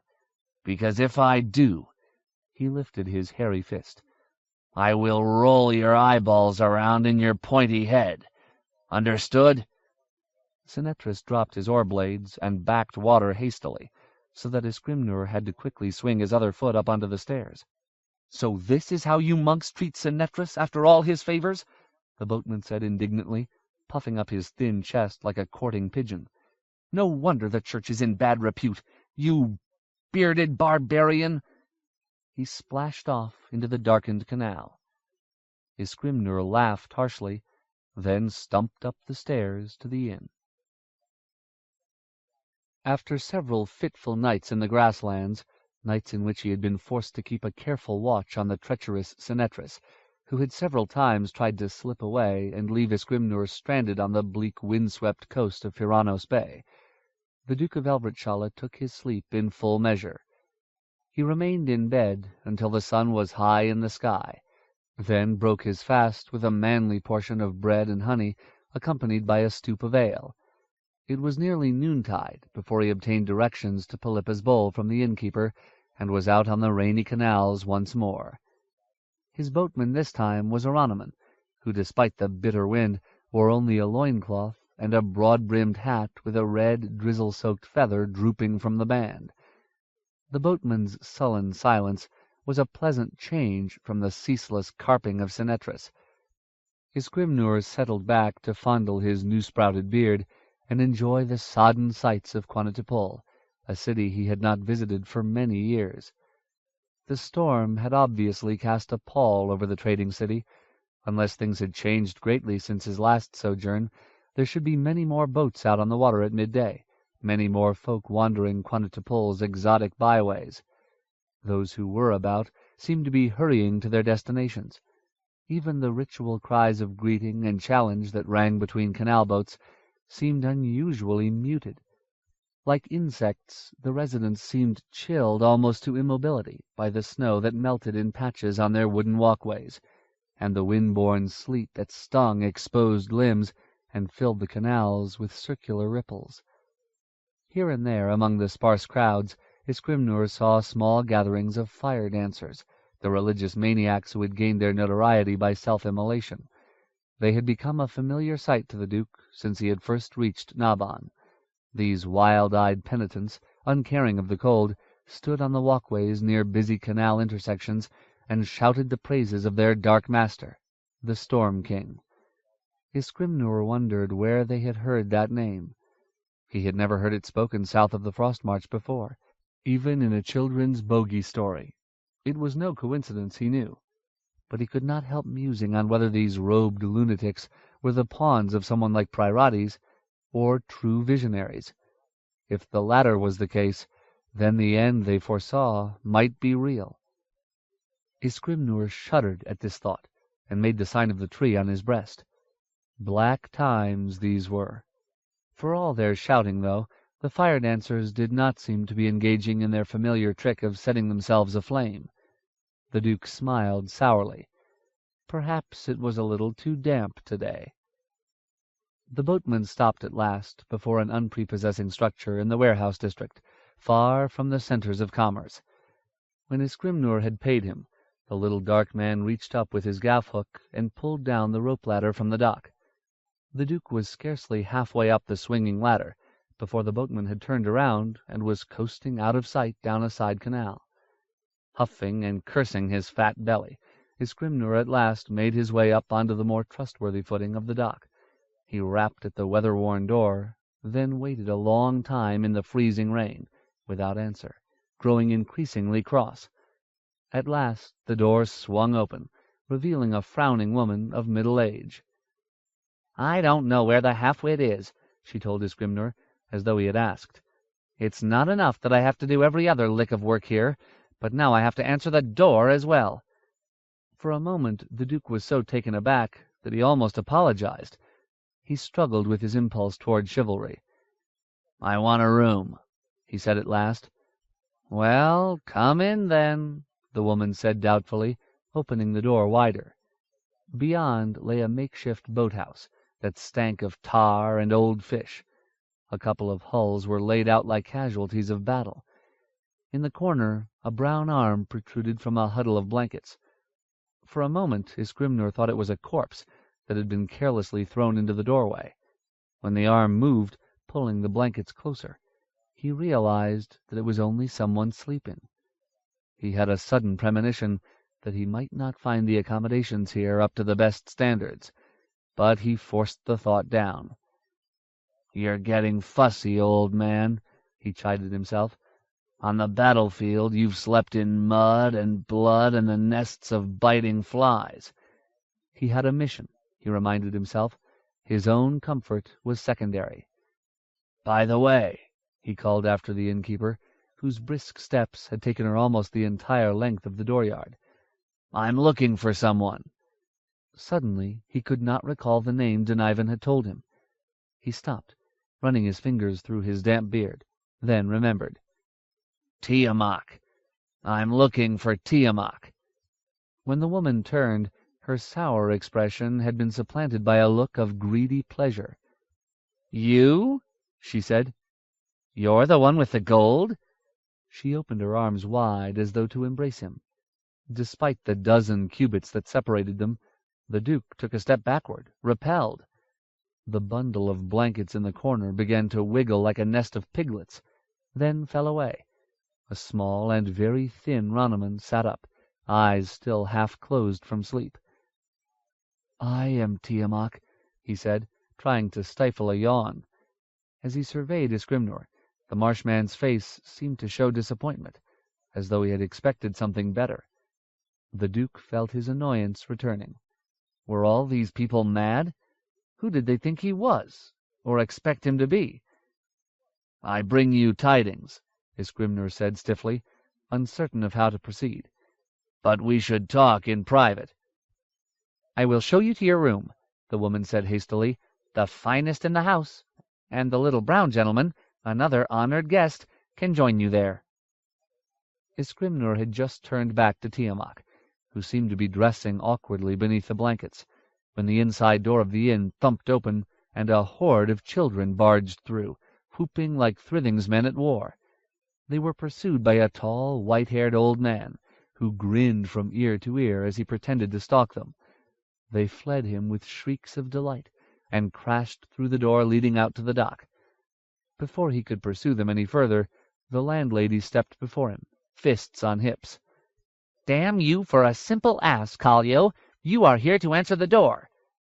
The old man, though considerably taller, cowered before her as though expecting a blow. "I know you are addlepated, but you are not deaf. Did you not hear someone knocking at the door?" The old man moaned wordlessly. The landlady turned from him in disgust. "He's as stupid as a stone," she began, then broke off, staring, as Skrymner dropped to his knees.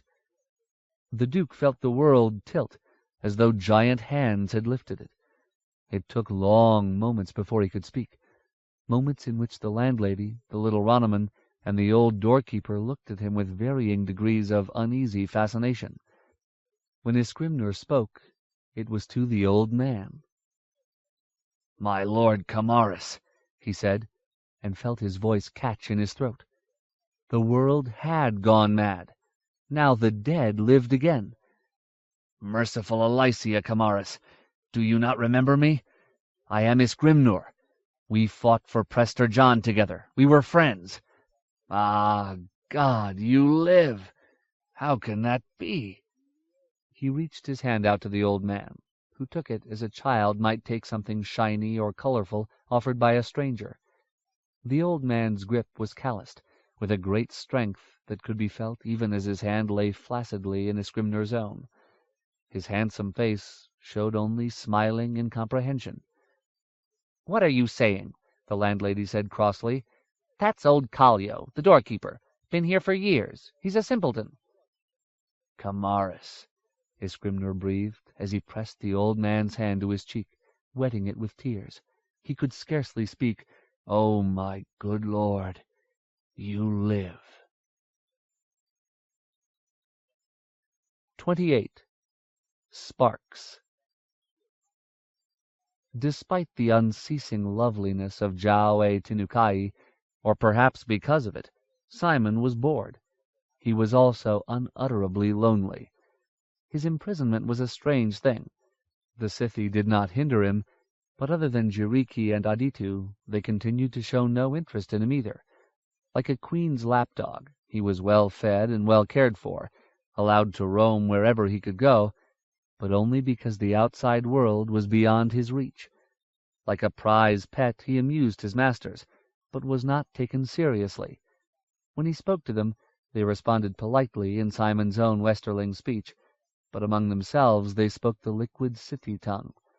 Only a few recognizable words ever reached his ear, but whole rivers of incomprehensible talk flowed around him.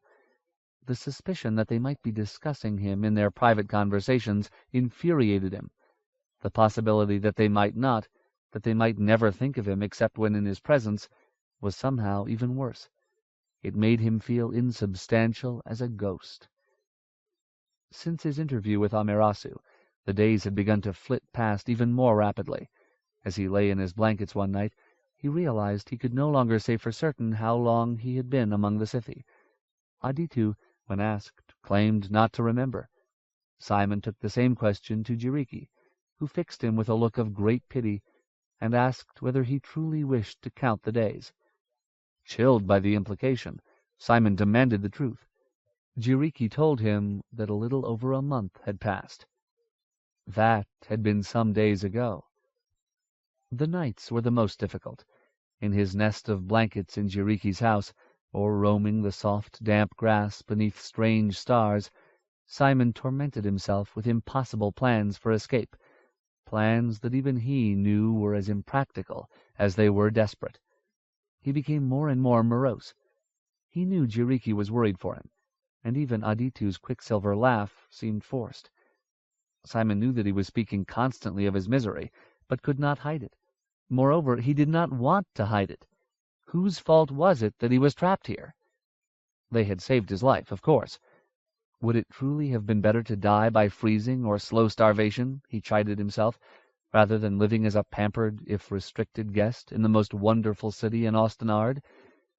But even though such ingratitude might be shameful, he still could not reconcile himself to his blissful prison. Every day was much the same. He wandered through the forest alone, or threw stones into the countless streams and rivers, and thought of his friends.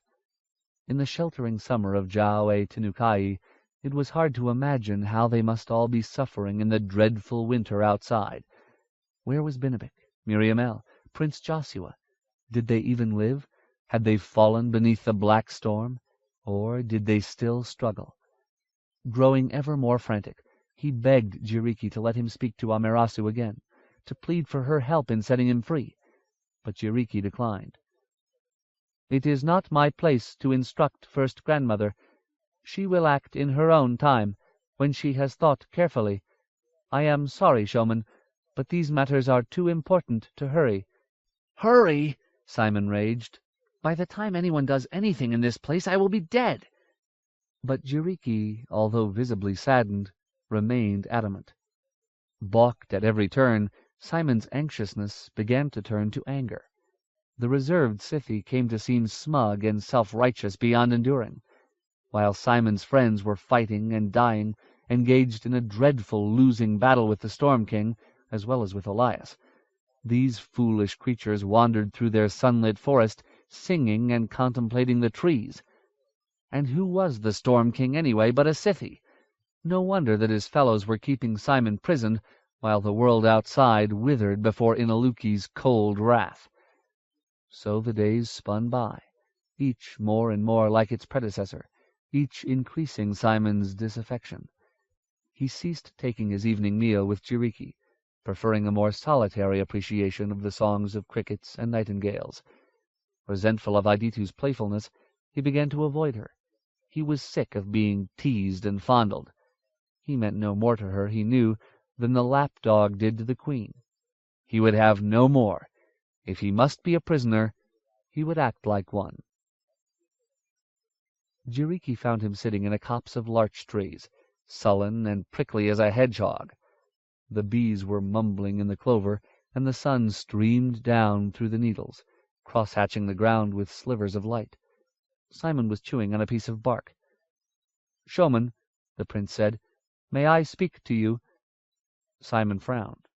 He had learned that Scythe, unlike mortals, would actually go away if permission was not given. Jiriki's folk had a deep respect for privacy. "I suppose so," Simon said at last. "I would like you to come with me," Jiriki said. "We will go to the Yasira." Simon felt a quickening of hope, but it was a painful thing. "Why?" "I do not know. I only know that we are all asked to come, all who live in Jau-e-Tinukai. Since you live here now, I think it fitting that you come." Simon's hopes sank. "They did not ask for me." For a moment he had envisioned how it would be. Shima-Onari and Likimea apologizing for their mistake, sending him back to his own kind, bearing presents, laden as well with the wisdom to help Joshua and the others. Another mooncalf daydream. Hadn't he grown out of them yet? "I don't want to go," he said at last. Jiriki squatted beside him, poised as gracefully as a hunting bird upon a branch. "I wish that you would, Showman," he said at last. "I cannot force you, and I will not plead, but Amerasu will be there. It is rare indeed for her to ask to speak to our people, except when it is the day of year-dancing." Simon felt his interest quicken. Perhaps Amerasu was going to speak on his behalf, order them to let him go. But if that was the case, why hadn't he been asked to come? He feigned indifference. Whatever else occurred, he was steadily learning Scythe ways. "There you go about year-dancing again, Jiriki," he said. "But you have never told me what it means. I saw the year-dancing grove, you know." Jiriki appeared to be suppressing a smile. "Not very closely, I think. But come, Showman, you are playing a game. Some other time I will tell you what I can of the responsibilities of our family's house. But now I must go. You, too, if you plan to accompany me." Simon tossed the piece of chewed-upon bark over his shoulder. "I'll go if I can sit near the door, and if I don't have to speak. You can sit wherever you please, Snowlock. You are a prisoner, perhaps, but an honored one. My people are trying to make your time here endurable. As to the rest, I have no say over what you may be asked. Come, you are almost grown, man-child. Do not be afraid to stand for yourself." Simon frowned, considering. "Lead on, then," he said. They stopped before the doorway of the great living tent. The butterflies were agitated, fluttering their spangled wings so that shifting patterns, colored shadow rippled across the face of the Yasira like wind through a field of wheat. The papery rustle of their gentle commingling filled the whole glen. Suddenly unwilling to proceed through the door, Simon pulled back, shaking himself free of Jiriki's companionable arm. "I don't want to hear anything bad," he said. There was a cold heaviness in the pit of his stomach, the same as he had felt when he expected punishment from Rachel or the Master of Scullions. "I don't want to be shouted at." Jiriki looked at him quizzically. "No one will shout, Showman. That is not our way, we Zidiya. This may be nothing to do with you at all." Simon shook his head, embarrassed. "Sorry. Of course." He took a deep breath and shrugged nervously, then waited until Jiriki gently took his arm once more and steered him toward the Asira's rose-entwined doorway. 1,000 butterfly wings hissed like a dry wind as Simon and his companions stepped through into the vast bowl of multi-hued light. Likimeya and Shima Onari, as before, were seated at the center of the room on low couches near the jutting finger-stone. Amaterasu sat between them on a higher couch, the hood of her pale gray robe thrown back. Her snowy white hair, unbound, spread in a soft cloud upon her shoulders. She wore a sash of bright blue around her slender waist, but no other ornamentation or jewelry. As Simon stared, her eyes passed briefly across his. If he hoped for a helpful smile or a reassuring nod, he was disappointed. Her gaze slid by as though he were just one unexceptional tree in a great forest. His heart sank. If any ideas remained about Amerasu's being concerned with Mooncalf Simon's fate, he decided, it was time to put them away. Beside Amaterasu, on a pedestal of dull gray rock, stood a curious object. A disk of some pale, icy substance, mounted on a broad stand of dark and shiny witchwood, wrought with twining Scythy carvings. Simon thought it a table mirror. He had heard that some great ladies possessed them, but oddly it did not seem to reflect. The disk's edges were sharp as knives, like a sugar-sweet that had been sucked to near transparency.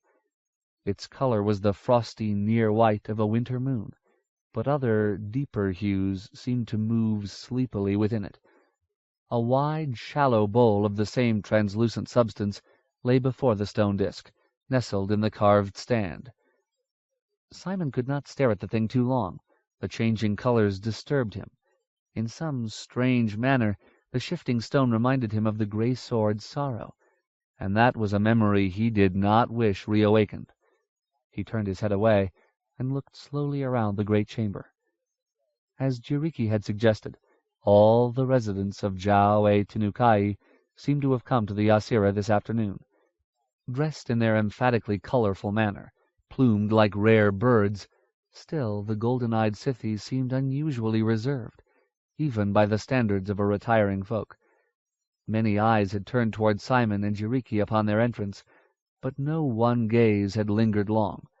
The attention of all assembled seemed fixed on the three figures at the center of the vast tree-chamber. Glad of the anonymity, Simon chose a place on the outskirts of the silent crowd for Jiriki and himself to sit. He did not see Aditu anywhere, but he knew she would be hard to pick out in the midst of such an array.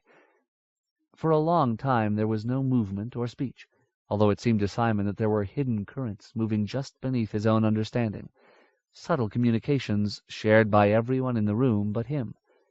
Still, he was not so insensitive that he failed to perceive the tension of the quiet Scythe, the clear sense of uneasy anticipation. There was a sharpness to the air, as before a lightning storm. He had begun to wonder if they would go on this way all afternoon, like a group of cat rivals gathered on a wall, silently staring each other down, when at last Shima Onari rose and began to speak. This time the master of Jiao-e Tenukai did not bother with Simon's own Westerling tongue, but used the musical Scythe speech. He spoke for some while, accompanying his soliloquy with graceful hand gestures, the sleeves of his pale yellow robe fluttering as he emphasized his words. To Simon it was only confusion piled atop incomprehensibility. "My father speaks of Amaterasu, and asks us to listen to her," Jiriki whispered, translating. Simon was dubious. Shima Onari seemed to have spoken a very long time just to say that. He glanced around the Asira at the somber, cat-eyed faces. Whatever Jiriki's father was saying, he had the undivided and almost frighteningly complete attention of his people. When Shima Onari concluded, Likimeya rose, and all eyes then turned to her. She too spoke for a long time in the language of the Zydia. "She says Amaterasu is very wise," explained Jiriki. Simon frowned. When the Kimea finished, a great, gentle sigh arose, as though all assembled had released their breath at once. Simon let out his own quiet sigh, one of relief. As the incomprehensible babble of Scythy tongue went on and on, he had been finding it harder and harder to concentrate.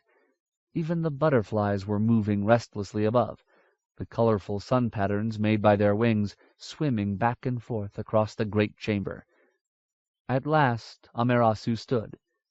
She seemed much less frail than she had in her house.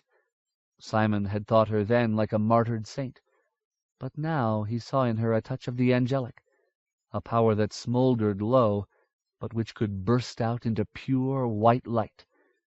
Her long hair moved in a breeze that might have come from the careful movement of a million wings. "I see that the mortal child is here," she said, "so I will speak in a way that he can understand, as much of what I say came from him. He has a right to hear." Several Scythi turned their heads to gaze impassively at Simon. Caught by surprise, he dropped his chin and looked down at his chest until they had turned away once more. "In fact," Amaterasu continued, "strange as this may sound, it is possible that some of the things I must say are better suited to the languages of the Sadhodiya. The mortals have always lived beneath one kind of darkness or another. That is among the reasons we named them Sunset Children when they first came to Austenard." She paused. "The man-children, the mortals, have many ideas of what happens after they die, and wrangle about who is right and who is wrong. These disagreements often come to bloodshed, as if they wished to dispatch messengers who could discover the answer to their dispute. Such messengers, as far as I know of mortal philosophy, never return to give their brethren the taste of truth they yearn for. But among the mortal peoples there are stories that say that some do return as bodiless spirits, although they bring no answers with them. These spirits, these ghosts, are mute reminders of that shadow of death. Those who encounter such unhomed spirits call themselves haunted." Amaterasu took a breath. Her immense composure seemed to slip. It was a moment before she resumed. "That is a word we Zidiya do not have, but perhaps we should."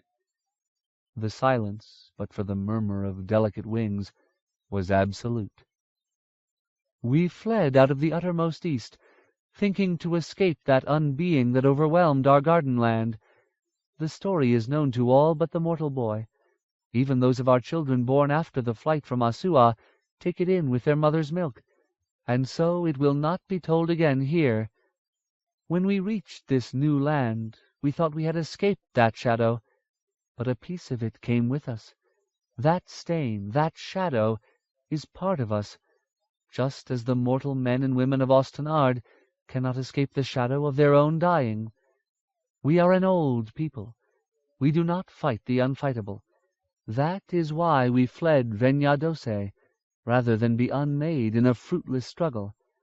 But the curse of our race is not that we refuse to throw down our lives in purposeless defiance of the great shadow, but that we instead clasp the shadow to ourselves and hug it tightly, gleefully, nursing it as we would a child. We brought the shadow with us. Perhaps no living, reasoning thing can be without such shadow, but we Zidiya, despite our lives, beside which the spans of mortals are like fireflies, still we cannot ignore that shadow that is death. We cannot ignore the knowledge of unbeing. Instead, we carry it with us like a brooding secret. The mortals must die, and they are frightened by that. We, who were once of the garden, must also die, although our span is vastly greater. But we each embrace our death from the moment we first open our eyes, making it an insoluble part of us. We yearn for its complete embrace, even as the centuries roll by, while around us the death-fearing mortals breed and drop like mice. We make our death the core of our being, our private and innermost friend, letting life spin past as we enjoy unbeing's grave company. We would not give Ruyan Vei's children the secret of our near immortality, though they were stock of the same tree. We denied eternal life to Ruyan's folk, the Tinukeria, even as we clasped death tighter and tighter to our own bosoms. We are haunted, my children. The mortal word is the only correct one. We are haunted." He did not understand most of what First Grandmother said, but Amerasu's voice worked on Simon like the scolding of a loving parent. He felt small and unimportant, but reassured that the voice was there and that it spoke to him. The city around him maintained their careful impassivity. "Then the shipmen came," Amerasu said, her voice deepening, "and were not content to live and die within the walls of Ostenard, as the mortal mice before them had been. They were not satisfied with the morsels we tossed to them. We Zidia could have stopped their depredations before they became great, but instead we grieved over the loss of beauty, while secretly rejoicing. Our death was coming, a glorious and final ending that would make the shadows real. My husband, Iyu Unigato, was one such. His gentle, poetic heart loved death more than it ever loved his wife or the sons of his loins." For the first time a quiet whisper began to travel through the assembly, an uneasy murmur scarcely louder than the rustle of the butterflies overhead. Amerasu smiled sadly. "It is hard to hear such things," she said, "but this is a time when truth must be spoken. Of all the Zidia, only one truly did not yearn for quiet oblivion. He was my son Inaluki, and he burned. I do not mean the manner of his dying. That may be seen as a cruel irony, or as a fated inevitability. No, Inaluki burned with life, and his light dispelled the shadows. At least some of them. All know what happened. All know that Inaluki slew his gentle father, that he was then unmade at the last, bringing Asua to destruction as he struggled to save himself and all his folk from oblivion. But his fires were so fierce that he could not go peacefully into the shadows beyond life. I curse him for what he did to my husband and his people and himself, but my mother's heart is still proud. By the ships that brought us, he burned then, and he burns still. Inaluki will not die." Amerasu lifted a hand as a fresh spatter of whispering rolled through the Asira. "Peace, children, peace!" she cried. "First Grandmother has not herself embraced that shadow. I do not praise him for what he is now, only for the fierce spirit that no other showed, when such a spirit was the only thing that could save us from ourselves. And he did save us, for his resistance, and even his madness, gave others the will to flee here, to the house of our exile." She lowered her hand. "No, my son embraced hatred. It kept him from dying a true death. But it was a flame even hotter than his own, and it has consumed him. There is nothing left of the bright blaze that was my son." Her eyes were hooded. "Almost nothing." When she did not speak for a while, Shima Onari rose as if to go to her, saying something quietly in the Scythi tongue. Amerasu shook her head. "No, grandson, let me speak." A touch of anger entered her voice. "This is all I have left, but if I am not heard, a darkness will descend that will be unlike the loving death which we sing to in our dreams. It will be worse than the unbeing that drove us out of our garden beyond the sea." Shima Onari, looking curiously shaken, sat down beside stone-eyed Likimea. "Inaluki has changed," Amerasu resumed. "He has become something the world has not seen before, a smoldering ember of despair and hatred, surviving only to redress those things which long ago were injustices and mistakes and tragic underestimations, but now are simply facts. Like ourselves, Inaluki dwells in the realm of what was. But unlike his living kin, Inaluki is not content to wallow in memories of the past. He lives, or exists. Here is a place the mortal language is too inexact. To see the present state of the world obliterated, and the injustices made right. But his only window is anger. His justice will be cruel, his methods even more horrible. She moved to stand beside the object on the stone pedestal, letting her slim fingers rest gently on the disk's rim. Simon feared that she would cut herself, and felt an abnormal horror at the idea of seeing blood on Amarasu's thin, golden skin. I have long known that Inaluki had returned, as have all of you. Unlike some, though, I have not pushed it from my mind, or rolled it over and over in my thoughts, only to enjoy the pain of it, as one prods a bruise or sore spot.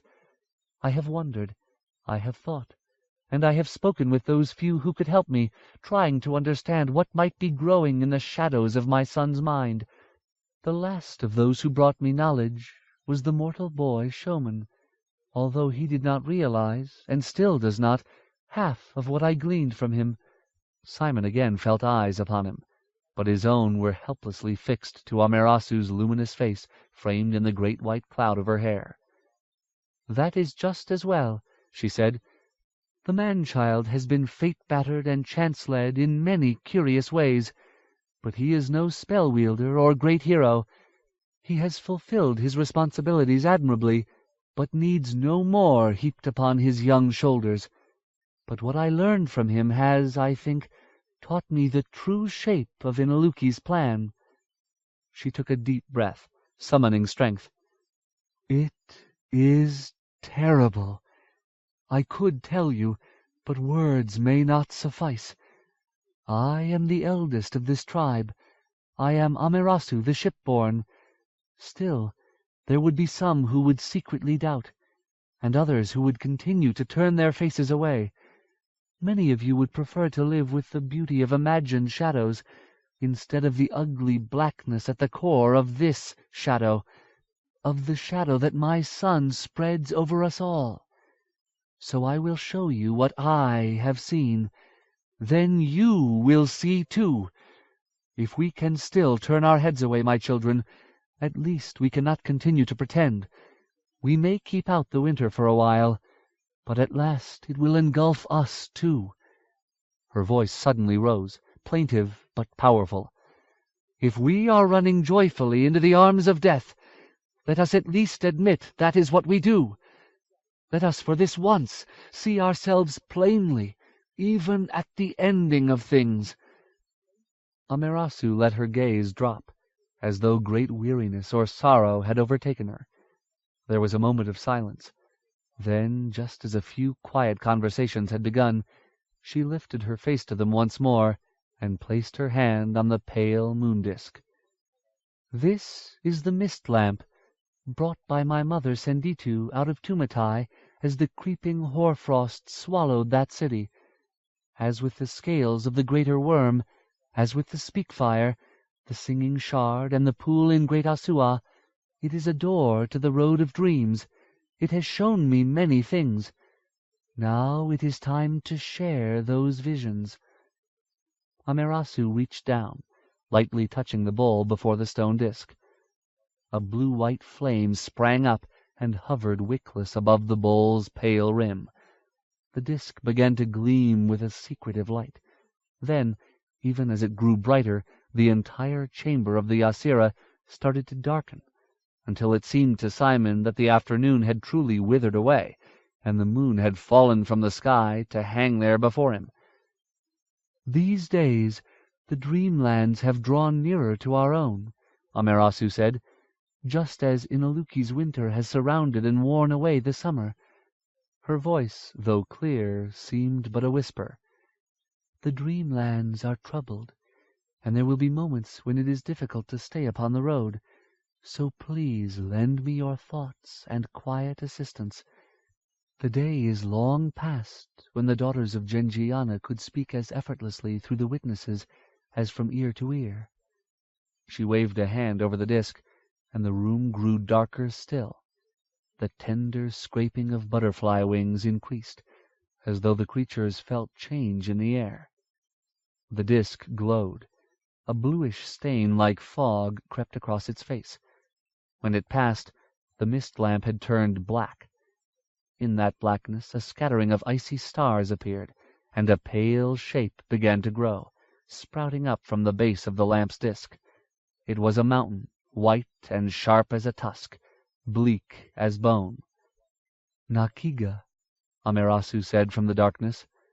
the mountain the mortals call Storm Spike, the home of Utuku, who hides her agedness behind a silver mask, unwilling to admit that the shadow of death can touch her too. She fears unbeing more than any other of our race, though she is the eldest who still lives, the last of the garden-born. Amaterasu laughed quietly. Yes, my great-grandmother is very vain. For a moment there was a flash of metal, but the mist lamp blurred and the mountain reappeared. I can feel her, Amaterasu said. like a spider she waits. No fire of justice burns within her as it burns in Inaluki, however mad he has become. She wishes only to destroy all who remember how she was humbled in the dim, dim past when our peoples broke asunder. She gave my son's raging spirit a home. Together they have fed each other's hatred. Now they are ready to do what they have plotted for so many centuries. Look! The mist lamp throbbed. The white mountain loomed closer, steaming beneath the cold, black skies. Then, suddenly, it began to fade back into darkness. A few moments later it was gone, leaving only sable emptiness. A long interval passed. Simon, who had been hanging on the Scytha-woman's every word, felt suddenly adrift. The crackling tension in the air was back, stronger than ever. "Oh!" Amaterasu gasped, startled. All around Simon the Scythi were shifting, murmuring, as questioning turned to uneasiness, and the seeds of fear began to grow inside them. A gleam of silver appeared in the center of the mist lamp, then spread outward like oil on a pond, filling the darkened silhouette. The silver smeared and ran until it became a face, a woman's face, unmoving but for pale eyes that peered from the darkened slits. Simon watched the silver mask helplessly, his eyes smarting as they filled with frightened tears. He could not look away. She was so old and strong, so strong. "It has been many turns of the year, Amaterasu no e Saansere." The Norn Queen's voice was surprisingly melodious, but the sweetness could not entirely hide the vast corruption beneath. "It has been long, granddaughter. Are you ashamed of your northern kin, that you have not invited us back among you before?" "You mock me, Utuku Sait Hamaka." There was a quaver in Amaterasu's voice, a frightening note of dismay. "All know the reasons for your exile and the separation of our families." "You always loved righteousness, little Amaterasu." The scorn in the Norn Queen's voice made Simon feel as though a fever ran through him. "But the righteous soon become meddlers, and so it has always been with your long-reaching clan. You would not scourge the mortals from the land, which might have saved all. And even after they have destroyed the garden-born, you cannot leave the mortals be." Utuku's breath hissed in and out. "Ah, I see there is one among you even now." Simon's heart seemed to grow, pushing up into his throat until he could scarcely breathe. Those terrible eyes staring at him. Why didn't Amaterasu make her go away? He wanted to shout, to run, but could not. The Scythy folk around him seemed equally nerveless, struck to stone. "You oversimplify, grandmother," Amaterasu said at last, "when you do not simply lie." Utuku laughed, and the sound was something that could set stones to weeping. "Fool!" she cried.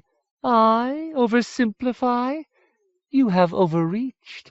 You have long concerned yourself with the doings of mortals, but you have missed the most important things. That will prove your death." "I know what you plan," Amaterasu said. "You may have taken from me what remains of my son, but even through death I have discerned his mind. I have seen—" "Enough!" Utuku's angry cry blew through the Asira, a chill gust of wind that bent the grass and set the butterflies to panicky fluttering. "Enough!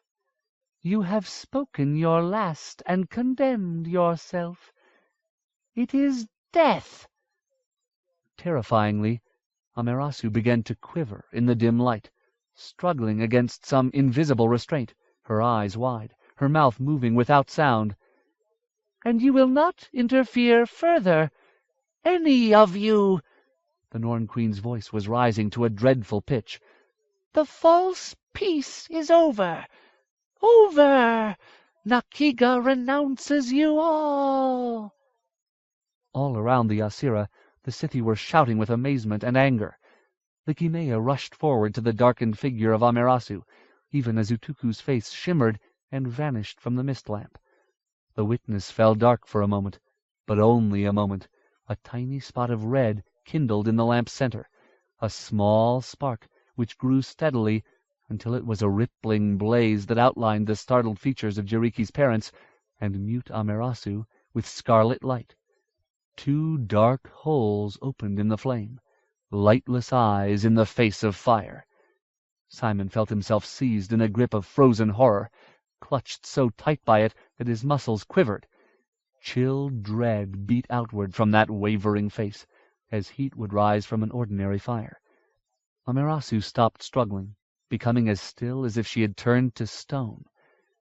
Another blackness gaped in the billowing flame, beneath the empty eyes. Bloodless laughter issued forth. Sickened, Simon struggled desperately to get away. He had seen this horror mask before. The Red Hand. He meant it to be a shout, but fear choked his words into helpless, whistling breath. Likimea stepped forward, her husband beside her, helping to shield Amaterasu. She raised her arms before the mist lamp and the fiery thing that surged within it. A kind of silvery glow surrounded her. "Go back to your shriveled mistress and dead master, corrupted one!" she cried. "You are not one of us any more." The flame thing laughed again. "No, we are more, far more. The Red Hand and its master have grown strong. All of creation must fall beneath the Storm King's shadow. Those who betrayed us will squeak and chitter in that darkness." "You have no power here," Shima Onari cried, grasping his wife's upraised hand. The glow around the two of them intensified, until the fog of silvery moonlight had grown to encompass the fiery face as well. "This place is beyond you. Go back to your cold mountain and black emptiness." "You do not understand," the thing exulted. "We, of all who ever lived, have returned from unbeing. We have grown strong. Grown strong." Even as the hollow voice echoed through the Asira, overwhelming the city folks' cries of rage and alarm, the thing in the mist lamp suddenly billowed outward, expanding into a vast pillar of flame, its shapeless head flung back in a thundering cry. It spread its blazing arms wide, as though to grasp all before it in a crushing, burning embrace. As the sun-hot fires leaped up, the butterflies clinging to the silken threads overhead began to puff into flame. 1,000,000 of them seemed to spring into the air at once, a great cloud of fire and smoking wings. Burning, they flew through the air like cinders, careening into the shouting city, crumbling as they struck the trunk of the great ash tree. The Asira was in chaos, plunged in a blackness shot with spinning, whirling sparks. The towering thing at the room's center laughed and blazed, but gave no light. It seemed instead to suck all brightness into its own interior, so that it fattened and grew taller still. A wild, writhing knot of bodies leaped around it, the heads and waving arms of clamoring city folk silhouetted against the red blaze. Simon looked around in panic. Jiriki was gone. Another sound was now rising through the chaos, swelling until it equaled the terrible mirth of the Red Hand creature. It was the raw-throated baying of a hunting pack. A horde of pale shapes came flooding into the Asira. White hounds were suddenly everywhere, their slit eyes reflecting the hellish light of the thing at the chamber's center, their howling red mouths snapping and barking. "Ruaka! Ruaka Zidiye!" Simon heard Jiriki shouting somewhere nearby. "Tsi e isihe as shao irigu!" Simon moaned, searching desperately for some weapon. A lithe, white shape vaulted past him, carrying something in its dripping mouth. Jingizu. A memory forced itself into Simon's head. As though the blaze without had kindled a blaze within, a burning tongue of remembrance leaped up inside him. The black depths beneath the hayholt, a dream of tragedy and ghostly fire. Jingizu, the heart of all sorrow. The tempest of disorder rose and grew wilder, 1,000 throats wailing in the spark-flurrying darkness, a broil of flailing limbs and terrified eyes, and the maddening voices of the storm-spike pack. Simon tried to stand, then quickly threw himself back to the ground. The scrambling city had found their bows. Arrows were flying through the smoky air, visible only as streaks of light. A hound stumbled toward Simon, and sagged to the ground at his feet, a blue-fletched arrow through its neck. Revolted, Simon crawled away from the corpse, feeling the grass and the parchment ashes of butterflies between his fingers. His hand closed upon a rock, which he lifted and clutched. He crept forward like a blind mole toward where the heat and noise were greatest, driven by nothing he could describe, helplessly reliving something he might have experienced in a dream, a vision of spectral figures that ran in fearful panic while their home died in flames. A huge beast, the largest hound Simon had ever seen, had driven Shima Onari back toward the trunk of the great ash tree, forcing the lord of the city up against the blackened and smoldering bark. Shima Onari's robe was smoking. Weaponless, Jiriki's father held the dog's massive head in his bare hands, struggling to keep the clashing jaws from his face. Strange lights flickered around them, blue and glaring red. Near where his father struggled, Jiriki and several others had surrounded the bellowing fire creature. The prince was a small figure standing before the beast of the red hand, his witchwood sword in Dredju a black tongue of shadow held upraised against the shimmering flames. Simon lowered his head and crawled forward, still struggling toward the center of the Asira. The din was deafening.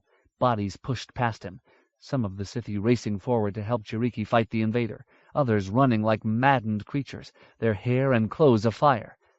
A sudden blow flung Simon to the turf.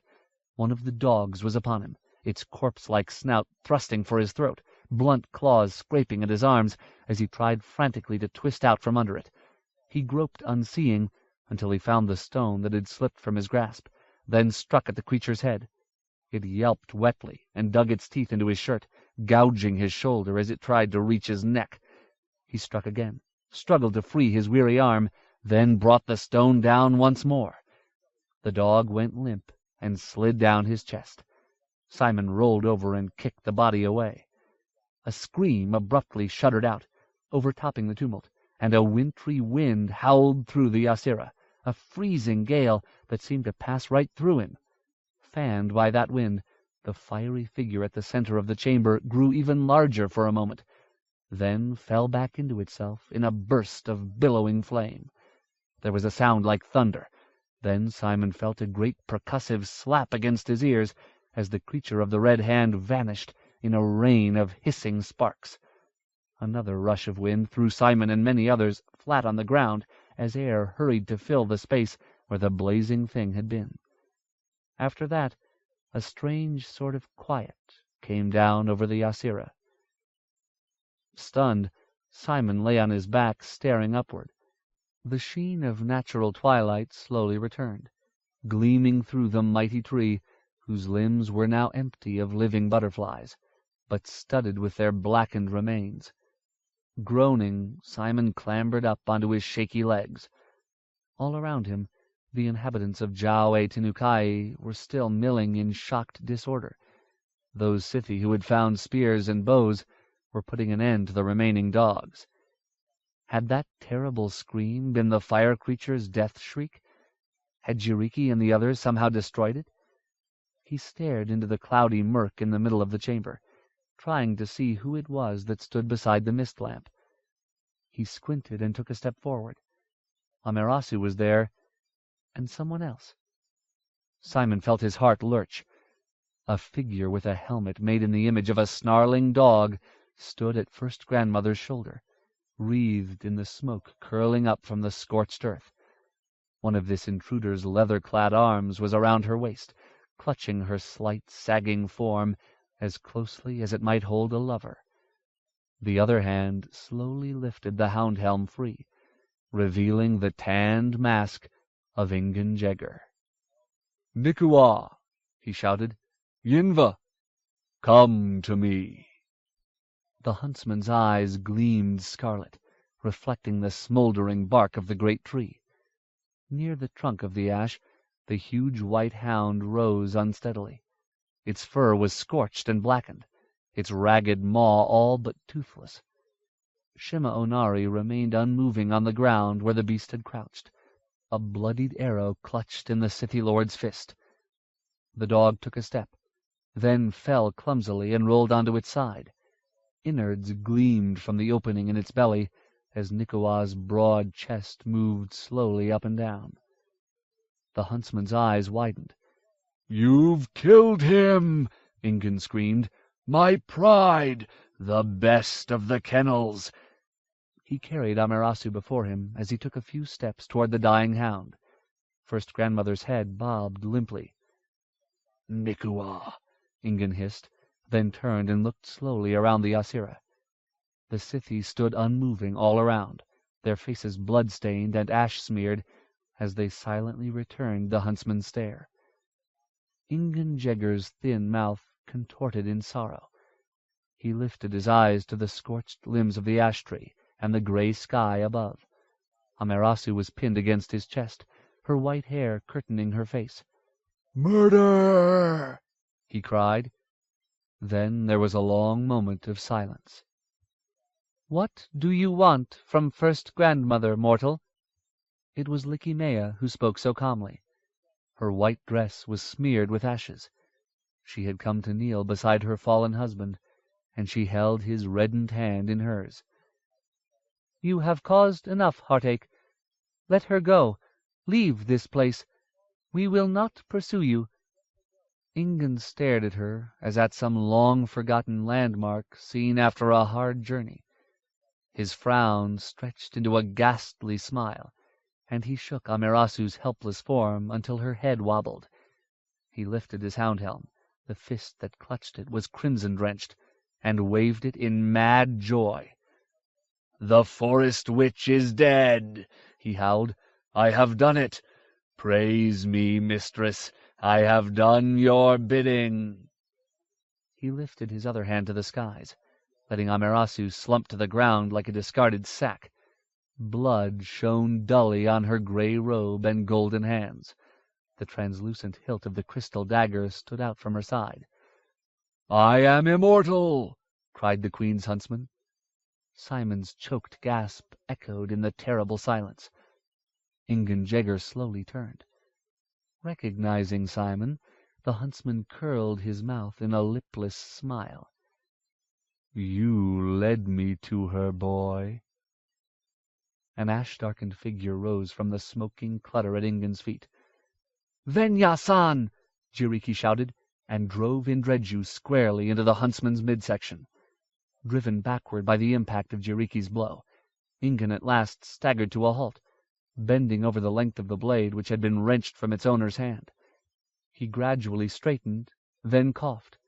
Blood dribbled from his mouth and stained his pale beard, but his smile remained.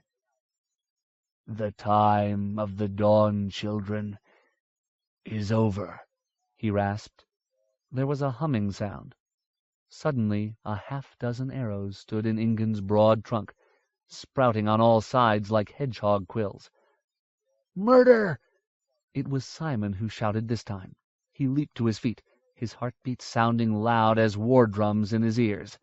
He felt the whip-sawing breath of the second volley of arrows as he ran forward toward the huntsman. He swung the heavy stone which he had clutched for so long. "Showman! No! shouted Jiriki. The huntsman slid to his knees, but remained upright.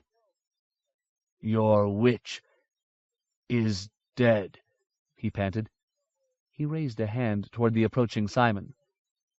"The sun is setting." More arrows leaped across the Asira, and Ingen Jegger slowly toppled to the ground. Hatred burst out like a flame in Simon's heart as he stood over the huntsman, and he raised the stone high in the air. Ingen Jegger's face was still frozen in an exultant grin, and for the thinnest moment his pale blue eyes locked with Simon's. An instant later, Ingen's face disappeared in a smash of red, and the huntsman's body was rolled across the ground by the force of the blow. Simon clambered after him with a wordless cry of rage, all his pent frustration flooding out in a maddening surge. "They've taken everything from me. They laughed at me. Everything!" The fury turned into a kind of wild glee. He felt strength flowing through him. At last! He brought the rock down upon Ingen's head, lifted it and smashed it down again, then over and over uncontrollably, until hands pulled him away from the body, and he slid down into his own red darkness. Kendraja Aro brought him to Jiriki. The prince's uncle, as all the other citizens of Jiaowei Tenukai, was dressed in dark mourning gray. Simon, too, wore pants and shirt of that color, brought to him by a subdued Aditu the day after the burning of the Asira. Jiriki was staying in a house not his own, a dwelling of pink, yellow, and pale brown circular tents that Simon thought looked like giant beehives. The Sitha woman who lived there was a healer, Aditu had told him. The healer was taking care that Jiriki's burns were given proper care. Kendraja Aro, his face a stiff, heavy mask, left Simon at the house's wind-whipped entranceway and departed without a word. Simon entered as Aditu had directed, and found himself in a darkened room lit only by a single dim globe on a wooden stand. Jiriki was propped up in a great bed. His hands lay upon his chest, bandaged with strips of silky cloth. The Sitha's face was shiny with some oily substance, which served only to accentuate his otherworldly appearance. Jiriki's skin was blackened in many places, and his eyebrows and some of his long hair had been scorched away. But Simon was relieved to see that the prince did not seem badly scarred. "Showman," Jiriki said, and showed a trace of smile. "How are you?" Simon asked shyly. "Are you hurting?" The prince shook his head. "I do not suffer much. Not from these burns, Showman. In my family we are made of stern stuff, as you may remember from our first meeting." Jiriki looked him up and down. "And how is your own health?" Simon felt awkward. "I'm well." He paused. "I'm so sorry." Facing the calm figure before him, he was ashamed by his own animality, ashamed to have become a screaming brute before the eyes of all. That memory had weighed heavily on him in the days just past. "It was all my fault." Jiriki hastened to raise his hand, then eased it back down, conceding only a small grimace of pain. "No, Showman, no. You have done nothing for which you should apologize. That was a day of terror, and you have suffered far too many of those." "It's not that," Simon said miserably. "He followed me. Ingen Jegger said he followed me to find First Grandmother. I led her murderer here." Jiriki shook his head. "This was planned for some time, Showman. Believe me, the Red Hand could not lightly send one of their own into the fastness of Jiaowei Tenukai, even for the few moments it lasted. Inaluki is not yet so strong. That was a well-conceived attack, one long considered. It took a great deal of power from both Utuku and the Storm King to accomplish it. Do you think it a coincidence that First Grandmother should be silenced by Utuku just before she could reveal Inaluki's design? That the Red Hand creature should force its way through just then, at a tremendous expense of spell-bought strength? And do you think the huntsman Ingen was just wandering in the wood, and suddenly decided to kill Amaterasu the shipborn? No. I do not think so either, although it is true that he may have stumbled on your trail before Aditu brought you here. Ingunjegger was no fool, and it would have been far easier for him to track a mortal than one of us, but he would have found his way into Jawe Tenukai somehow. Who can know how long he waited beyond the summer gate once he had found it, waiting for his mistress to set him upon her enemies at just the right moment? It was a war plan, showman, precise, and more than a little desperate. They must have feared First Grandmother's wisdom very much. Jiriki lifted his bandaged hand to his face, touching it for a moment to his forehead. Do not take the blame upon yourself, showman. Amerasu's death was ordained in the black pits below Nakiga, or perhaps even when the two families parted at Sesuadra, thousands of years ago. We are a race that nurses its hurts a long time in silence. You were not at fault. But why? Simon wanted to believe Jiriki's words, but the horrible sense of loss that had threatened to overwhelm him several times already that morning would not go away. Why? Because Amerasu had seen into Inaluki's secret heart, and who would have been better able to do that than she? She had discovered his design at last, and was going to reveal it to her people. Now, we may never know, or perhaps we will understand only when Inaluki sees fit to display it in all its inevitability. Weariness seemed to wash through him. By our grove, showman, we have lost so much. Not only Amerasu's wisdom, which was great, but we have also lost our last link with the garden. We are truly unhomed. He lifted his eyes to the billowing ceiling, so that his angular face was bathed in pale yellow light. The Hernestiri had a song of her, you know. Snow-white breast, lady of the foaming sea, she is the light that shines by night, until even the stars are drunken. Jiriki took a careful breath to ease his scorched throat. A look of surprising fury contorted his normally placid face. Even from the place where Inaluki lives, from beyond death, how could he send a stranger to kill his mother? What will we do? How can we fight him? That is not for you to worry about, Showman Snowlock. What do you mean? Simon restrained his anger. How can you say that to me, after all we've both seen? I did not mean it in the way it sounded, showman. The Sitha smiled in self-mockery. I have lost even the basest elements of courtesy. Forgive me. Simon saw that he was actually waiting. Of course, Jiriki. Forgiven. I mean only that we Zidiya have our own counsels to keep. My father, Shima Onari, is badly wounded, and Likimea, my mother, must call the folk together, but not at the Yasira. I think we will never meet in that place again. Did you know, showman, that the great tree was burned white as snow? Did you not have a dream once about such a thing? Jiriki cocked his head, his gaze full of subtle light. Ah, forgive me again. I wander in thought and forget the important things. Has anyone told you? Likimea has decreed that you will go. Go? Leave Jawe Tenukai? The rush of joy was accompanied by an unexpected current of regret and anger. Why now? Because it was Amerasu's last wish. She told my parents before the gathering began. But why do you sound so unsettled? You will go back to your own people. It is for the best in any case. We Zidiya must mourn the loss of our eldest, our best. This is no place for mortals now. And it is what you wanted, is it not? To go back to your folk? But you can't just close yourselves off and turn away. Not this time. Didn't you hear Amerasu? We all have to fight the Storm King. It is cowardice not to. Her stern, soft face was suddenly before him again, at least in memory, her magnificently knowing eyes. Calm yourself, young friend, Jiriki said with a tight, angry smile. You are full of good intentions, but you do not know enough to speak so forcefully. His expression softened. Fear not, showman. Things are changing.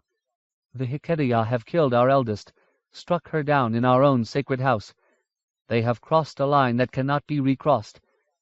Perhaps they meant to, but that matters less than the fact that it has happened. That is another reason for you to leave, man-child. There is no place for you in the war councils of the Zydia. Then you're going to fight? Simon felt a sudden pinch of hope at his heart. Jiriki shrugged. Yes, I think so. But how or when is not for me to say. It's all so much, Simon murmured, so fast. You must go, young friend. Aditu will return soon from attending my parents. She will take you to where you can find your folk. It is best done swiftly, since it is not usual for Shima Onari or Likimea to undo their own words of decree. Go. My sister will come to you at my house by the river. Jiriki leaned down and lifted something from the mossy floor. And do not forget to take your mirror, my friend. He smiled slyly. You may need to call me again, and I still owe you a life. Simon took the gleaming thing and slid it into his pocket. He hesitated, then leaned forward and carefully wrapped his arms around Jiriki, trying not to touch his burns as he gently embraced him. The Scythi prince touched Simon's cheek with his cool lips. Go in peace, Showman Snowlock. We will meet again. That is a promise. Farewell, Jiriki. He turned and marched swiftly away, without looking back. He slowed his pace after he stumbled once in the winding hallway, a long, wind-rippled tunnel the color of sand. Outside, immersed in a swirl of confused thoughts, Simon suddenly realized that he was feeling a curious chill. Looking up, he saw that the summery skies over Jiao-e-Tenukai had darkened, taking on a more somber hue. The breeze was colder than any he had ever felt there before. The summer is fading, he thought, and was frightened again. I don't think they'll ever get it back. Suddenly all his petty anger toward the Scythi evaporated, and a great, heavy sorrow for them overtook him. Whatever else was here, there was also beauty unseen since the world was young, long preserved against the killing frosts of time. Now the walls were tumbling down before a great wintry wind. Many exquisite things might be ravaged beyond reclaiming. He hurried along the river bank toward Jiriki's house. The journey out of Jiao-e-Tenukai passed swiftly for Simon, dim and slippery as a dream. Aditu sang in her family's tongue, and Simon held her hand tightly as the forest shimmered and changed around them. They walked out of cool, grayish-blue skies into the very jaws of winter, which had lain in wait like a stalking beast. Snow covered the forest floor, a blanket so thick and cold that it was hard for Simon to remember that Jiao-e-Tenukai itself had not been covered, that in that one place winter was still held at bay. Here, outside the magical circle of the Zydia, the Storm King's handiwork was so terribly real. But now, he realized, even that circle had been broken. Blood had been spilled in the very heart of summer. They walked through the morning and early afternoon, gradually leaving the densest part of the woods and moving toward the forest fringe. Aditu answered Simon's few questions, but neither had the strength for much talk, as though the awful cold had withered the affection that had once flowered between them. As uncomfortable as her presence had often made him, still Simon was saddened. But the world had changed somehow, and he had no more strength to struggle. He let the winter world flow over him like a dream, and did not think.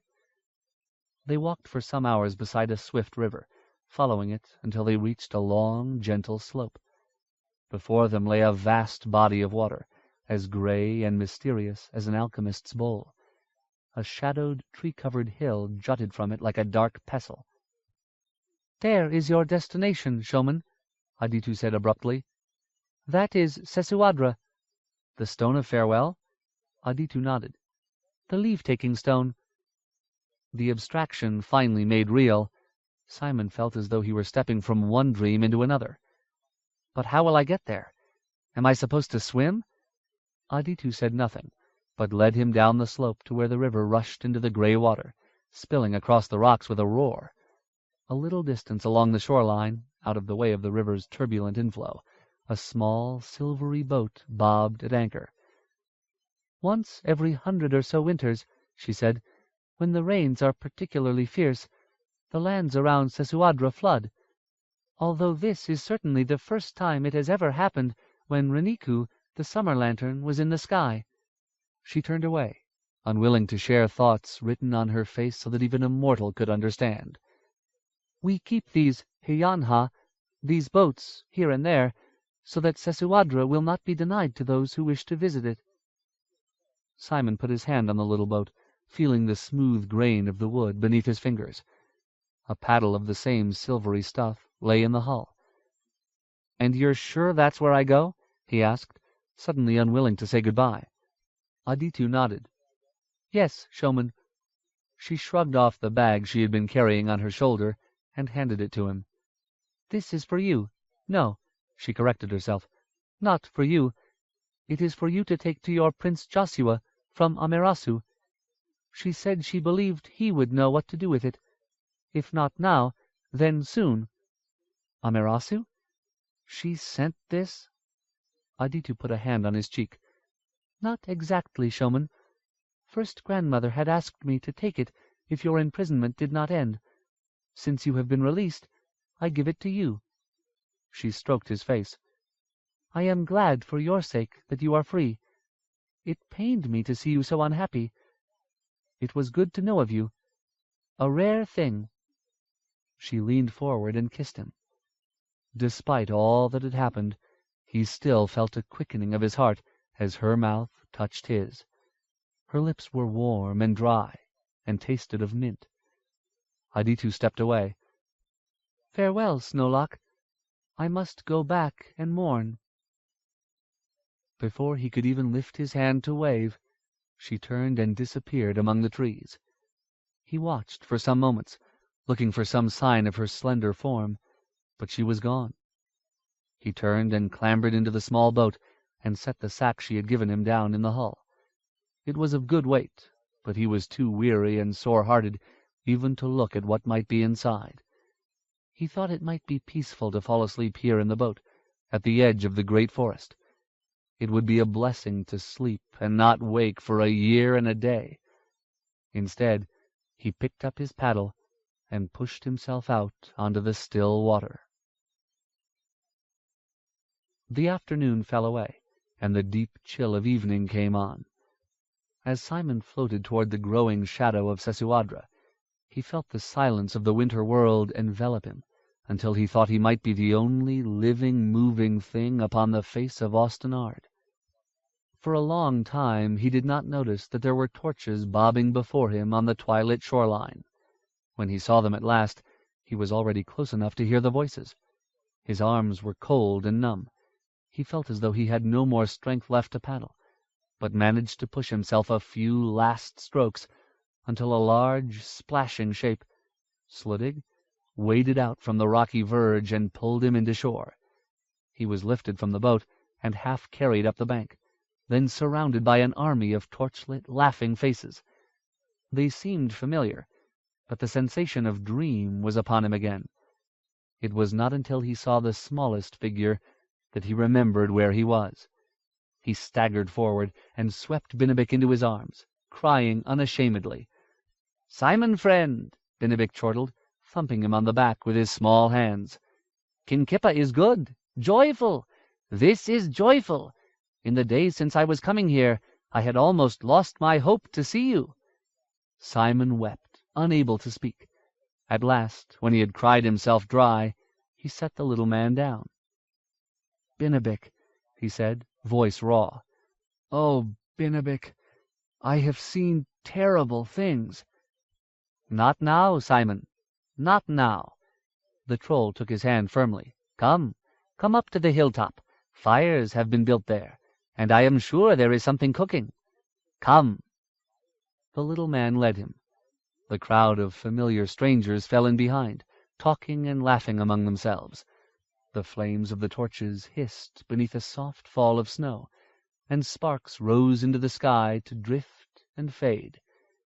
Soon one of them began to sing, a good, homely sound. As darkness crept over the drowned valley, the sweet, clear voice rose through the trees and echoed out over the black water. Appendix. People. Erkenlanders. Barnabas, Hayholt Chapel Sexton. Breugar, Count of the Westfold, Lord Constable of the Hayholt under Elias. Callmund, Camarus Squire, later Baron of Rodstanby. Deornoth, Sir, Joshua's knight, sometimes called Prince's right hand. Aelstan Fiskerne, Fisher King, first Erkenlandish master of Hayholt. Elias, High King, Prester John's eldest son, Joshua's brother.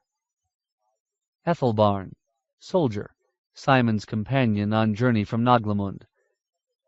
Fengbald, Earl of Falshire.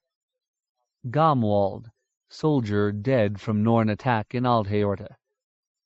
Godwig, Baron of Kelledshire. Grimric, soldier, Simon's companion on journey from Naglamund. Guthwulf, Earl of Otanyat, High King's hand. Haston, Naglamund guardsman, Simon's companion. Helfkenna, father, Chancellor of Hayholt. Helmfest, soldier, part of company that escaped Naglamund.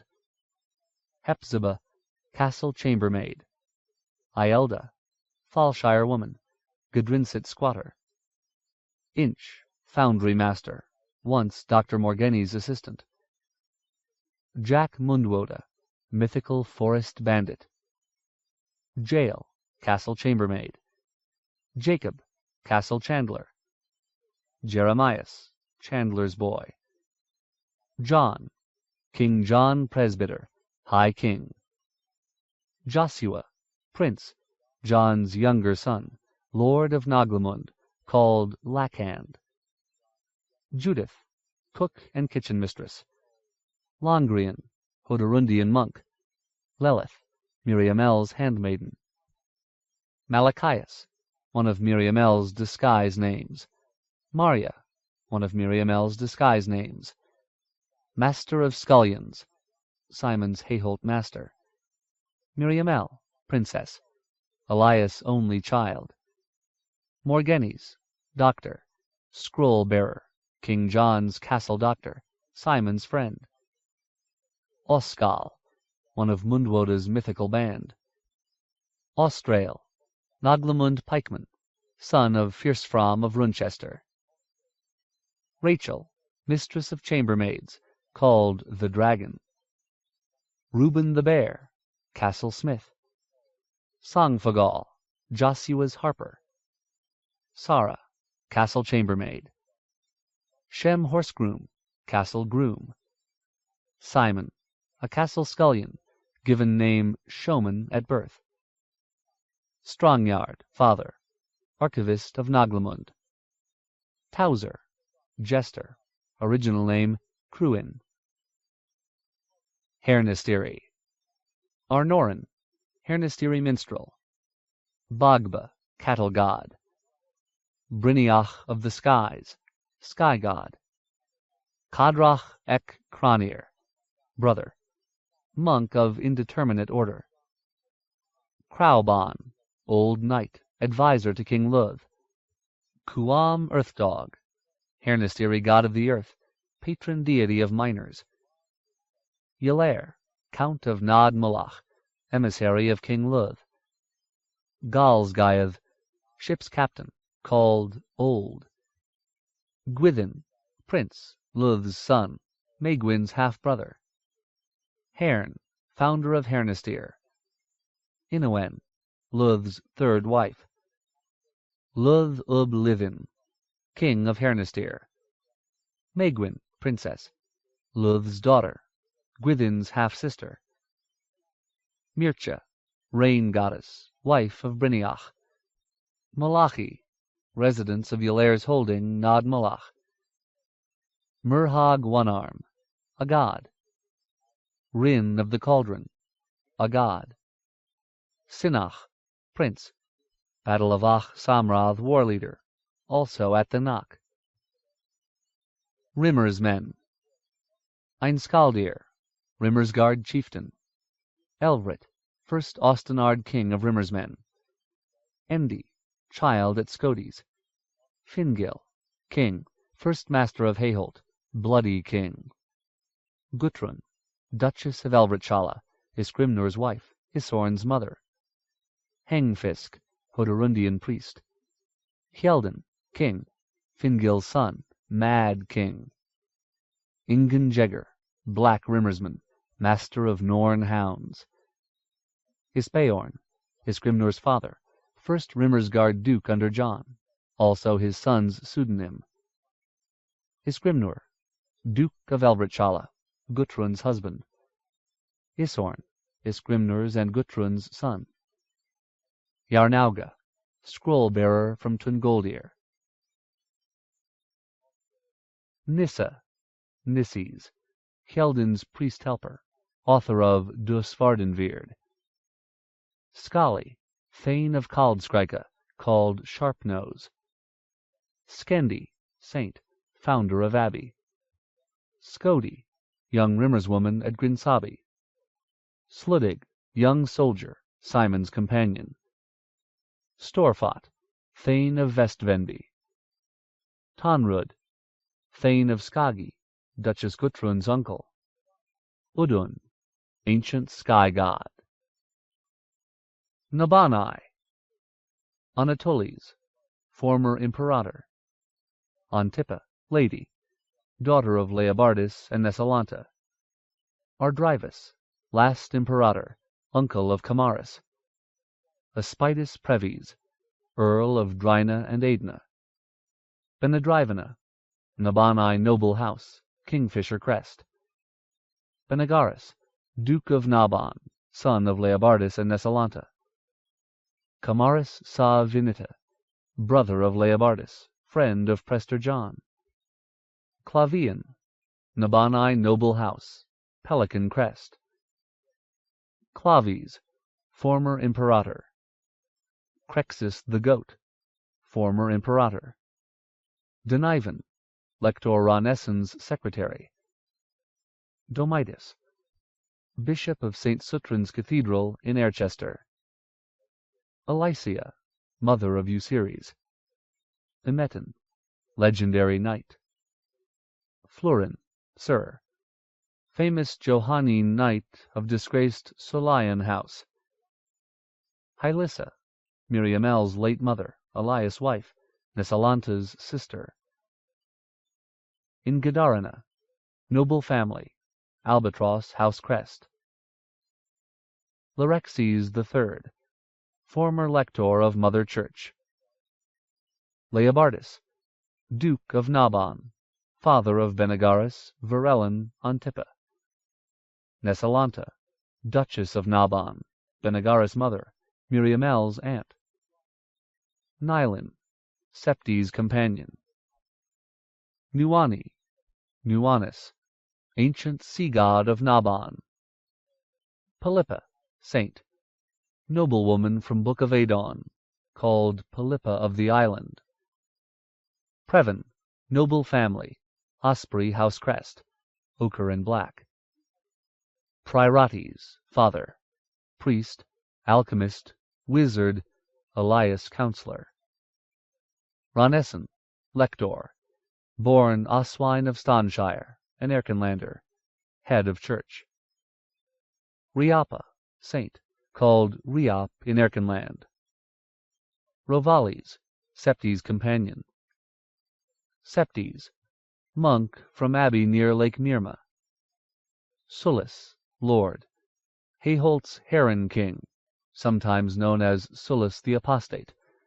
Nabanai nobleman, founder of Solian house, of which Sir Florin is best known descendant. Thuries, Aspitus young page.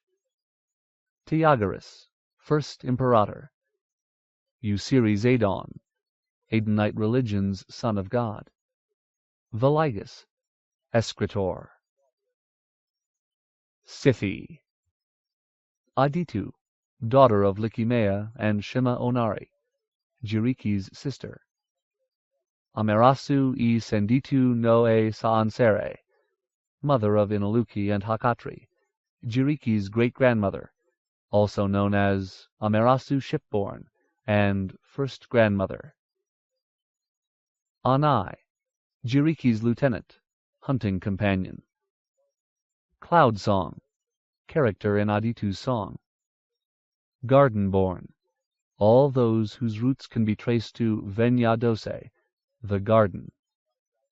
Hakatri, Inaluki's elder brother, gravely wounded by dragon Hidohebi, vanished into west. Inaluki, prince, now Storm King. Iyu Unigato, Errol King, Inaluki's father. Jiriki, Isaansere, prince, son of Shema Onari and Lycimea.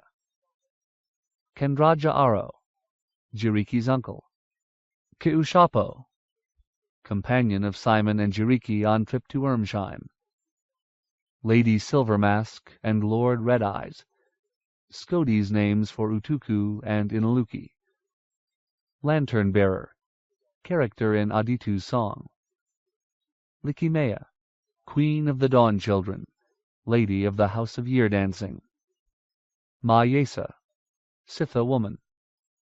Mezumiiru, Sithi Seta, moon goddess. Nanaisu, Sithi woman from Anai's song, lived in Enki Shausea. Rabbit, Jiriki's name for Aditu. Senditu, Amerasu's mother. Shema Onari, king of the Zidia, lord of Jawe Tinukai. Sijandi, companion of Simon and Jiriki on trip to Ermsheim. Sky Singer, character in Aditu's song. Stone Listener, character in Aditu's song. Utuku Sait Hamaka, queen of the Norns, mistress of Nakiga. Vindaumeo the Fletcher, ancient Sithi arrowmaker of Tumatai. Willow Switch, Aditu's name for Jiriki. Wind Child, character in Aditu's song. Woman with a Net, character in Aditu's song, probably Mezumiiru. Kanik, Binabik, Bin Benikagabenik, Ukakuk's apprentice, Simon's friend. Chukka, legendary troll hero. Kikasut, king of birds, husband of Seda. Lingit, legendary son of Seda, father of Kanik and men. Makakaya, Kanik avalanche goddess. Morag Eyeless, death god. Nanawika, the huntress. Ukakuk, singing man of Mintahak tribe, Binabik's master. Kongolik, the spirit caller. Kinkippa of the snows, snow and cold goddess. Seda, moon goddess, wife of Kikasut. Siski, Siskinanamuk, youngest daughter of herder and huntress, Binabik's betrothed. Snenik, herd chief of Lower Chugik, part of Siski's party. Wamanak, the herder. Yana, legendary daughter of Seda, mother of Sithi. Thrithings folk. Blaemunt, chieftain Ficolmage killed to become Marchthane. Clan Merdon, Vorsheva's clan, stallion clan. Ficolmage, Vorsheva's father, Marchthane of Clan Merdon and all the High Thrithings. Hotvig, High Thrithings' Rondwarder. Hayara, Vorsheva's young sister. Kunret, High Thrithings man. Oshbairn, High Thrithings man. The Four-Footed, Thrithings' clan oath, refers to the stallion. The Grass Thunderer, Thrithing's clan oath, refers to the stallion. Utvart, Thrithing's man who wished to wed Vorsheva. Vorsheva, Joshua's companion, daughter of a Thrithing's chief. Ronamen, he who always steps on sand. Ron god. He who bends the trees. Ron weather god. Older Mogahib, Ronaman elder. Roahag, potter, Ronaman elder. She who birthed mankind. Goddess. She who waits to take all back. Ron death goddess. They who breathe darkness. Ron gods. They who watch and shape. Ron gods.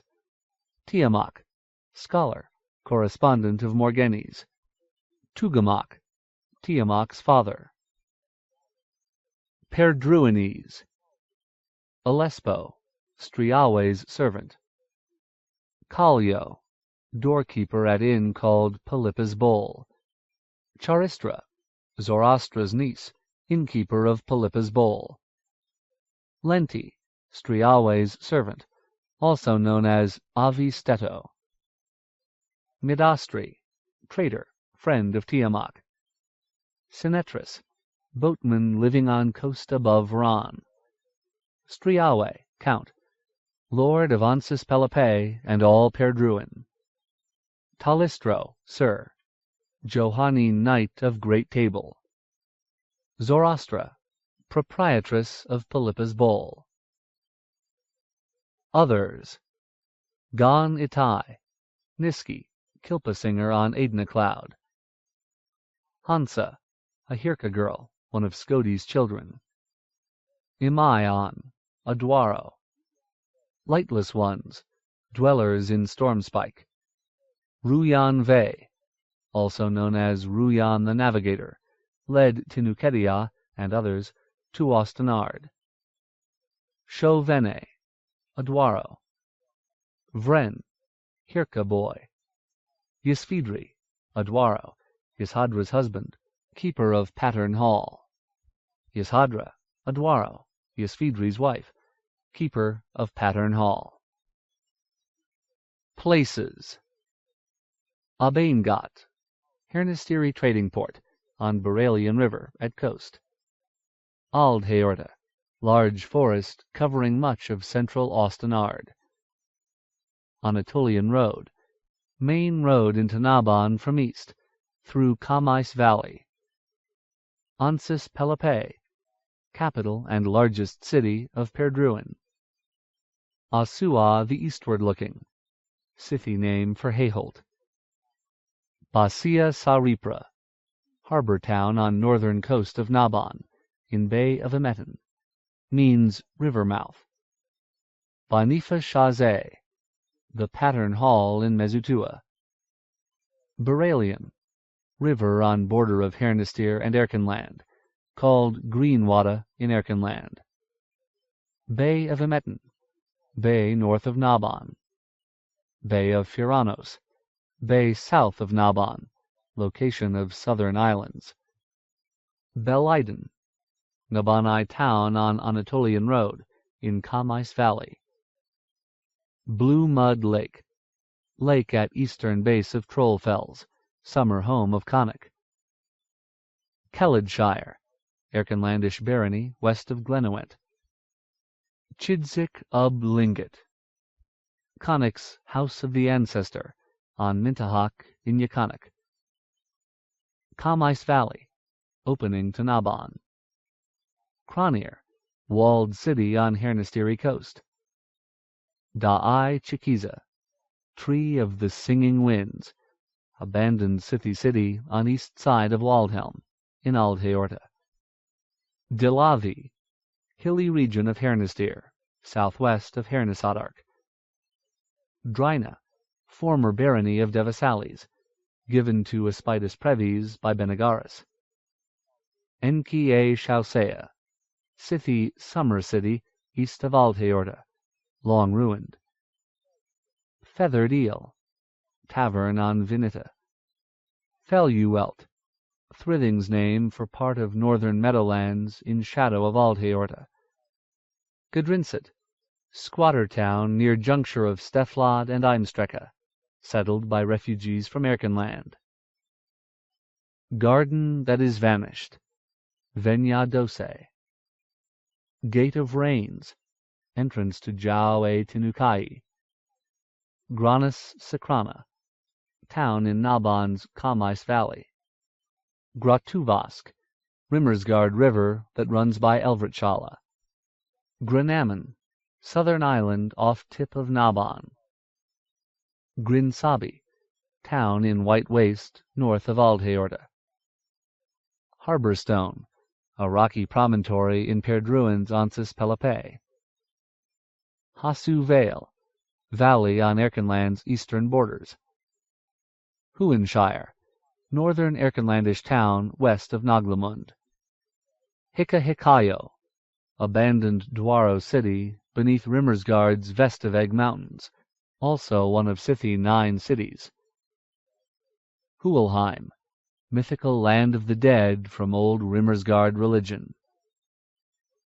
Jau e Tinukai, boat on the ocean of trees, only still thriving Sithí settlement in Aldheorta. Jinetsene, one of Sithí 9 cities, now beneath ocean. Kementari, one of Sithí 9 cities, apparently on or near Warensten. Kandia, mythical ancient empire in far south. Quanitipul, large city on edge of Ron. Lake Cladu, Nabanai Lake, scene of Battle of the Lakelands, Thrithing's War. Lake Aidna, Nabanai Lake, part of fiefdom of Prevenhouse. Lake Mirma, Nabanai Lake. Little Nose, also known as Yamak, mountain in Yakanik where Benebik's parents died. Mezutua, Dwaro-occupied city beneath Hernastir's Gryanspog Mountains, one of Sithí 9 cities. Narvid, Rimmersgard city. Nakiga, Mask of Tears, ruined Norn city beside Stormspike, also rebuilt Norn city inside mountain. Old version was one of the 9 cities. Ogahak Chasm, deep place on Mintahak where criminals are executed. Old Tumatai Road, road that runs south across White Waste from ancient site of Tumatai. Pattern Hall, Dwaro place of maps and charts recorded on stone.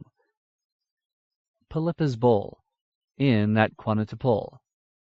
Place of Echoes, sacred spot on Mintahak. Red Dolphin, the tavern in Ansis Pelopé. Reyes Surieni, Sithí name for river running through Shiseiron. San Kellen Aidenitis, palace of Lector and chief place of Aidenite church. San Kellen Maestrevis, former imperial palace, now palace of Nabon's duke. San Kellen Hill, largest hill in Nabon, site of both San Kellens. Sesuadra, stone of farewell, site of the parting of Sithí and Norn. Shao Irigu, Sithí name for Summer Gate. Shiseiron, Sithí name for southwestern realm of Aldheorta Forest. Site of Witness, arena in Mezutua where Shard stands. Skagi, Rimmersgard freehold, home of Thane Tonrud. Sauvabek, abandoned town in White Waste, east of St. Skendi's monastery.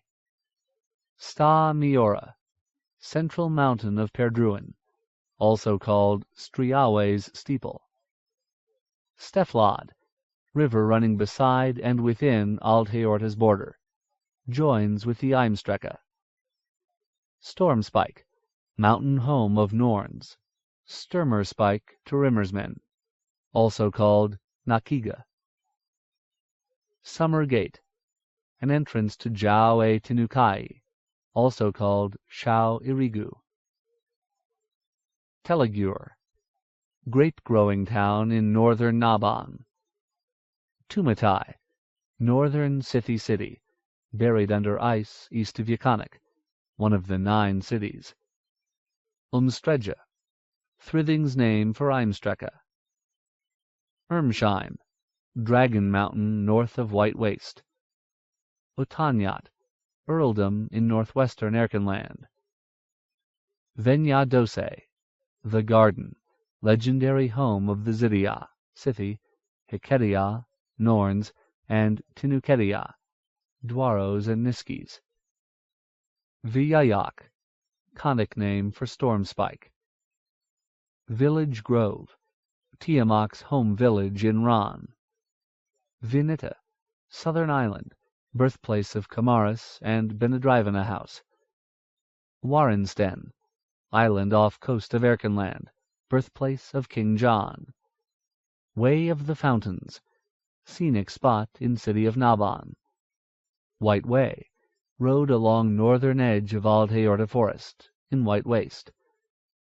Wolfholt, Guthwolf's freehold in Otanyat. Yajarjuk, conic name for Ermsheim. Yasira, Scythi meeting place in Jau e Tinukai. Eimstrecke, west-east river through Erkenland and High Thrithings.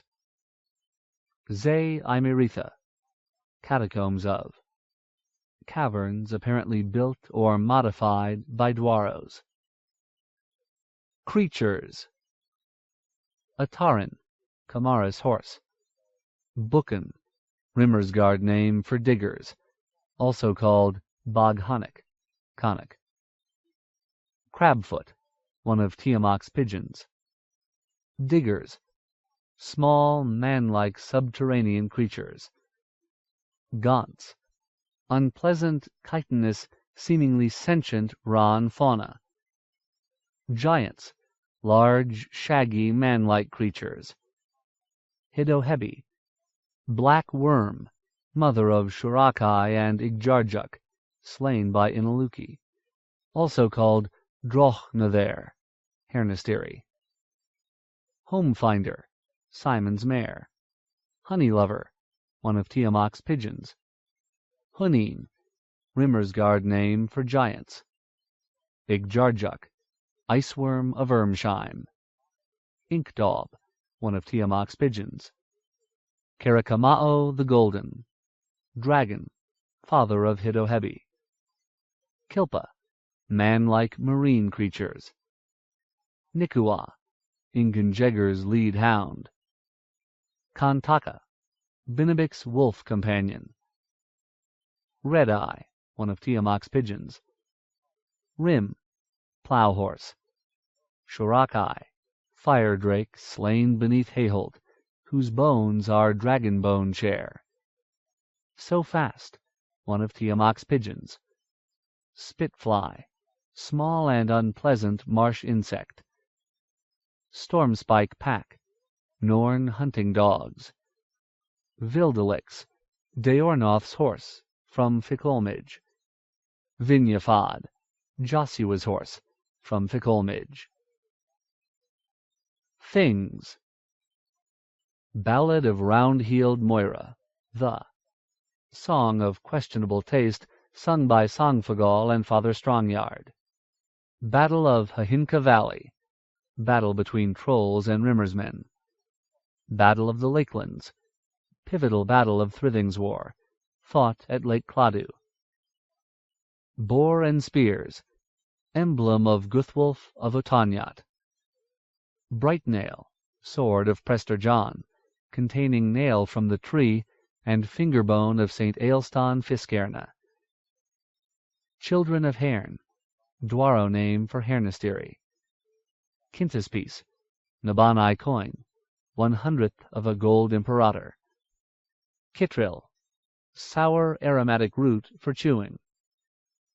Conqueror, dicing game, popular with soldiers. Conqueror Star, a book of occult fact, in Nabanai Sa Asdryden Kondakiles. Crook, star, possibly same as Sithi's, Luyasa's staff. Day of weighing out, Adenite day of final justice and end of the mortal world. Days of fire, possibly very ancient era of Austenard, obscure reference by Jaloy. Dus Vardenweerd, near mythical prophetical book by Nisses. Aidna cloud, Aspides Previ's ship. Elysia Chapel, famous chapel in St. Sutrin's Church in Erchester. Ensemblus Aidenitis, famous religious book about the philosophical underpinnings of Adenite religion and life of Euseres. 50 families, Nabani noble houses. Great Table, King John's assemblage of knights and heroes. House of Year Dancing, Westerling translation of Jiriki's family name. Hunt wine, conic liquor, for special occasions, and mostly for women only. Ice house, conic holy spot, where rituals are performed to ensure coming of spring. Isle Night, a costly shimmery metal. Indreju, Jiriki's witchwood sword. Kong, conic liquor. Kryl, Scythi name for sun fruits. Kvalnir, Iskrimnur's sword. Lamp, star, possibly same as Scythi's Reniku. Leave-taking stone, Hernestiri's song about the stone of farewell. Loon, otter, Ronamen names for stars. Luyasa's staff, Scythi name for line of 3 stars in the sky's northeast quadrant in early Yuvan month. Lute grass, a long grass. Mansa Canoias, prayer of joining, wedding prayer. Mezumi Iru's net, star cluster, Taconic Seta's blanket. Miniar, iron sword of King Fingil, inherited through line of Elvrit. Minog, edible plant with wide leaves, native to Ran. Mist lamp, a witness from Tumatai. Mockfoil, a flowering herb. Nidal, Joshua's sword. Navigator's children, Tinukedia's name for themselves. Oinduth, Herne's black spear. Pillar and tree, emblem of Mother Church. Pool, apparently the witness in Old Asua. Quickweed, a spice. Reniku, the summer lantern. Scythi name for star that signals ending of summer. Rin's cauldron, Hernestiri battle summoner. Rite of quickening, conic ritual performed at Ice House to ensure coming of spring. River apple, marsh fruit. Sand palm, marsh tree. Shard, the witness in Mezutua. Shent, Scythi game, reportedly brought from Venyadose. Silverwood, a wood favored by Scythi builders. Singing harp, the witness in Nakiga, in Great Well. 6 songs of respectful request, a Scythi ritual. Sorrow, sword of iron and witchwood smithied by Inaluki, gift to Elias. To Scythi, Jingizu. Sot Fengsel, Elvrit's famous ship, buried at Skiphaven. Speakfire, the witness in Hikahikayo. Star blooms, small white flowers. Thorn, star sword of Kamaris. Tituno, famed Scythi horn. Traveler's reward, popular brand of ale. Tree, the execution tree, on which Euseres was hung upside down before Temple of Juvenis in Naban, now sacred symbol of Adenite religion. Wind Festival, Ronaman celebration. Winter Last Day, day in Yaconic when rite of quickening is performed. Yellow root, a common herb used for tea in Ran. and elsewhere in South. Knuckle bones, Binnibic's augering tools. Patterns include wingless bird, fish spear, the shadowed path, torch at the cave mouth, balking ram, clouds in the pass, the black crevice, unwrapped dart, circle of stones. Holidays: Feover 2nd, Candlemansa, Maris 25th, Elysia Mansa, Avril 1st, All Fool's Day, Avril 30th, Stoning Night, Maya 1st, Belvane Day, Yuvan 23rd, Midsummer's Eve, Tiagar 15th, St. Sutrin's Day, Anatole 1st, Hlafmansa, Septander 29th, St. Granus Day, Octander 30th, Harrow's Eve, Novander 1st, Soul's Day, Decander 21st, St. Tunath's Day, Decander 24th, Aiden Mansa. Months: Janiver, Feover, Maris, Avril, Maya, Yuvan, Tiagar, Anatole, Septander, Octander, Novander, Decander. Days of the week: Sunday, Moon Day, Tias Day, Udun's Day, Dror's Day, Frey Day, Satrin's Day. A Guide to Pronunciation. Erkenlandish. Erkenlandish names are divided into two types: Old Erkenlandish, OE, and Warrensteiner. Those names which are based on types from Prester John's native island of Warrensten, mostly the names of castle servants or John's immediate family, have been represented as variants on biblical names: Elias, Elijah, Abeka, Rebecca, etc. Old Erkenlandish names should be pronounced like modern English, except as follows: A, always A, as in father. AE, AY of say.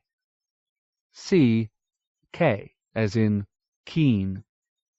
E, AI, as in air, except at the end of names, when it is also sounded, but with an or sound, i.e., capital HRUSE, Rusa.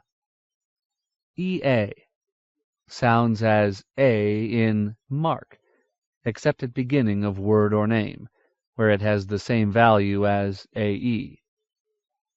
G, always hard G, as in glad. H, hard H of help. I, short I of in. J, hard J of jaw. O, long but soft O, as in orb. U, double O sound of wood, never YOO as in music. Hairnisteri. The Hairnisteri names and words can be pronounced in largely the same way as the OE, with a few exceptions. TH, always the TH in other, never as in thing. CH, a guttural, as in Scottish lach. Y, pronounce YR like beer, YE like spy. H, unvoiced except at beginning of word or after T or C. E, AY, as in ray. Double L, same as single L. Capital L, L-U-T-H, luth. Capital L-U-T-H, luth. Rimmersbach. Names and words in Rimmersbach differ from OE pronunciation in the following: J, pronounced Y. Capital J-A-R-N-A-U-G-A, Yarnauga. Capital H-J-E-L-D-I-N, Hjelden.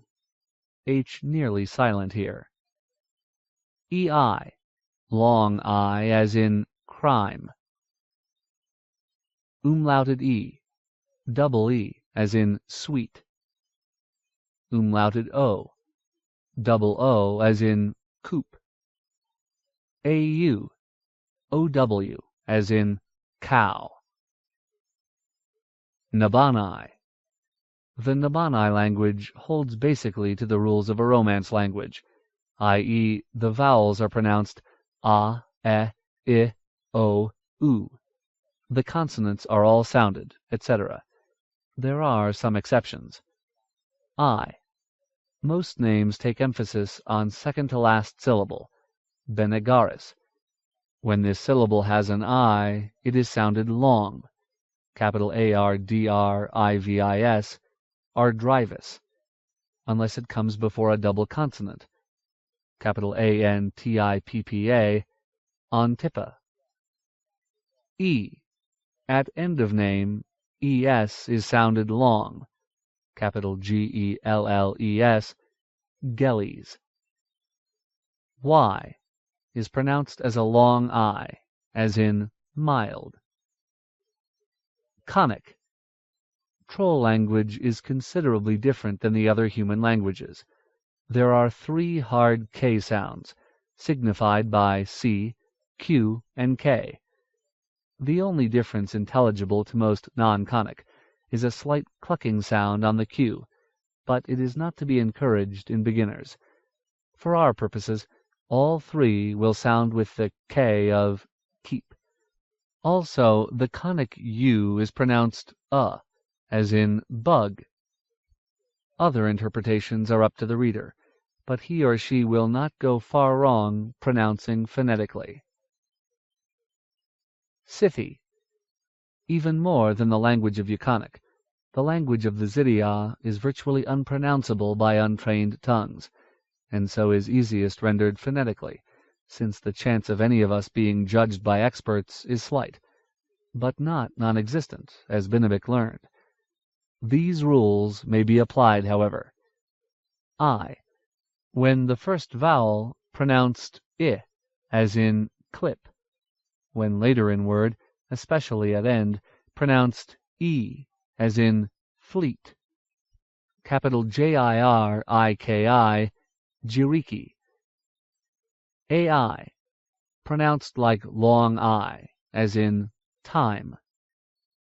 Apostrophe.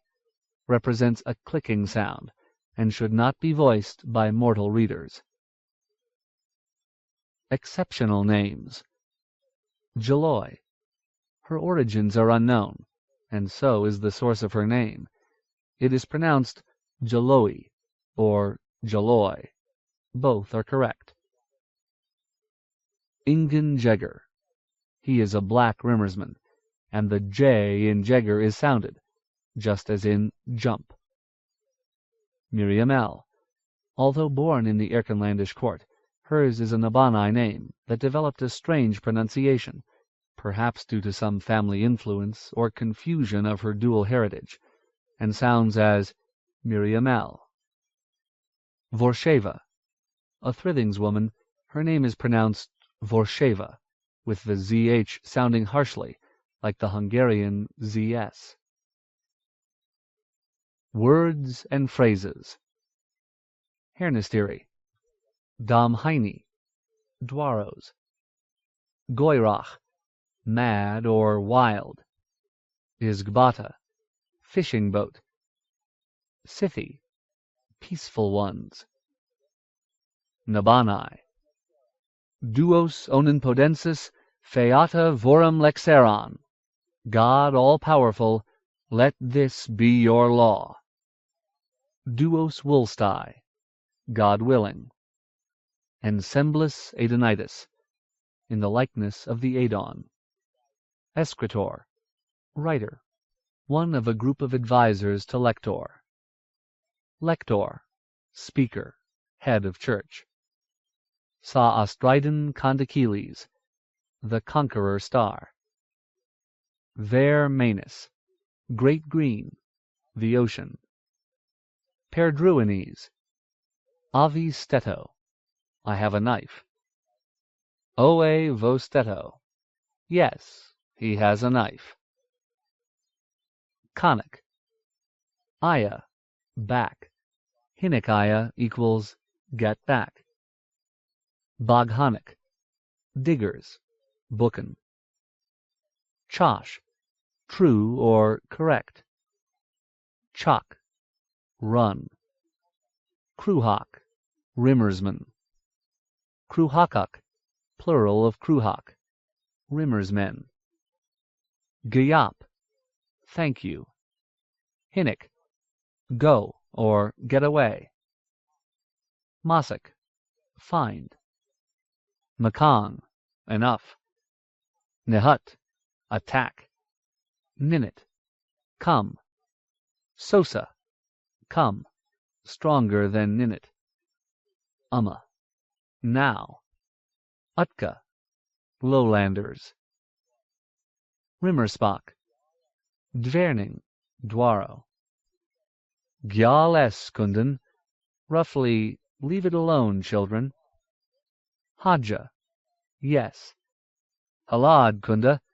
Stop, child. Kundimani. Man-child. Rimmersmani. Rimmersman. Ver. Beware. Wir samen maroven. We are friends. Scythi and Norn.